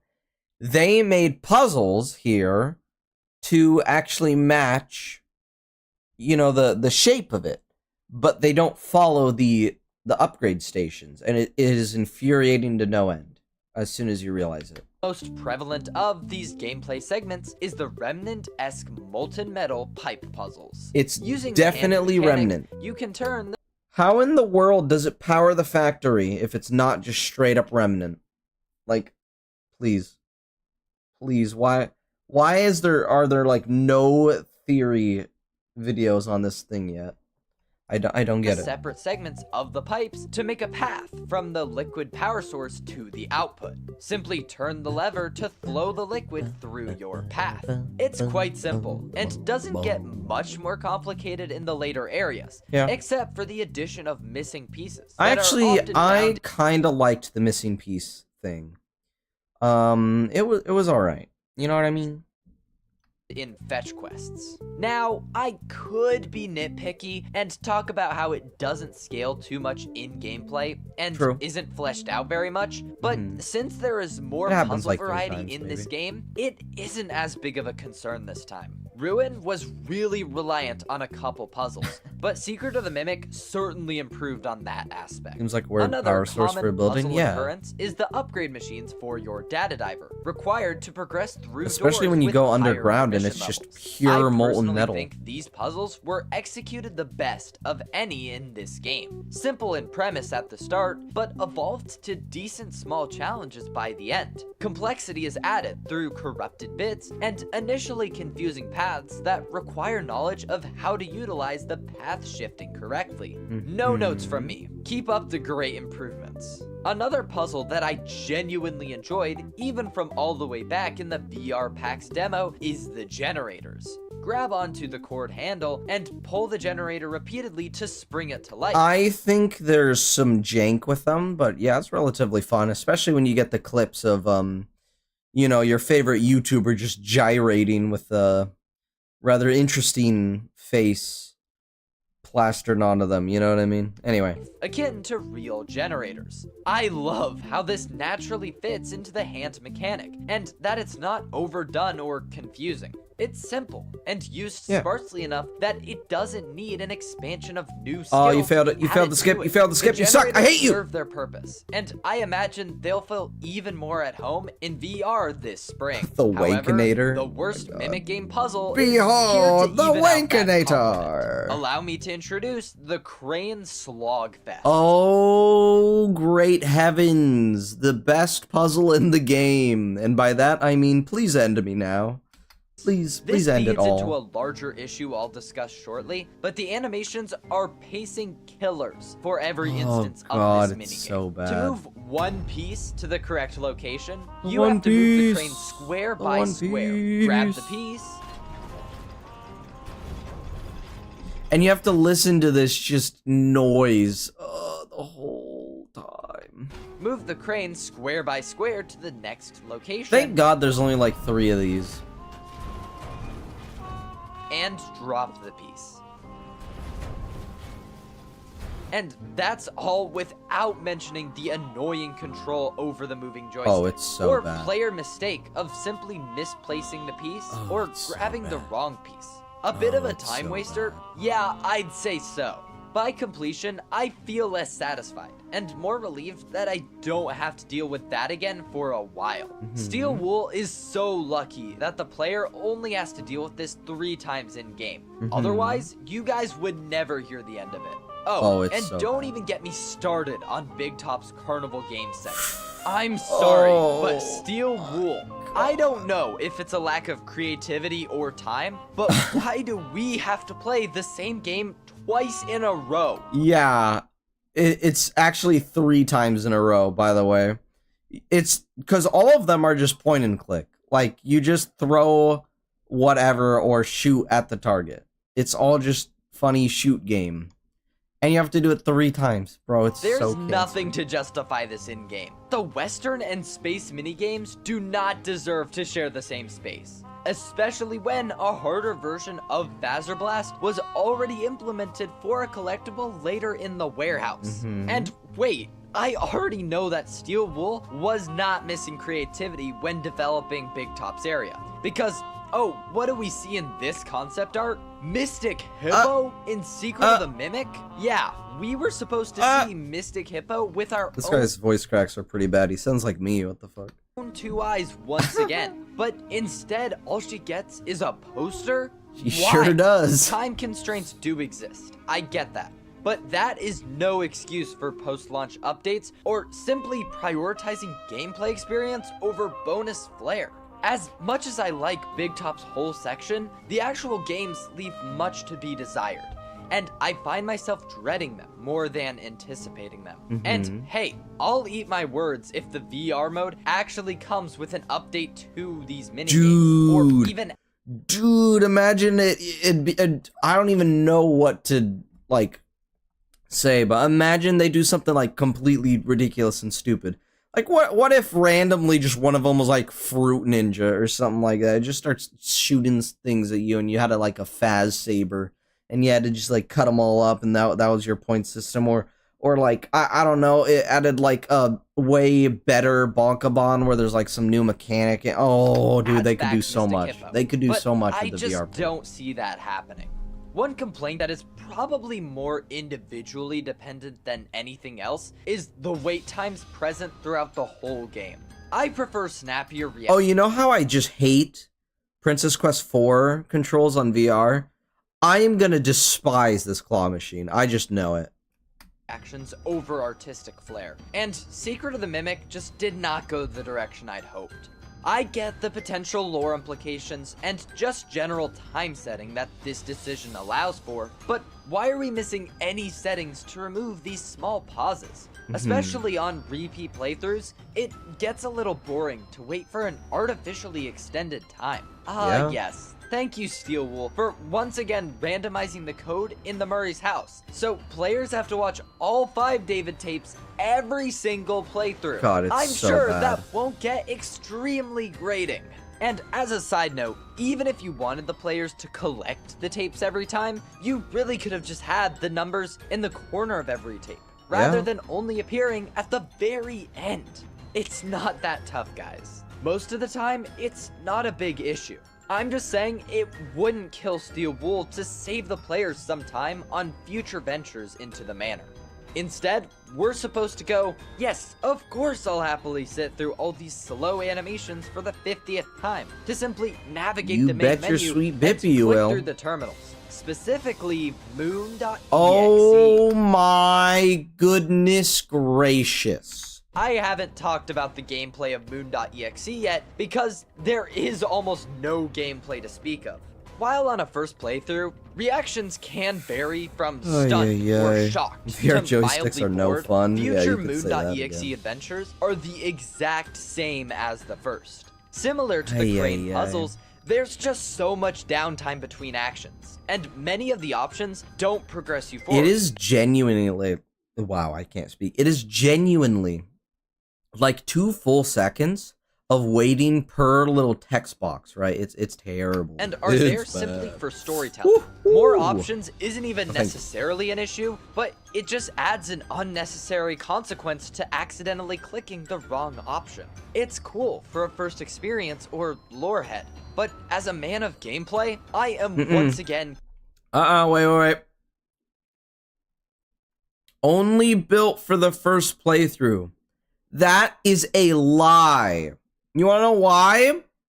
You have to play it in New Game Plus if you want to beat it, because you need this stupid tiger guy. If you're dumb enough to like give Steelwool props for like actually designing this minigame and you want to explore it, you can get to like the end of the game and just not be able to progress further because you won't have the tiger.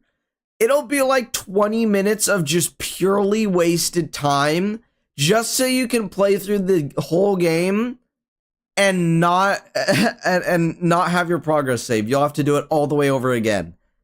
It's so bad. I'm so glad I never fell for that. I'm so glad I completely forgot about moon.exe.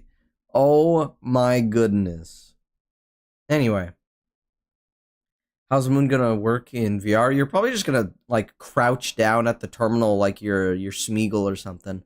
Try to put your face into the monitor and then slowly click through the buttons.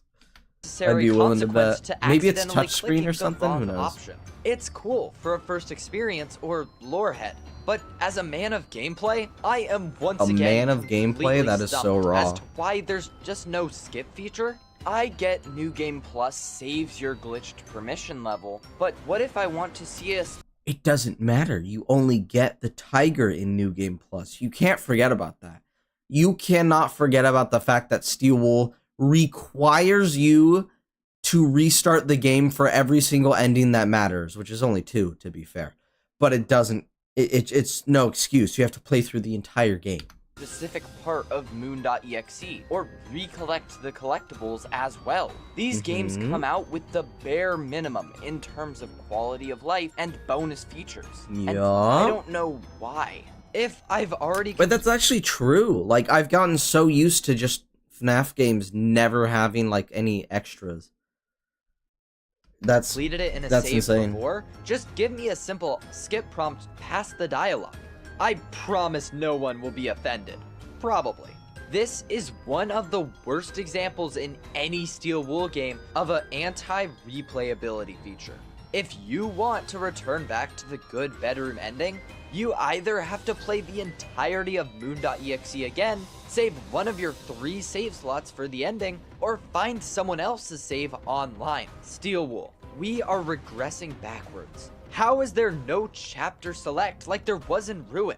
I've had to simply send people links. To be fair, Ruin was a lot more linear. I would think that it'd be better to just have the player be able to use different saves. So, like in Resident Evil, you can make as many saves as you fucking want. If you wanted to zip back to... No, but that still wouldn't defeat the issue of the whole New Game Plus thing. They'd have to remove that completely. Like, sure, maybe you still need to beat the game in order for it to unlock. But if it literally, it would fix everything if it just zipped you back to before you made the, what is it called? What is that EXE program? If it just zipped you back to before you make the decision of parachute.exe, you know what would happen? It could just spawn in the plushie, and you could play through the game totally fine. You could do your stupid moon thing, and just replay like the 10 minutes that it takes to get past the underground mimic section and do the true ending, right? That's only like 15 minutes of replaying content, right? Instead of like an entire hour and a half of this garbage. to online catalogs of save points Yeah. when they've asked for help getting to a section for lore because Yup. we're just losing quality of life features. I Yup. didn't hear any complaints about its implementation in Ruin. Just keep it simple, stupid. Honestly, To be fair as well, Ruin's saving in that, even with the chapter system, was terrible and didn't work. Which is why 90% of players could not get the Bonnie. Is it even an Easter egg? It's like part of one of the main collectibles. Anyway, they couldn't get Bonnie to show up to save their friggin' lives, dude, because it just didn't work properly. If I remember correctly, if you don't do a... If you don't, like, perfectly collect all the stuff on a new save, it has a more than, like, 0 chance to just completely bug out and, you know, just not let you. So the Mimic in the Closet, is that a different one, or no? I'm pretty sure he just found a way in there. I think that's the same M2 that we've been chased by. If it's the same one, then that hints at the fact that there's a passage to get... Yeah, he teleports around. It's a major... What is it? What is it? It's a major immersion breaking thing. He just teleports. It really sucks, but yeah, it's kind of just the reality. a lot of these sections I wouldn't even have issues with if they were skippable or had some replay value. I don't think a story focus should eclipse the gameplay at all, and Secret of the Mimic definitely has this issue. You want to know another more popular example? Allow me to introduce you to The Puppet Show. Oh, heavens. A little bit ago, I saw a couple tweets going around on this very subject, and learned that this is quite a divisive section. Some enjoy the gameplay, and it's Foxy. There is no gameplay, it's just point and click. You already did that 7 times in the stupid Big Top section, man. Ride routes, while others find that it overstays its welcome. It does. I wonder if you can figure out what I think about all It's of so this. bad. Once again, it all comes down to replayability and a lack of almost anything happening. We've been going through this same shtick in Curse of Dreadbear, Help Wanted 2, and now Secret of the Mimic. Don't forget Security Breach. Do not forget Security Breach. It has the same thing. Each time slightly worse, And Help Wanted in my 1. opinion. And you can't say it's just nostalgia, because Ruin. I replayed all of these back to back and still had the best time with the Curse of Dreadbear Foxy ride. Yeah. Why is that? Well, I have a couple ideas. For a start, the vibe and environment of Curse of Dreadbear is just still unmatched to this day. Whether it be the darker lighting or the feeling that you're backstage where you're not supposed to be, heck, Yeah, it's it's pretty cool. probably both. Curse of Dreadbear managed to capture the eerie feeling of being on an abandoned ride. Yeah. But Minibite, the log ride, also had you go off course behind the ride. They even Yeah, but it's stupid AR garbage, and Moon is not scary. atmospheric purples and pinks of Ruin. That's true, but I think Steel Wool missed what made the original so effective. The original used the dichotomy between the dark abandoned ride and the creepy pizzeria backrooms to make the entire ride just feel off and threatening somehow. Foxy's I still think those models are very ugly, but... log ride is simply too brightly lit to be spooky by itself, and feels almost too lively to be off-putting. The hidden helpy areas are a bit darker, but all of them still take place within the ride environments. The cool Ruin touch-up is not enough to deviate itself from the main ride. Despite the graphical improvements, Help Wanted 2 managed to miss out on what made the original Foxy ride so... If I had a dime for every point-and-click minigame with Foxy and some sort of party celebration, I'd have 3 dimes. Is that true? Point-and-click minigame with Foxy and some sort of party celebration.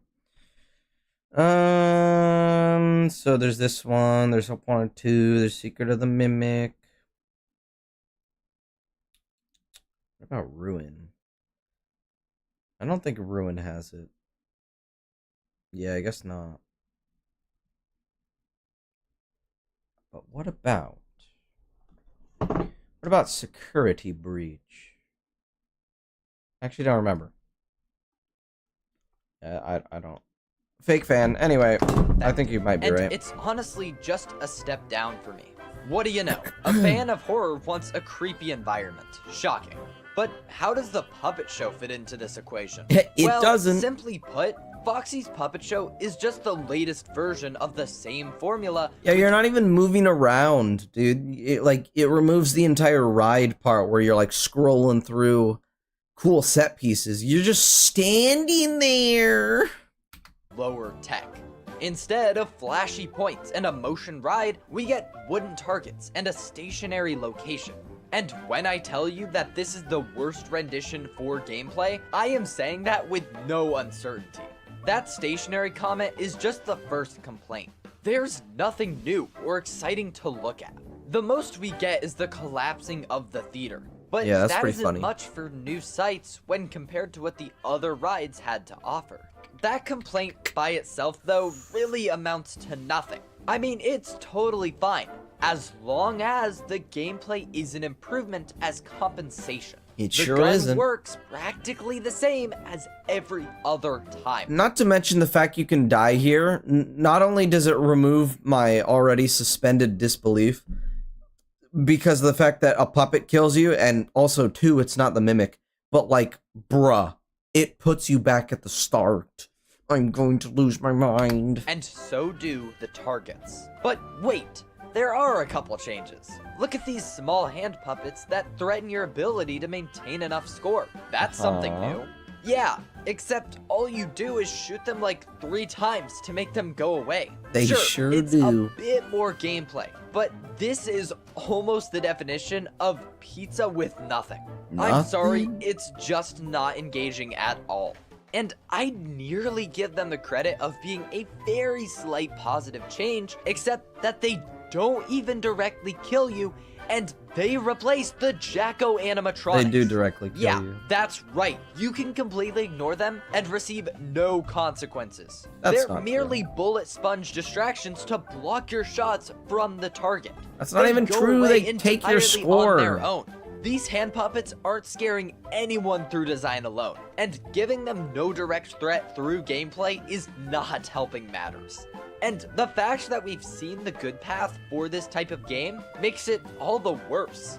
Why, oh why, couldn't the mimic be in this part? Just put it in a Roctopus costume and have him quietly approach the player from different angles around the... Or maybe he sneaks around and you shooting the targets, like, blocks him off for whatever reason. It just, like, falls on top of... That'd be so funny in, like, the least scary way possible. room, requiring shots to collapse the flooring and decorations on him. Boom. I just made this I just so said much that, more god damn engaging. it. Now, that certainly isn't a Stop perfect taking my solution, ideas, and man! more would likely have to be done. They're all I have. But I just took like 20 seconds to come up with an idea better than the one currently in Secret of the Mimic. Yep. Removing the eerie atmosphere even more than Help Wanted 2. Also, this section of the game is horribly optimized. Oh my god. Requiring the player to sit through the same story even on repeat playthroughs, and doing nothing to expand upon the simple gameplay leads to an overall negative experience. And Yeah, even with all those other puppet dudes killing you, like, this one has no reason to. He's on a wooden stick. He doesn't even, like, have teeth. These things barely open their mouths. It's actually, like, the most embarrassing thing possible that Steelwool thought they could get away with that. right, I forgot to mention the long pauses for the story in the game.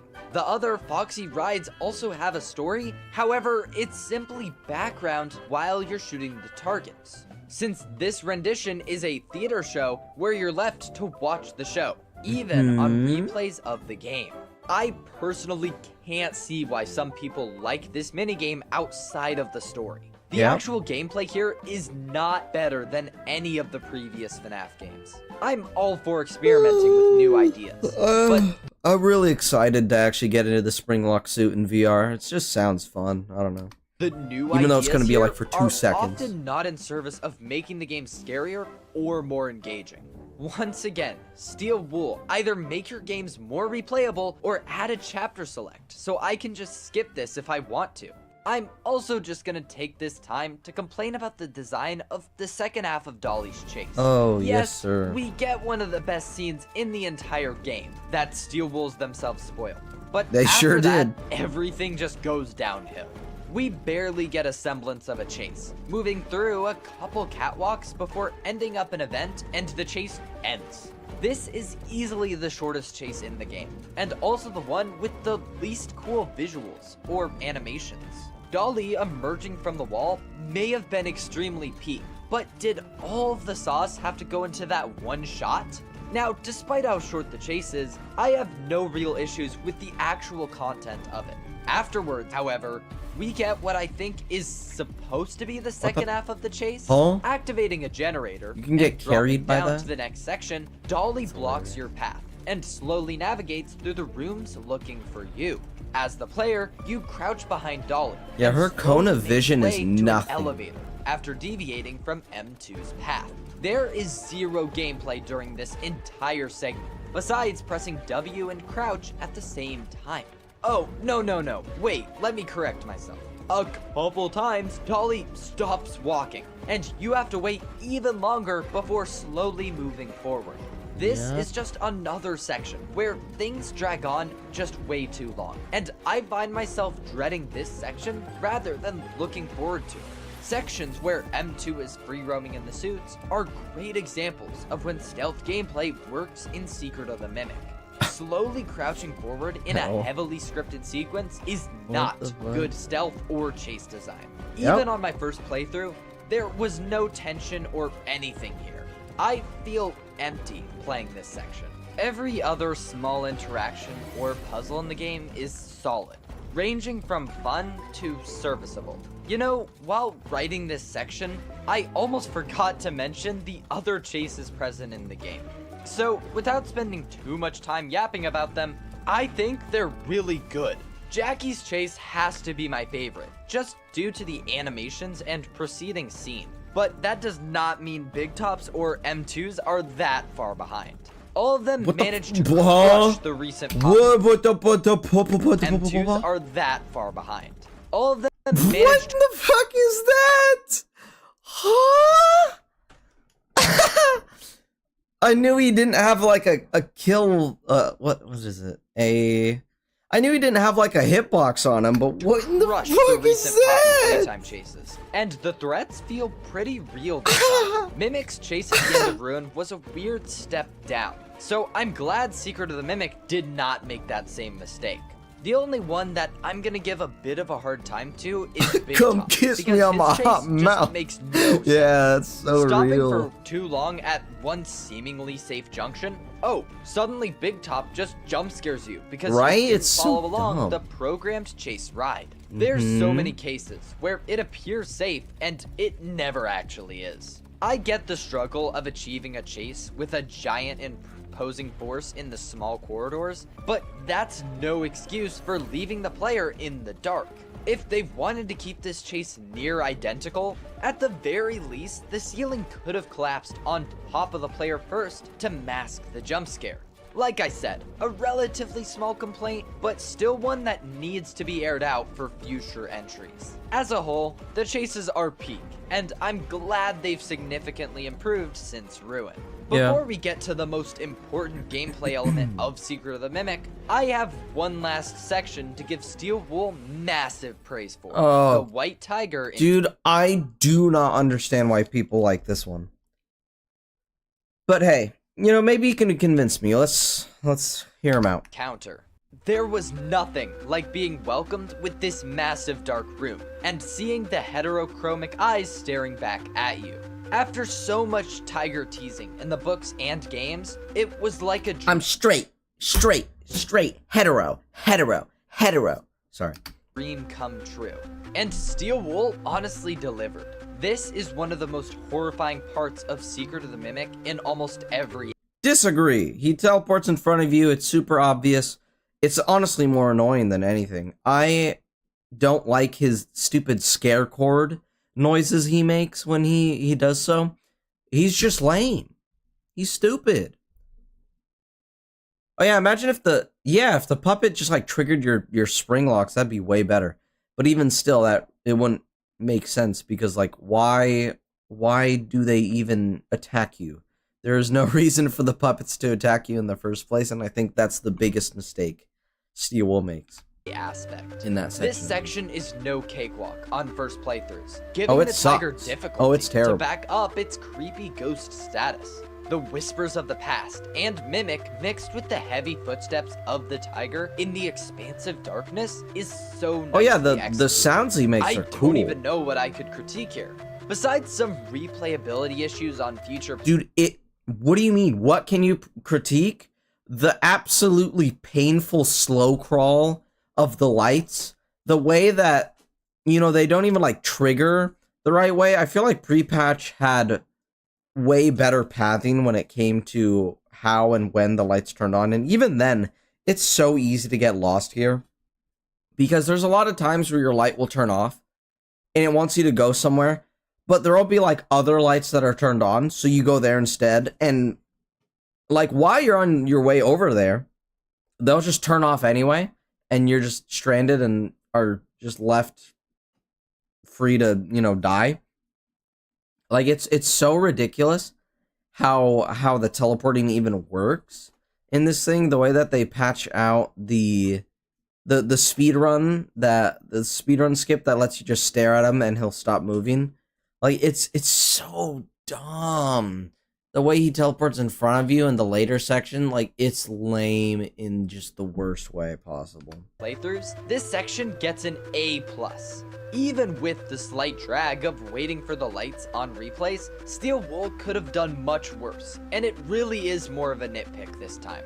I think I speak for a lot of us when I say to give us more encounters like this, Steel Wool. Amazing job. In isolation, the White Tiger level would make me fully trust in Steel Wool's tension management moving forward. There is no tension in this section. I have never been scared by or even tense from this section. The only time that I've had even a slightly related feeling to tension in this section was because I'm speedrunning and I don't want to replay it for the millionth time, dude. Oh my god. Now, we reach the final big element to Secret of the Mimic's gameplay, the M2 free roam sections. In these areas, tons of empty mascot suits are scattered around the location, except one of them is not quite as empty as the rest. M2 has hidden in a random suit and stands still until a random activation time, now scanning the floors for the player. On site, a loud stinger plays to a... Is it really random or not? Because I don't know. Also, the loud stinger noise, stupid. Don't do that. Stop it, Steel Wool. You suck. Alert the player, and M2 barrels towards them at high speeds, either killing them or stopping at the player's last seen location. This is so much better than any stealth and security breach. There's no running away or cheesing the threats here because M2's speed is unmatched by anything we've seen before. Especially in later areas, there's no running away to get somewhere safe. You need a head start if you hope to escape the Mimic. Combined with the throwable distractions scattered around, it really is enjoyable to mess with M2 in these areas and complete the required objectives. And on top of the actual gameplay presented, it's replayable. Every time you enter the area anew, M2 chooses a different costume to hide in, ensuring I still hate the way he just teleports. That you're always on your toes when attempting to figure out where the Mimic resides. If he didn't teleport, if he had like a real physical model that would like crawl around, like sure the ending reveal would be less impactful, but like who cares, dude? He's like actually physically in the game.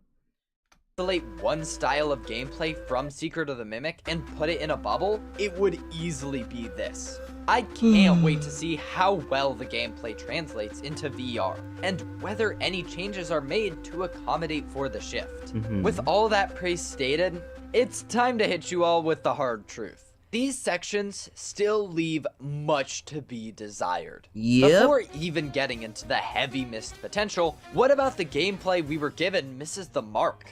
Well, for a start, we need to talk once more about the audio design of threats in the recent FNAF games. Why does Steel Wool feel the need to ruin every animatronic appearance with a loud, useless stinger? We saw the origins of this stinger shift in Ruin, the growth of it in the Help Wanted sequel, and now it has crept its way into Secret of the Mimic 2. Every single time M2 awakens. Imagine how, like, much worse it was if you had to rely on sound or visuals in order to just, like, find this dude. Like, dude, it would be so cool if you could hear him scurrying around, right? Imagine you could hear, like, a servo whirring in a costume right next to you before you hear, like, some crack of its joints and it, like, springs to life. Oh my god, that would be so awesome. But no, we have, it's alive now and walking around. Look at that, so cool. Ugh. Inside a mask too.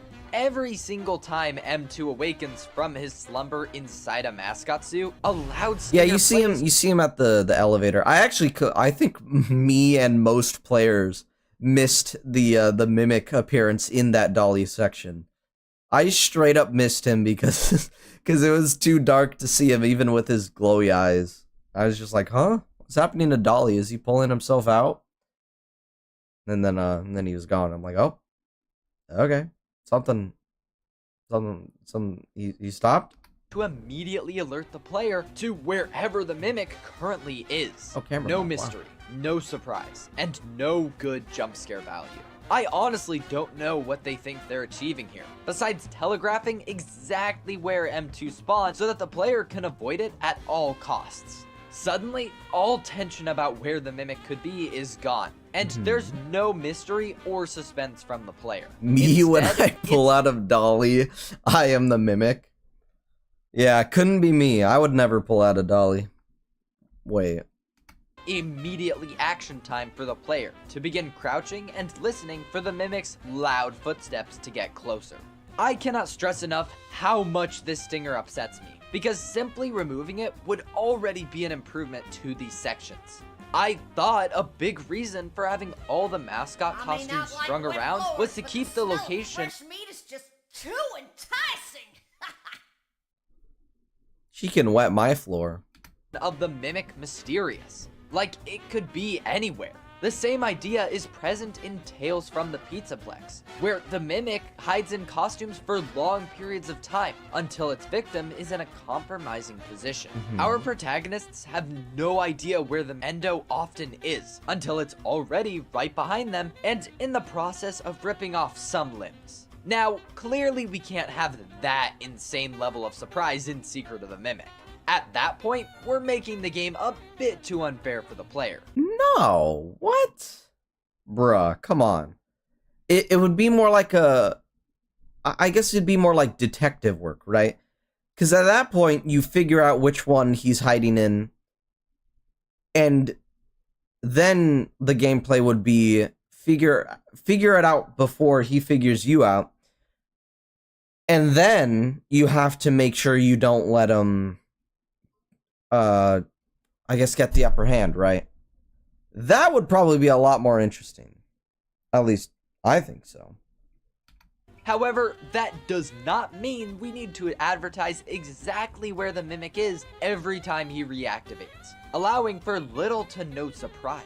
That sound may shock some people for a cheap scare, but it completely removes any early tension from the silent rooms of the mascot costumes, and the unknown fear of where M2 actually is. Think back to Help Wanted and Glitchtrap's reveal in Pizza Party, or when Glitchtrap appeared on the stage to merge with the player. Were these really spooky moments in the early release days? No. No, the one where he appears on stage, no, not at all. For most people, I think the answer is yes. And notably, they did It was the first one. For merge with the player, or Pizza Party, or when the Glitchtrap Pizza Party one, yeah, that was creepy. You see a hand come from behind the curtain, and it's just him. That's awesome. The stage bit right here, appeared on the not scary at all, dude. You hear the weird, I guess merging noise before you even see him, and he's just kind of standing there, like creepy. Sure, maybe. I don't know. Stage to merge with the player. But were these not really scary in spooky any way. moments in the early release days? For most people, I think the answer is yes. And notably, they didn't need a stinger to achieve that.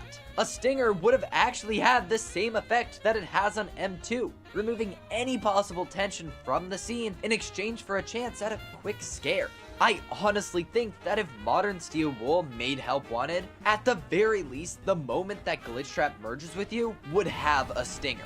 This isn't to say all stingers are bad. The original FNAF games had some effective ones themselves, but stingers are good in moderation. And the Click Team FNAF games, whether intentionally or not, utilized this mostly well. Springtrap in FNAF 3 wasn't advertised as an immediate threat, like the animatronics in the first 2 games, because it raised the tension and eeriness in the moments. Help Wanted 2 did not understand this, and slammed a stinger on every animatronic in the private room, and Ruin definitely didn't understand this. Nothing better exemplifies this issue more in Secret of the Mimic than one of the changes done in the first patch to the game. Originally, Jackie just popped out of the box, did her voice line, and that was it. Not groundbreakingly terrifying, but it did a good enough job introducing the player to Jackie with a little scare to the player. However, after... Are you gonna tell me they patched in a scare noise here? After the main patch, now this happens.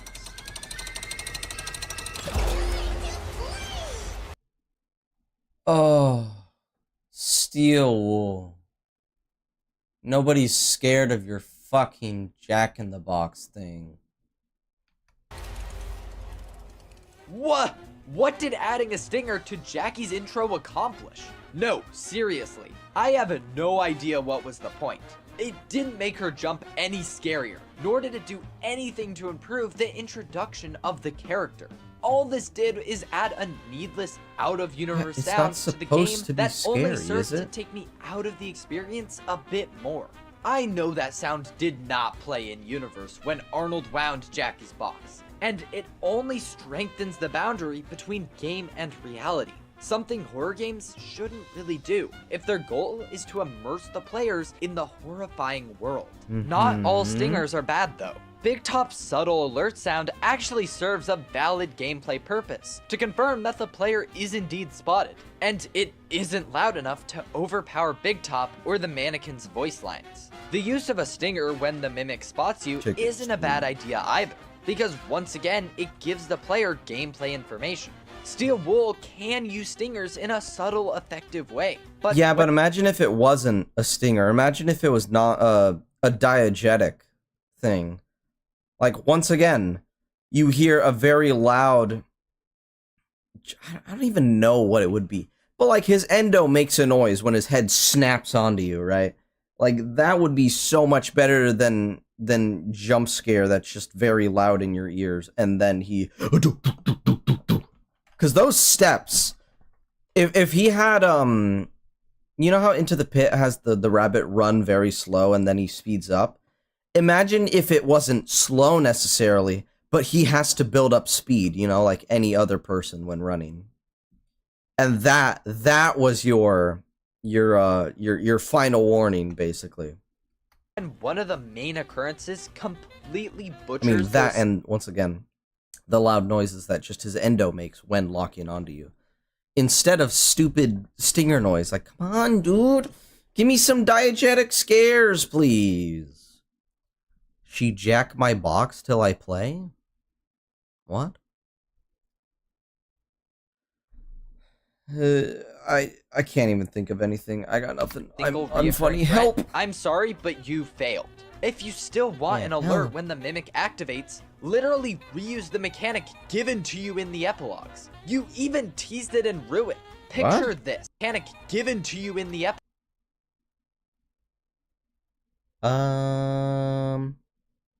The dog moved, and the already struggling light bulbs gave out. Hope squealed as soon as the room went black.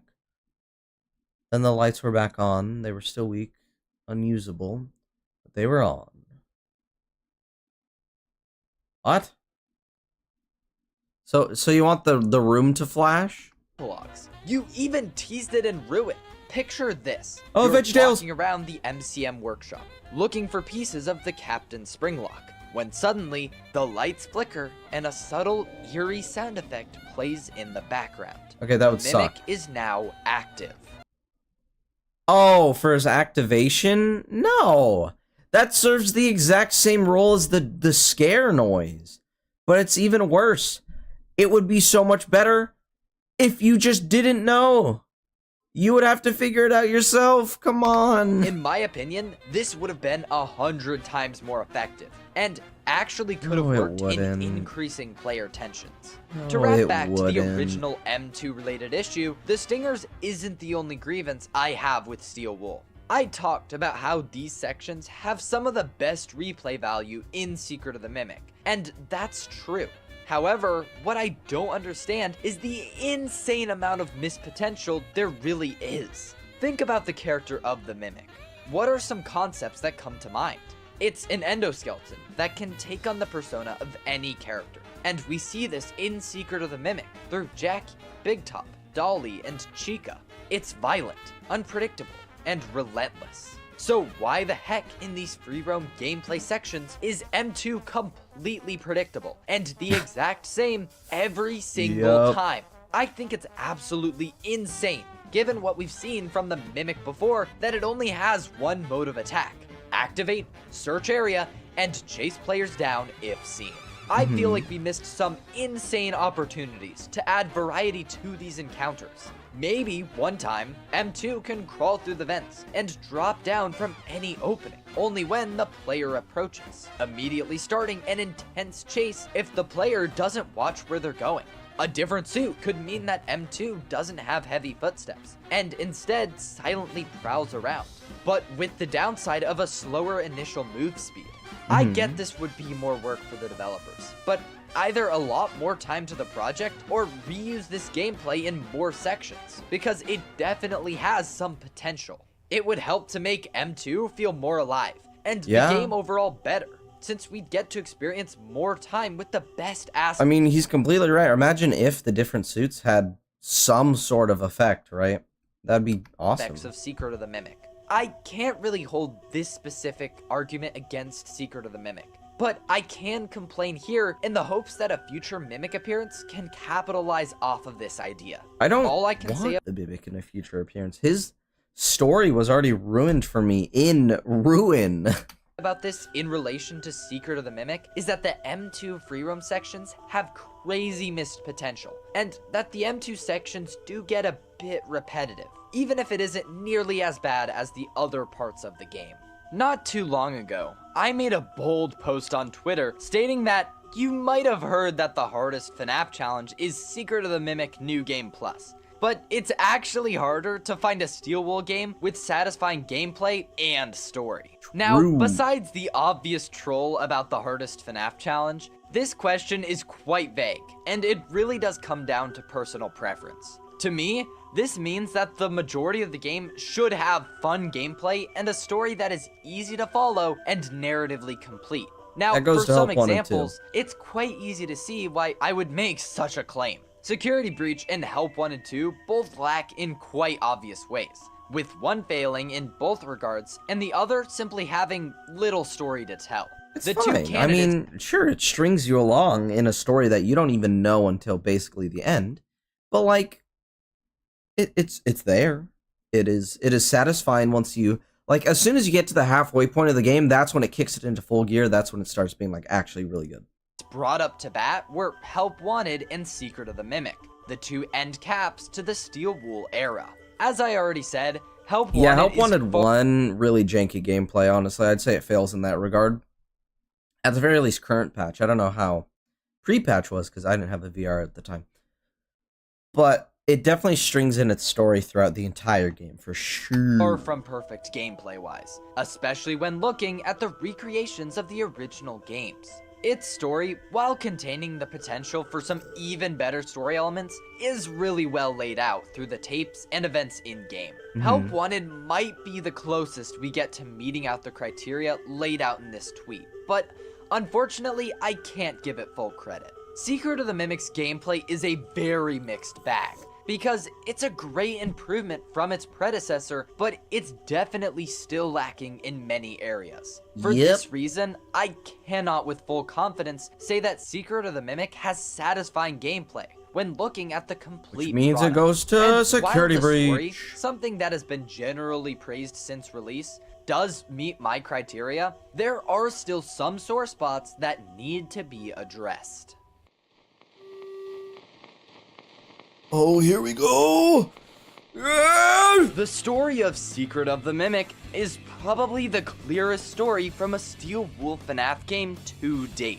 Maybe. Rather than staying with the cryptic approach adopted by nearly every previous Steel Wool and Scott project, I didn't mind Secret of the Help on Mimic it, too. gives us the most direct and easy to follow story.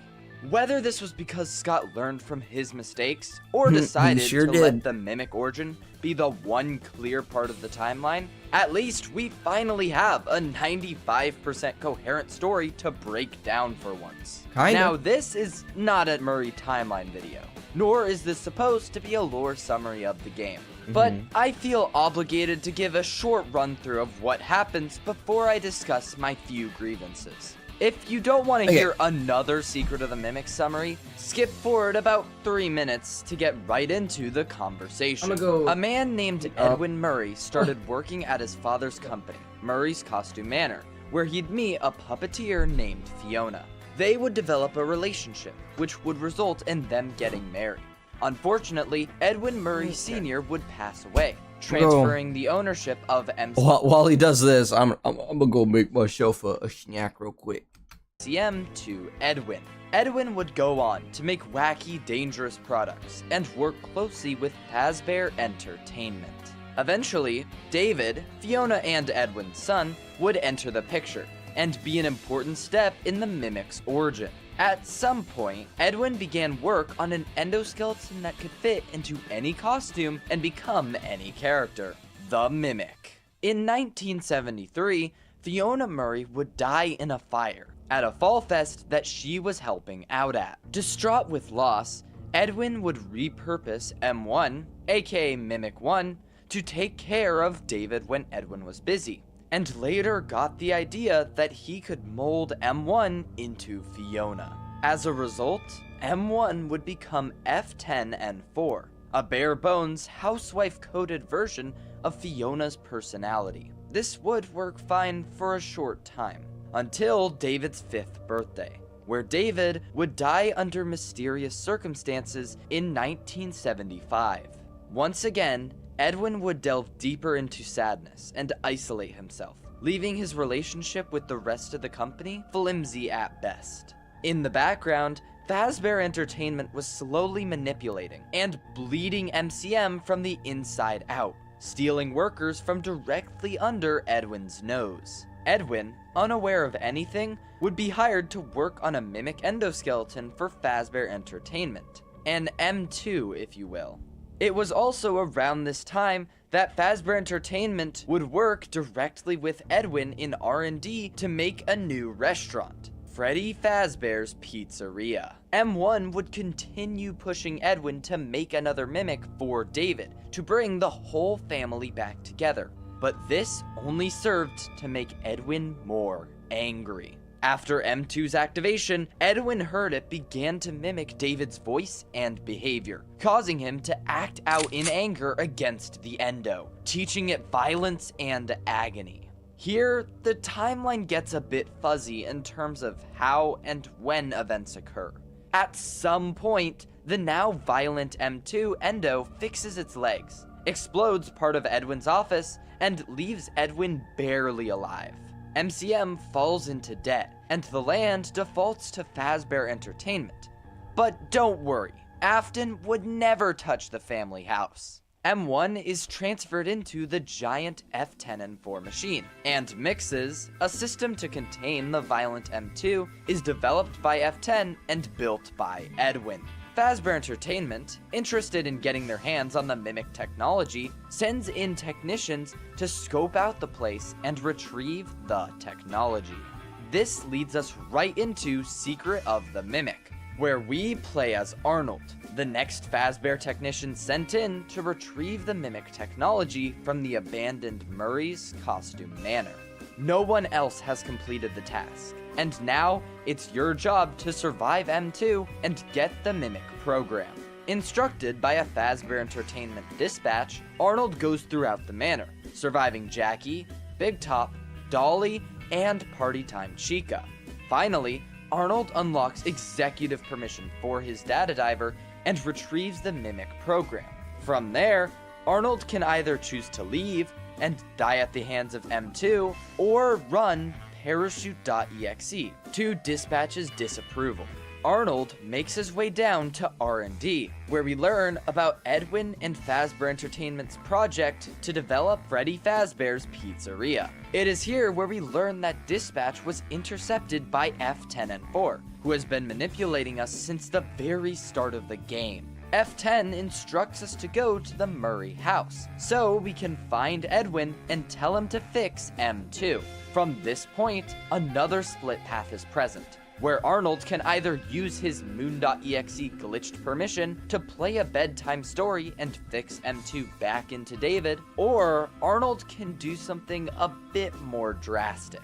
Arnold fails to find Edwin, but does manage to run MXES before he is intercepted by M2 and forced to run. A generator causes a fire to ignite, setting off a chain reaction throughout the whole manor as Arnold attempts to escape. He barely makes it back to the van and drives off, only to be followed by M2 and left for dead. M2 walks away, clutching your data diver to its chest. Wow, that's a lot of new information to add to the lore, and I only covered the surface level stuff. This is definitely the most lore-intensive FNAF project that Steel Wool has taken on to date. Everything from MCM's rise and fall, the Murray's family history, and especially the origin of the Mimic. It's clear that their approach to lore delivery was very different from previous games when developing Secret of the Mimic. In many ways, a lot of the lore feels much more akin to other mascot horror games, with a mix of written notes and audio logs. Do I prefer this style to the more vague nature of the other FNAF games? Yes. Although I'd be remiss if I didn't say that I think this format is a bit overplayed in the genre at the moment.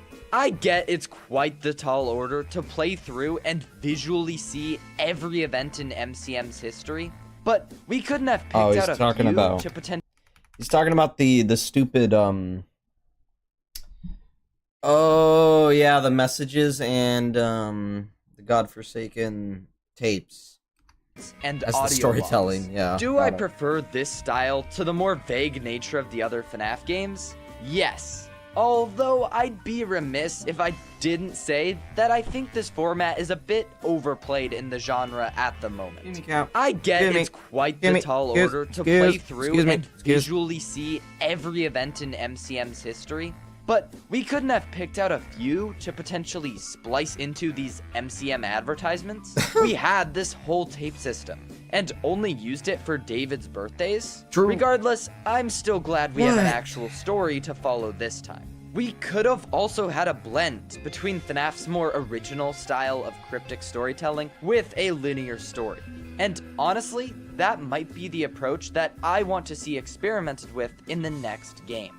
The story we get for Secret of the Mimic is very good, and excellently displays the tragic tale of the Murrays. Sure. It naturally weaves in some little bits about Fazbear Entertainment's old history, but keeps the primary focus on MCM and the Mimics. Yeah, While to my it's tough dismay, to see how we get from Secret of the Mimic to Help Wanted, I'm hopeful that some DLC or something will better connect these two parts of the story, because as it stands, Secret of the Mimic is still a great origin for the Mimics. However, that's not to say the story is perfect by any means. A common issue or note that I've seen people take away from the Steel Wool games is how the lore drops are heavily skewed in the game's progression. Almost every single entry has no huge lore reveals before the very end of the game, where everything gets pulled back and bombshell after bombshell go off. think of the end of Ruin, revealing the Mimic, Scooper, an area below the pizza place, and Mixes. Security breach with the entire pizza place, Burn Trap, Blob, and the missing residence reveal. The only slight exception to this rule is Help Wanted, where the majority of the lore is neatly spread out between glitchy tapes. Yeah. Besides that, Princess Quest 4 and the Help Trap ending followed the same format. Secret of the Mimic continues this trend, with the parachute ending. I'm sorry. Besides that, Princess Quest 4 neatly spread out between. Did he say what I think he just did? Oh my god. Between glitchy tapes. Besides that, Princess Quest 4 and the Help Trap ending followed the Help Trap? That is so stupid. Can we please get better naming schemes for these stupid William Afton clones? same format. Secret of the Mimic continues this trend, with the parachute ending revealing R&D with Freddy's, the Mixes F10 machine, Edwin's house, David Cryingchild connections, MCM burning down, and how to put the Mimic into the form of David. The events we're playing through feel very dry in terms of lore until we get to the very end, where it seems to be a never-ending tidal wave of reveals. Now, is this necessarily a bad thing? I'm not sure, to be honest. I feel like it mostly has to come down to personal preference, if you're thinking within the scope of FNAF fans. However, when thinking about more general audiences, I think for story pacing and comprehension, it makes a lot more sense for Scott to take a more natural release of lore drops. Sure, save the bigger reveals for the end, especially when it makes sense for the story. But some stuff, like the Freddy's R&D project, could have been introduced as an idea a lot earlier into the story, to allow for more breathing room between events. As it stands, a lot is thrown at you in the last half an hour, with not much time to process any of it. I get it changes the game and order of things to rearrange events like this, but as it stands, the physical events of Secret of the Mimic don't have a great story to follow. Arnold could have been a good protagonist to follow, to make the physical events feel just more arms. important. He has some great characterization in the introduction, but afterwards... he would have had more. He would have had more if they didn't cut all his lines. Opinions or moments of speaking are few and far between, with many interactions not even allowing for much personality to seep through. More lore story beats could have also helped offer moments for Arnold to say more things, so that the audience can grow to care more about the protagonist. As it stands, the only reason we really care about Arnold specifically is because we learn a bit about him in the introduction. Besides that, he might as well be just another Fazbear technician or faceless protagonist. And now that I'm talking about Arnold, he really was done dirty in this game. I've already talked about how he's given nothing to say for the majority of the game, besides the 100+ breathing sound effects, and based on 2 of the 3 endings, we won't be seeing him around anytime soon. It's just a missed opportunity, and something that is shocking, considering how I thought Steel Wolf was improving, with Cassie in Ruin. But I suppose we'll have to wait till Ruin 2 for better characterization. It's kinda sad to look back at the cut version of the introduction and see that what was cut would have been even better to flesh out Arnold as a living, breathing character. We learn more about the dire state of his life, and we get a deeper sense that this is just another bad event in a string of bad events for him. As it stands, after the introduction, Arnold is just the vehicle to learn about the complicated lives of the Murrays. Nothing more, nothing less. Edwin and Fiona Murray are well explained in both dialogue and through their tragic story. I don't think it's a hot take to say that I'm much happier with the story that we got for the games when compared to the original Tales story. Fiona is really the star of the show in Secret of the Mimic, and I can't imagine a better role for her in the story, even if she only exists as an AI copy now. I have no notes about Fiona's character, Well done, Steelwool, Scott, and Tamra Meskamen. Edwin, on the other hand, is a different story. Don't get me wrong. A lot of the writing and story itself is good. But Secret of the Mimic has a really weird issue with line delivery. This would be okay. Thank you. Thank you. You are my savior. My sweet prince. Oh my god, I could make out with this guy right now, and I would have no qualms with it, alright? If it only impacted a couple small areas in the game. But this is not the case. Almost every significant voice log with Edwin Murray has absolutely horrible delivery. And it honestly ruins the impact that these moments could have had. Let me read you a passage from the original Mimic short story. Mimic set aside his tiger and lifted both sets of pincers. Forming one set into a bowl shape, he used the other pincers to create a makeshift spoon. It was David's code for wanting ice cream. Seeing Mimic use David's sign language was too much for Edwin to process.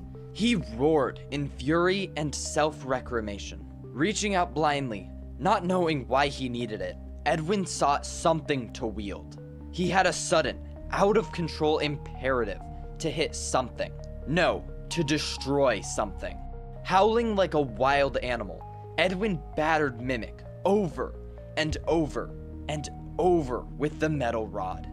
At some point during Edwin's assault, Mimic had toppled over, and he now lay, arms bent, in one last tragic copy of Edwin's little boy.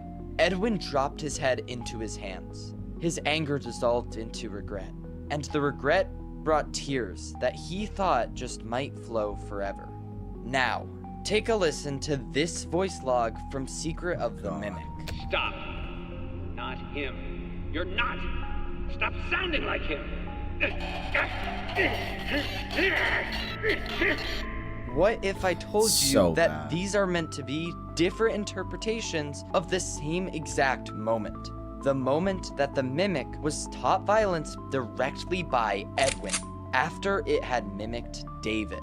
This moment, this supposedly significant moment in the Mimic story that led to it becoming the violent program that we'd encountered throughout the entire timeline, is presented through this one short audio log. And it's one of the worst in the game.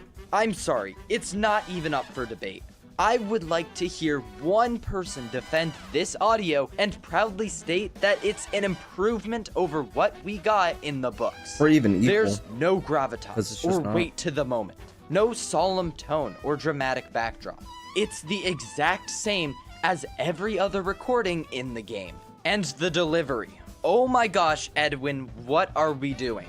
The words themselves aren't the worst thing in the world. Even if this pivotal moment probably shouldn't have been presented through solely audio anyways, but they're not even the big issue here.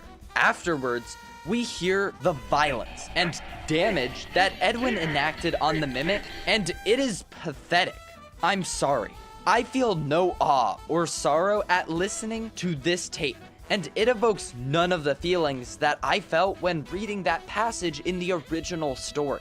I have no idea why Scott added moments with Dispatch mentioning an incident with the Mimic and violence earlier in the game if he wasn't going to deliver on that setup.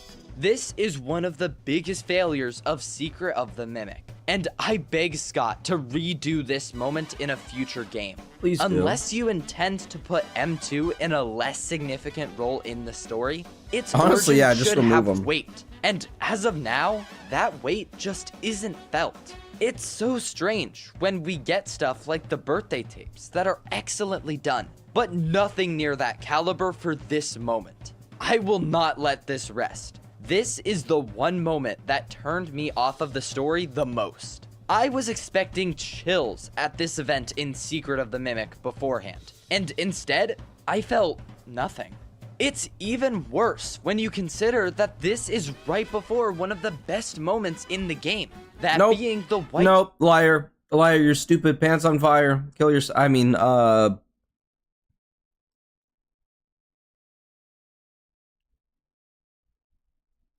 Please refrain from making these horrifically awful Five Nights at Freddy's takes again. Thanks in advance. Tiger segment. Another tape where Edwin is supposedly mourning Fiona's death sounds heaven. like this. Oh, yeah. Why did you go? You weren't even supposed to be there. You were supposed to be here with me and David. Oh, how am I supposed to tell David that his mother is gone? If this is supposed to be hinting at Edwin's involvement with the fire, this acting gets a little bit of grace. But even then, the delivery once again needs way more work. It really gives off the impression that Edwin is pouting, rather than acting devastated by this loss. Hey, I get that Edwin is a bit of a misogynist, but I still would imagine that he would feel a bit worse after her death. And that emptiness is even on display in the 3rd birthday tape, which makes it even weirder. One complaint I've seen rolling around the FNAF community is the lack of David content present in Secret of the Mimic. Yeah, you don't even see him. We have White Tiger, and obviously a big part of the story hinges on his death, but we don't get nearly as much David in this game as we did in Tales. I don't think this is nearly as large of an issue as Edwin, but I kind of agree, and wish we'd seen or heard more from David. Oh yeah, like I said, it's not a big issue though, and not a deal breaker for the story, especially because the rest of the story improved over Tales. Now, as much as line delivery killed some great moments in Secret of the Mimic, there is another weird quirk from the notes in game that just confuses me. Multiple collectible mail logs reference Fazbear Entertainment, and specifically WA and Hen. I don't know what Scott thinks he's hiding by not giving us their full names, but it feels really weird. It almost makes me concerned that Scott may be extremely hesitant to give us any specific information regarding the original characters. I mean, to be fair, what is one of like the biggest complaints about the lore? It's like the complete suspension of disbelief that you have to have for this, right? Because like everyone hated when he introduced all the sci-fi stuff, right? Because like how not only how is this possible, right? For one, this is insane. This is stupid. This is dumb. How could he even build this stuff, right? I thought William was supposed to be the businessman, blah blah blah, this and that, right? But then the fan base finds out this took place super early in the timeline. This took place during like the Fredbear's Family Diner era of the timeline, and people are freaking out, dude. People are going crazy because of that. It's no wonder Scott would be super hesitant to be saying this stuff, because like now we have to be all thinking about it in this regard, right? It's 1979, and is it 1979? When did David die? I don't fucking know. It's the early 1970s or something like that, and Fazbear Entertainment exists, and it's being run by Henry and William Afton. What? Huh? Even further back into the timeline, this stuff is happening? Again? Again, we're doing this? And not to mention the way it impacts the end of the timeline, right? We know that Pizza Sim is the end of Henry. How old is Henry in this point, right? Like, he had to have done something to, I don't know, maybe he's possessing an animatronic or something dumb like that at this point. But he'd be like 80. He'd be pushing 90 at this point. This guy's got to be so old. Especially the Aftons and Emilys. With how tied Fazbear I still don't like the last name Emily. I refuse.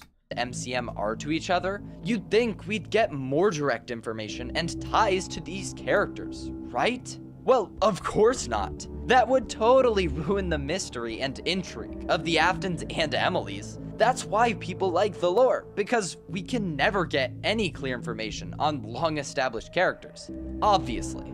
It's not even that big of an issue in Secret of the Mimic itself, but it may give us an insight into how Scott approaches referencing these more established characters. I mean, just look at the character encyclopedia, where there is literally no page for Michael Afton, someone that we definitely know exists and plays a pretty important role in the story. There are ways to go about including characters without revealing everything about them and solving every mystery.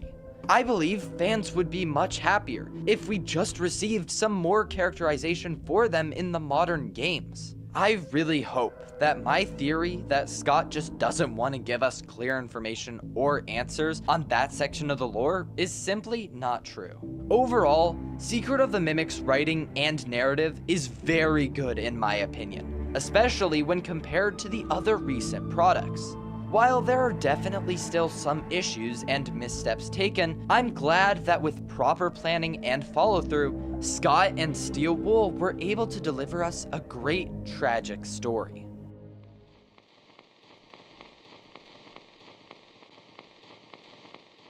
In Dako's Secret of the Mimic interview... I'm actually gonna pause it here. I would like to... I mean, I really don't have too much time. But... yeah, I'm gonna. Oh! Hello Neighbor poster! Oh my god, there's a Hello Neighbor poster behind him! Oh my god, Steelwool hasn't forgotten the roots. I didn't even realize that. Anyway, before I freak out some more, I'm gonna end it here. I got stuff to do, I got things to edit, so I would like to do so. But yeah, with that out of the way, I'm really sorry to everyone that I lost my Elden Ring run in such a depressing and stupid fashion, honestly. I really should not have died there. But that's gonna be about it for today, so thank you everybody so much for watching. I'm probably gonna not be doing any more of these Elden Ring randomizer streams, except for the race that I plan on doing soon. Yeah, no offense, but like nobody's watching this, so I don't care anymore at this point. It is what it is. With that being said, lots of love to all of you. Make sure to like and subscribe. Talking's really hard right now. Maybe it's the caffeine. Make sure to like and subscribe. Make sure to like and subscribe. Join the Discord down below because that's where I put my schedule every single weekend. And with that out of the way, lots of love to all of you. And of course,